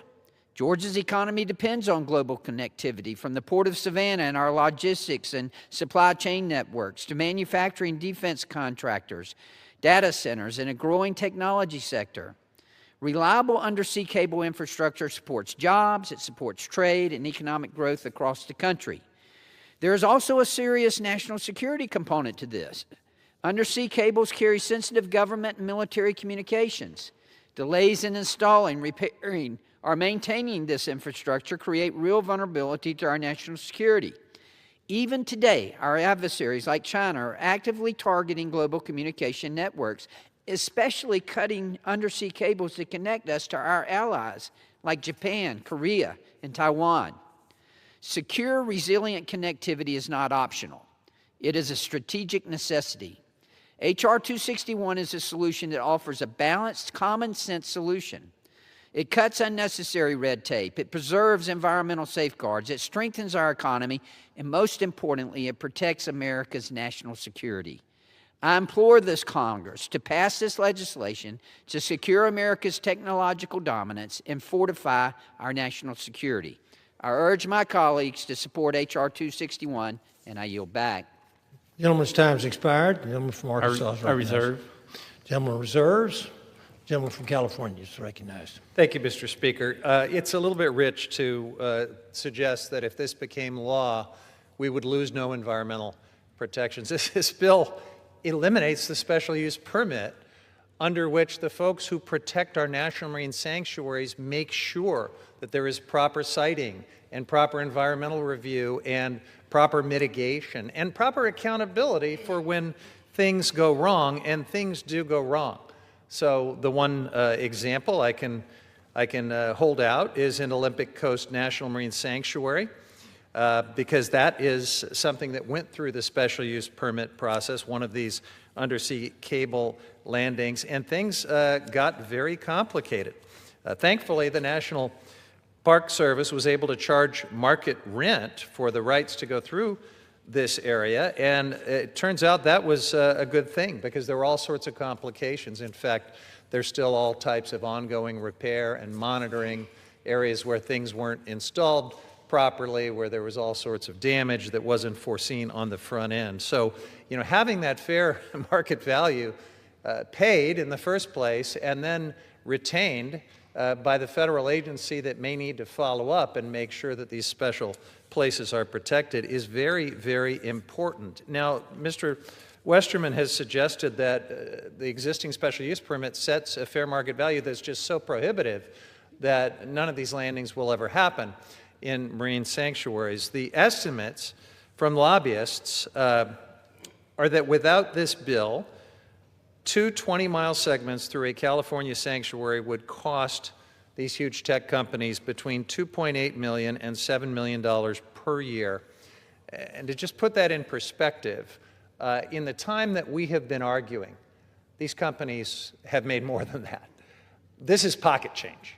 to these companies. They can afford to pay fair market value in order to go through our national marine sanctuaries. And as Mr. Westerman, I'm sure, would not disagree, if they were proposing to run these things through a national park in Hot Springs, Arkansas, for example, it's a good thing they would have to get a special permit to do that, and that they would have to pay fair market value, and that the funds they pay would be available to that unit of the national park system to make sure things were done right and to make sure that there was accountability and mitigation going forward. We're just asking for the same thing for our national marine sanctuaries.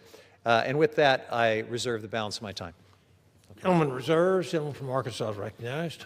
Mr. Speaker, I yield 2 minutes to the gentleman from Ohio, Mr. Miller. Gentleman is recognized. Thank you, Chairman. Thank you, Mr. Speaker. I rise today in strong support of H.R. 261, the Undersea Cable Protection Act. Undersea cables are the backbone of our modern economy. These cables are no bigger than a garden hose, but support over $10 trillion in international commerce on a daily basis. You'd think that this clear significance would prompt us to make sure that it's easy to build these things, but no. The United States is one of the most difficult countries in the world to lay and operate undersea cables. This is a national security liability. There is simply no reason to require a special use permit for an undersea cable because there is absolutely zero, and I say zero, environmental impact. It is time for Congress to pay more attention to the critical infrastructure that surrounds us in this country. That is why I introduced the Neptune Act, to make sure that the Navy maintains its undersea cable laying and repair capabilities, and that's also why I intend to vote for this legislation and urge my colleagues to do the same. Thank you to my friend Buddy Carter from the National Resources Committee for leading this effort. Thank you, Mr. Chairman, and thanks, Mr. Speaker. I yield back. Gentleman yields. I reserve. Gentleman from Arkansas, he reserves. Gentleman from California. Thank you, Mr. Speaker. I yield 5 minutes to the gentleman from the Central Coast of California, Mr. Carbajal. Gentleman's recognized. I thank the chair and I thank the gentleman for yielding. I rise in firm opposition to H.R. 261, the Undersea Cable Protection Act of 2025. On its face, this legislation may seem like a narrow procedural change, as streamlining permitting for undersea fiber optic cables. But in reality, it strips away critical environmental and economic safeguards that we and the communities we represent depend on to help power our nation's blue economy. We know that 4 of the 5 national marine sanctuaries in California generate more than $114 million a year and support over 18,000 jobs in commercial fishing alone. H.R. 261 is a giveaway to mega corporations at the expense of the American taxpayer, the oceans and Great Lakes we have advocated to protect. And some of the marine sanctuaries most at risk because of this legislation are iconic spots off the coast of California: Monterey Bay, Channel Islands, and the newly created Chumash Heritage National Marine Sanctuary. Nowhere is this more evident than in the Chumash Heritage National Marine Sanctuary, a designation that was decades in the making. First nominated by the Northern Chumash Tribe Council in 2015, the sanctuary became effective on November 30th, 2024, after review by Congress and the state of California. And now, through this legislation, my constituents and the Chumash Heritage National Marine Sanctuary will lose big. Waiving the future fees on cables from industry would cost between $2.7 and $7 million per every 20 miles each year. While there is a 2-year exception for the newly designated Chumash Heritage National Marine Sanctuary, current law requires operators and installers of deep-sea fiber optic cables to obtain a permit from NOAA and pay fair market fees for use of these areas. I and many others here today believe we need secure, reliable telecommunications infrastructure. And I understand that the 5-year time limits on permits cause concern for companies looking for long-term certainty. However, I firmly believe that we can find a solution that protects these sanctuary resources and treats all stakeholders fairly. We can find a win-win solution that supports innovation, continues to support our local economies, and ensure the American taxpayer gets a fair return for use of our natural resources. That is why, at the appropriate time, I will offer a motion to recommit this bill back to committee. If the House rules permitted, I would have offered the motion with an important amendment to this bill. My amendment is straightforward. Allow tech companies to have their alternative permitting pathway in sanctuaries, but add in a few common sense guardrails. First, allow an alternative license or permit, but require that the project be compatible with the purpose of the sanctuary. That means protecting the sensitive areas of the seafloor and avoiding cultural and historic sites. Second, require public comment, as is currently the practice with special use permits. Third, require these companies to carry liability insurance for the project. We don't want to see another disaster like we saw off the coast of Oregon. A Meta subsidiary dumping drilling fluid and drilling equipment on the sea floor, then leaving the taxpayers on the hook to clean up the mess. Yes, did I say taxpayers? Yes, they're the ones that paid. Finally, my amendment would maintain the status quo and allow NOAA to collect a fair market fee for the use of these sanctuary resources, just like any other public land management agency does for cables that cross their protected lands. These are all standard provisions for the use of public resources, and I hope we can bring back a little bit of common sense to this legislation. I ask unanimous consent to insert into the record the text of this amendment. I ask my colleagues to join me in voting for the motion to recommit and protect our marine sanctuaries for future generations. I yield back. Without objection, gentleman yields. Gentleman reserves. Gentleman from Arkansas is recognized. Mr. Speaker, the article featured behind me found that adversaries like Russia and China are taking disruptive action against undersea cables on a more frequent basis around the world. Here's an article just from yesterday talking about a Chinese cargo ship captain who's been charged with severing a natural gas pipeline and a communication cable in the Baltic Sea. If we stick to the status quo, we're leaving ourselves more vulnerable to similar threats at our doorstep. Our adversaries are taking an increasingly aggressive posture in targeting critical infrastructure. Congressman Carter's legislation promotes route diversity, it reduces threats to global communication systems, and it ensures that the United States wins the global technology race. It's why it's important that we pass this legislation and we give companies the certainty that they can build these transmission or these communication lines and diversify where they're locating them so that we can protect our economic security and also our national security. I have no further request for time. I'm prepared to close, and I reserve the balance of my time. Gentleman reserves. Gentleman from California. Thank you, Mr. Speaker. It's a very selective concern about national security, apparently, because right now every one of these landings has a publicly available map. The whole world knows where everything is. If my friends were concerned about the national security exposure that presents, you'd think we'd be working on some way to make that less of a publicly obvious piece of information. But no, we're not hearing about that. We're hearing it raised as a bit of a pretext here to try to run these projects through national marine sanctuaries rent-free and environmental review-free. Now, one of the speakers across the aisle actually said a few moments ago that there's no need for a special use permit. In fact, it's ridiculous to require one because there's no environmental impact to these projects. We've heard about what happened off the Oregon coast. Certainly, the people of the Oregon coast would differ mightily with the notion that there's no environmental impact. They're still cleaning up the mess, and taxpayers ultimately had to do it. But we also have the example from the Olympic Coast National Marine Sanctuary that I referred to earlier. This, of course, is a tough place to work on the seafloor. It is mud. It's sensitive habitat. Fishermen are active in the area.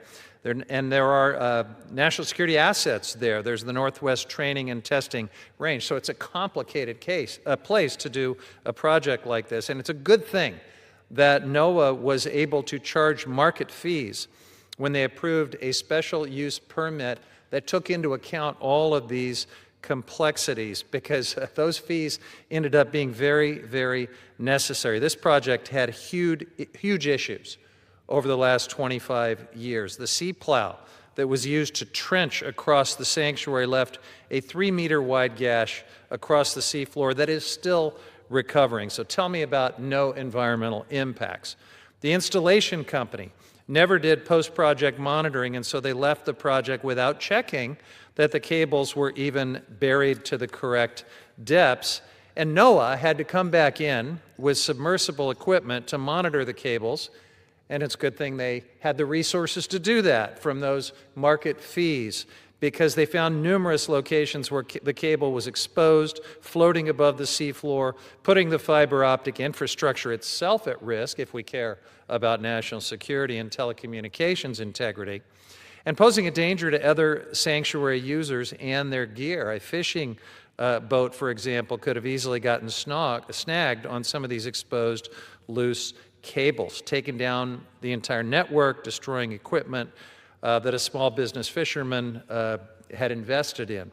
To this day, the fiber optic company has to enter that sanctuary regularly in order to repair and rebury the cables that were improperly installed. So all of this would have been an even greater mess had this bill been law at the time, had NOAA been unable to put some conditions and some guardrails into the special use permit, had NOAA been unable to charge that fair market fee that has enabled it to follow up and clean up some of this mess. That is what is at risk if we pass a thoughtless corporate giveaway like this. I urge my colleagues to vote no on this legislation, and I yield back. Gentleman yields. Gentleman from Arkansas is recognized. Mr. Speaker, this legislation before us today accomplishes two objectives. First, it eliminates the requirement for undersea cables to obtain a special use permit for operating within national marine sanctuaries. Again, undersea cable projects would still need to undergo review under the National Environmental Policy Act, the Endangered Species Act, the Marine Mammal Protection Act, the Magnuson-Stevens Act, the National Historic Preservation Act, and the Coastal Zone Management Act. None of that permitting is waived in this bill, and I would dare say anybody wanting to run one of these cables would say they're getting to do it and to avoid all environmental laws and protections, and I don't think people running these cables want to do that. Second, it removes the 5-year timeline for any special use permit within a national marine sanctuary. Together, these reforms reduce regulatory burdens, they protect our national security, and they ensure that America can lead the way in deploying undersea cables while protecting our marine environments. I want to thank Congressman Carter for his leadership on this issue. I urge my colleagues to support this legislation, and I yield back the balance of my time. Gentleman yields. All time for debate has expired. Pursuant to House Resolution 1057, the previous question is ordered on the bill as amended. The question on engrossment and the third reading of the bill. Those in favor say aye. Those opposed, no. The ayes have it. Third reading, please. A bill to amend the National Marine Sanctuaries Act to prohibit requiring an authorization for the installation, continued presence, operation, maintenance, repair, or recovery of undersea fiber optic cables in a national marine sanctuary if such activities have been previously authorized by a federal or state agency. What purpose does the gentleman from California seek recognition? Mr. Speaker, I have a motion to recommit at the desk. Clerk will report the motion. Mr. Carbajal of California moves to recommit the bill H.R. 261 to the Committee on Natural Resources. Pursuant to Clause 2B of Rule 19, the previous question is ordered on the motion to recommit. The question is on the motion. All those in favor say aye. All those opposed, no. The noes have it. The motion is not agreed to. Gentleman from California. Mr. Speaker, I ask for the yeas and nays. The yeas and nays are now requested. Those favoring a vote by the yeas and nays will rise. A sufficient number having risen, the yeas and nays are ordered. Pursuant to Clause 8 of Rule 20, further proceedings on this question will be postponed. The chair lays before the House a message. To the Congress of the United States, consistent with applicable law, including Section 232C2 of the Trade Expansion Act of 1962 as amended, 19 United States Code 1862C2, Section 232, I am providing notice of the reasons why I have decided to take action to adjust imports of processed critical minerals and their derivative products, PCMDPs, so that such imports will not threaten to impair the national security of the United States. On October 24, 2025, the Secretary of Commerce, Secretary, in accordance with Section 232, transmitted to me a report on his investigation into the effects of imports of PCMDPs on the national security of the United States. Based on the facts considered in that investigation, the Secretary found and advised me of his opinion that PCMDPs are being imported into the United States in such quantities and under such circumstances as to threaten to impair the national security of the United States.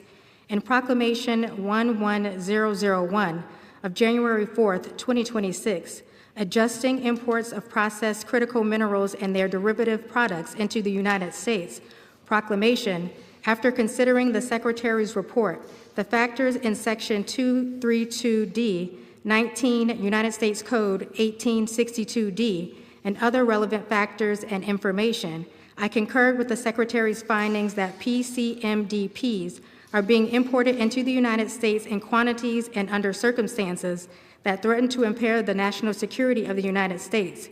In my judgment, and in light of the Secretary's report, the factors in Section 232D and other relevant factors and information, I have determined that it is necessary and appropriate to direct negotiations of agreements to address the national security threat. In the proclamation, I have also noted that depending on the status of or outcome of those negotiations, I may take other measures to adjust the imports of PCMDPs to address the national security threat. I am enclosing a copy of the proclamation that I have issued. The proclamation further explains the circumstances underlying the threat to impair the national security of the United States posed by imports of PCMDPs and the actions taken in the proclamation to eliminate that threat. Signed sincerely, Donald J. Trump, the White House, February 11, 2026. The chair lays before the House a message. Oh, I'm sorry. Referred to the Committee on Ways and Means and ordered printed. The chair lays before the House a message.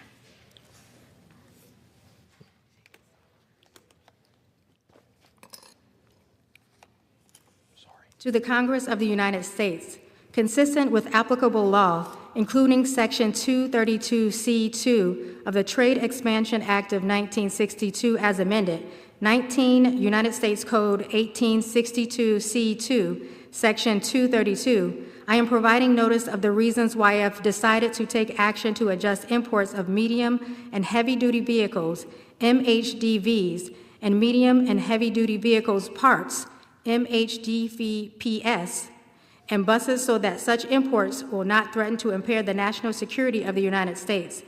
In September 2025, the Secretary of Commerce, Secretary, in accordance with Section 232, transmitted to me a report on his investigation into the effects of imports of MHDVSs and MHDVPs and buses on the national security of the United States. Based on the facts considered in that investigation, the Secretary found and advised me of his opinion that MHDVs, MHDVPs, and buses are being imported into the United States in such quantities and under such circumstances as to threaten to impair the national security of the United States. In Proclamation 10984 of October 17, 2025, adjusting imports of medium and heavy-duty vehicles, medium and heavy-duty vehicle parts, and buses into the United States. Proclamation. After considering the Secretary's report, the factors in Section 232D, 19 United States Code 1862D, and other relevant factors and information, I concur with the Secretary's findings that MHDVs and MHDVPs and buses are being imported into the United States in quantities and under circumstances that threaten to impair the national security of the United States. In my judgment, and in light of the Secretary's report, the factors in Section 232D and other relevant factors and information, I have determined that it is necessary and appropriate to impose tariffs and other certain imports of MHDVs and MHDVPs and buses. And I am enclosing a copy of the proclamation that I have issued. The proclamation further explains the circumstances underlying the threat to impair the national security of the United States posed by imports of MHDVs, MHDVPs, and buses, and the actions taken in the proclamation to eliminate that threat. Signed sincerely, Donald J. Trump, the White House, February 11, 2026. Referred to the Committee on Ways and Means and ordered printed. The chair lays before the House a message.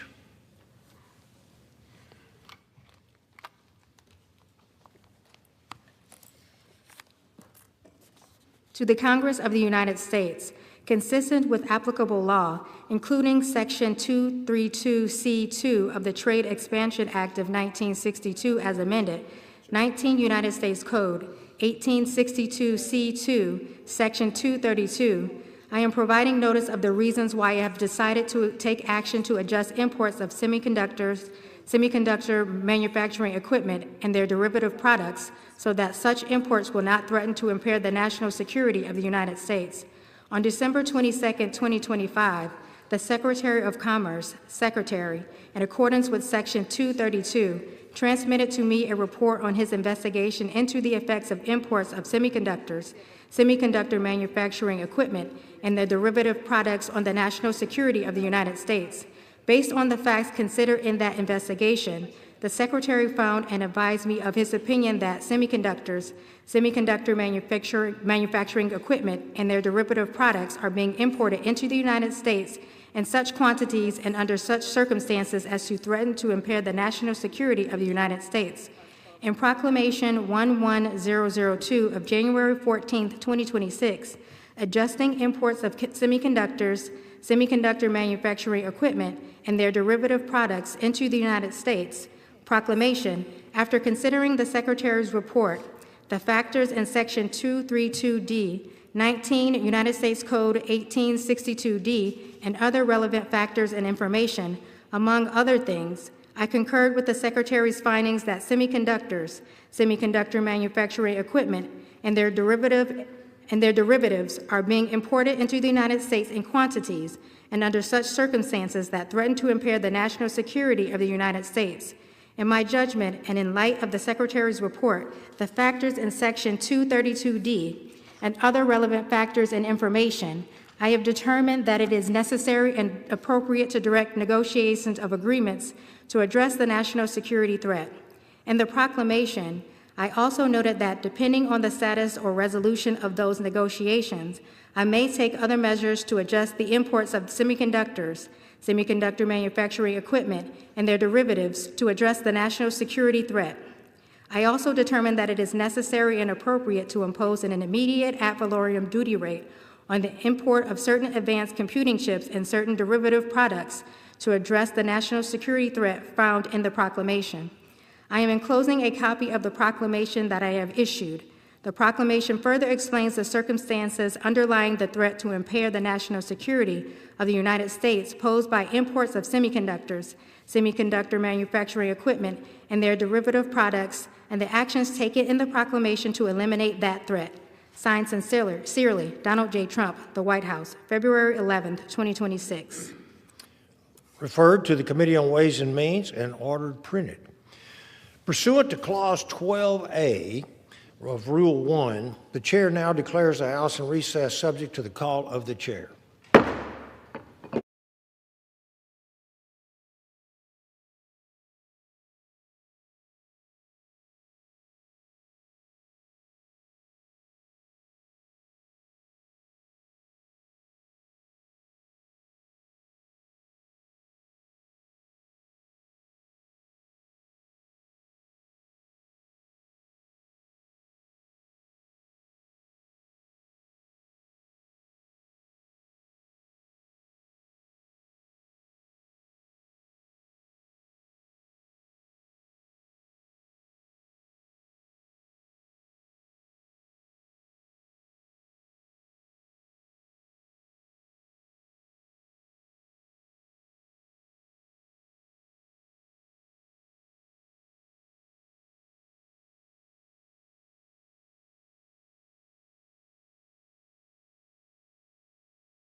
Proceedings will resume on questions previously postponed. Votes will be taken in the following order.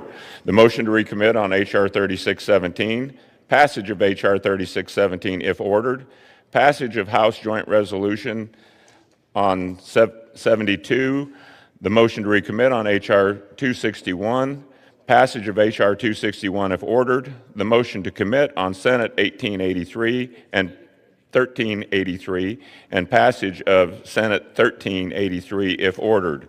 The first electronic vote will be conducted as a 15-minute vote. Pursuant to Clause 9 of Rule 20, remaining electronic votes will be conducted as 5-minute votes. Pursuant to Clause 8 of Rule 20, the unfinished business is the question on agreeing to the motion to recommit on H.R. 3617 offered by the gentleman from Ohio, Mr. Landsman, on which the yeas and nays were ordered. The clerk will redesignate the motion. Motion to recommit H.R. 3617 offered by Mr. Landsman of Ohio.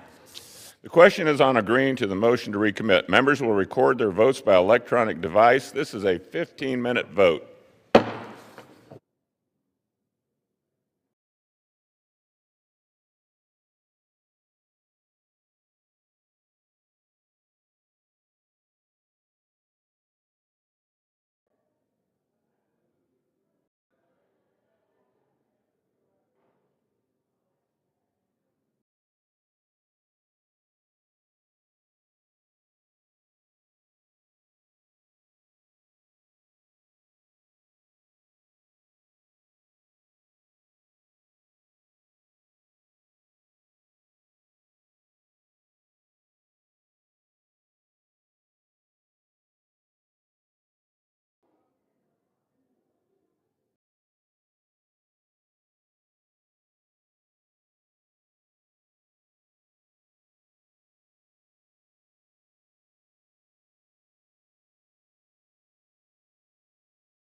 Member.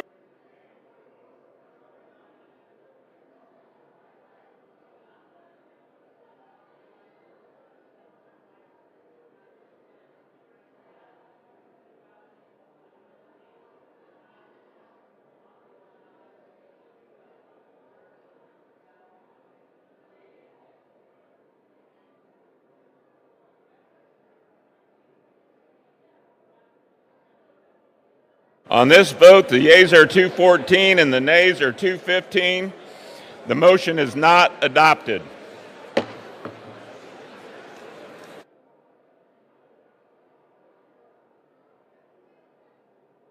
The question is on passage of the bill. Those in favor, please say aye. Those opposed, no. The ayes have it. The bill is not. I would ask for the yeas and nays. The yeas and nays are requested. Those favoring a vote by the yeas and nays will rise. A sufficient number having risen, the yeas and nays are ordered. Members will record their votes by electronic device. This is a 5-minute vote.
Vote, the yeas are 223 and the nays are 206. The bill is passed. Without objection, a motion to reconsider is laid on the table.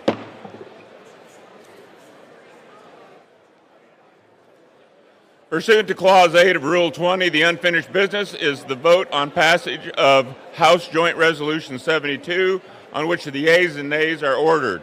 The clerk will report the title of the joint resolution. House Joint Resolution 72, joint resolution relating to a national emergency by the President on February 1, 2025. The question is on passage of the joint resolution.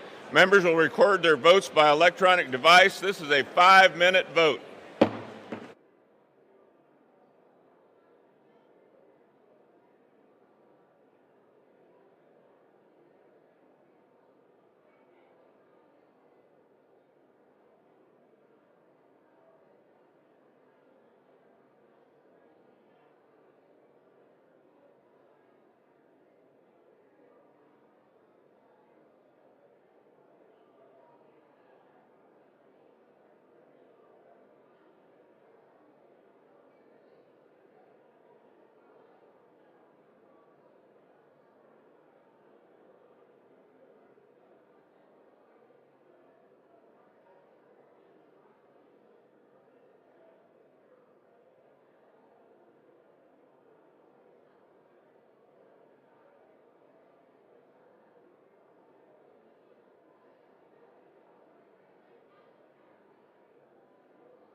On this vote, the yeas are 219 and the nays are 211.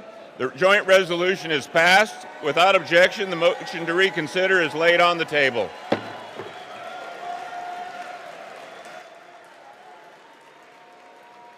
Pursuant to Clause 8 of Rule 20, the unfinished business is on the question of agreeing to the motion to recommit on H.R. 261 offered by the gentleman from California, Mr. Carbajal, on which the yeas and nays were ordered. The clerk will redesignate the motion. Motion to recommit H.R. 261 offered by Mr. Carbajal of California. The question is on agreeing to the motion to recommit. Members will record their votes by electronic device. This is a 5-minute vote.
On this vote, the yeas are 214 and the nays are 216. The motion is not adopted.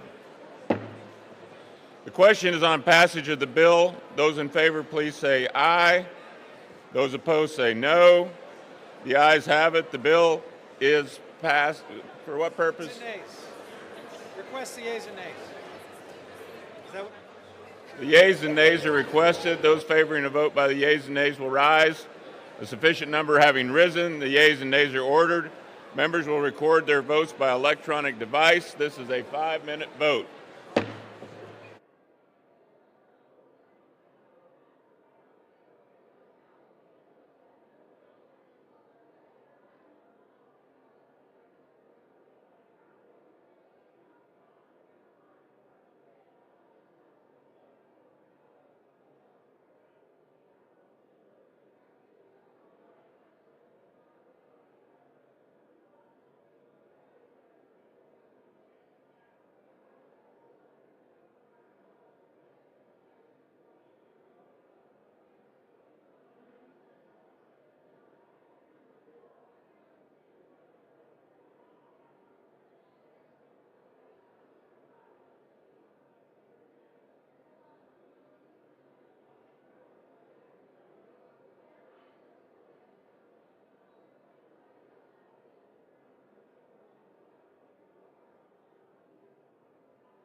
On this vote, the yeas are 218 and the nays are 212.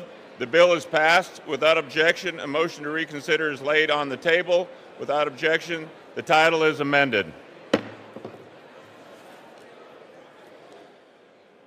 Pursuant to Clause 8 of Rule 20, the unfinished business is the question on agreeing to the motion to commit on Senate 1383 offered by the gentleman from New York, Mr. Morrell, on which the yeas and nays were ordered. The clerk will redesignate the motion. Motion to commit Senate 1383 offered by Mr. Morelli of New York. The question is on agreeing to the motion to commit. Members will record their votes by electronic device. This is a 5-minute vote.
On this vote, the yeas are 214 and the nays are 217. The motion is not adopted. The motion is on passage of the bill. Those in favor, please say aye. Those opposed, no. The ayes have it. For what purpose does the gentleman from New York seek recognition? Mr. Speaker, I ask for the yeas and nays. The yeas and nays are requested. Those favoring a vote by the yeas and nays will rise. A sufficient number having risen, the yeas and nays are ordered. Members will record their votes by electronic device. This is a 5-minute vote. Yeah, I don't know, I got stuck. The clutch. You think I hadn't done this before?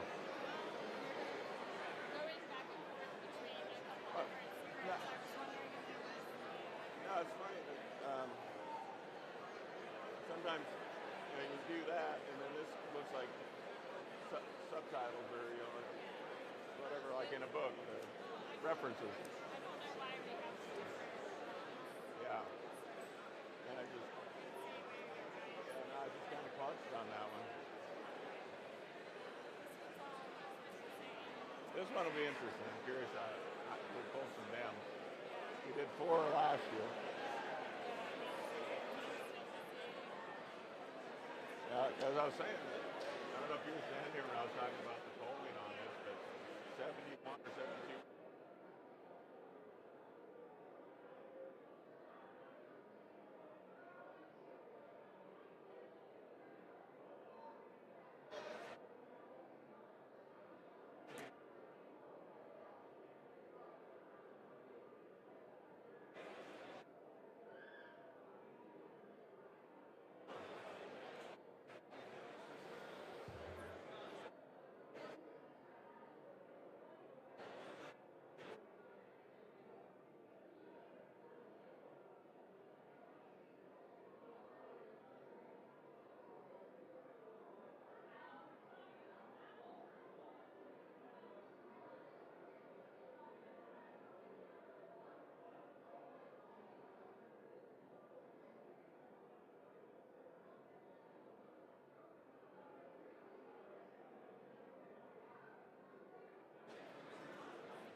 I know I would.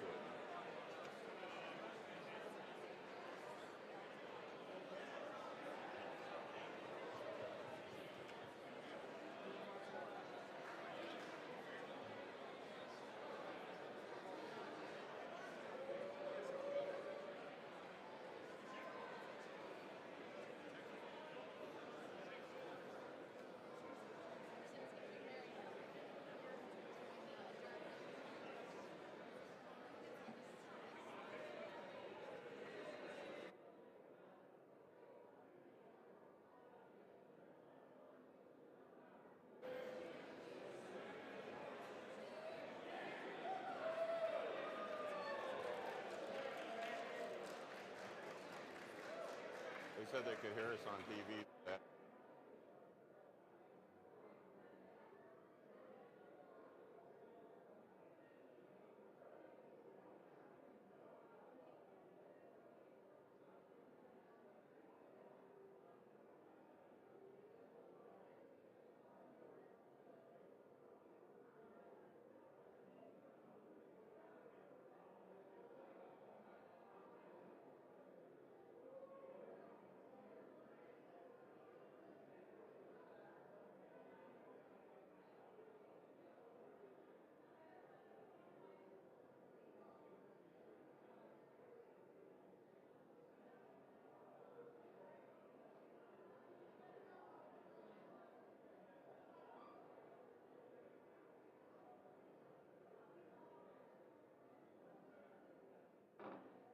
Minute remaining.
On this vote, the yeas are 218 and the nays are 213.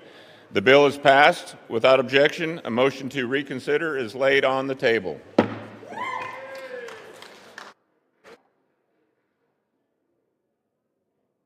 For what purpose does the gentlewoman from Illinois seek recognition? Mr. Speaker, I ask unanimous consent that the Committee on House Administration be discharged from further consideration of H-Con Res 72 and ask for its immediate consideration in the House. The clerk will report the title of the concurrent resolution.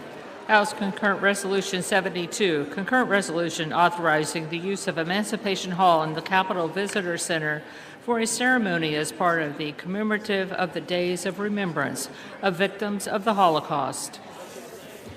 Is there an objection to the consideration of the concurrent resolution? Without objection, the concurrent resolution is agreed to, and the motion to reconsider is laid on the table. For what purpose does the gentlewoman from Illinois seek recognition? Mr. Speaker, I ask unanimous consent that when the House adjourns today, it adjourn to meet at 9 a.m. tomorrow. Without objection.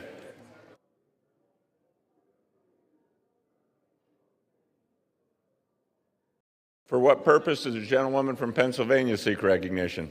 Mr. Speaker, I ask unanimous consent that I may hereafter be considered as the first sponsor of H.R. 3370, Protect Firefighters Act, and H.R. 1742, Access to Reproductive Care for Service Members Act. These bills originally introduced by Representative Sherrill of New Jersey for the purposes of adding co-sponsors and requesting reprints pursuant to Clause 7 of Rule 12. Without objection.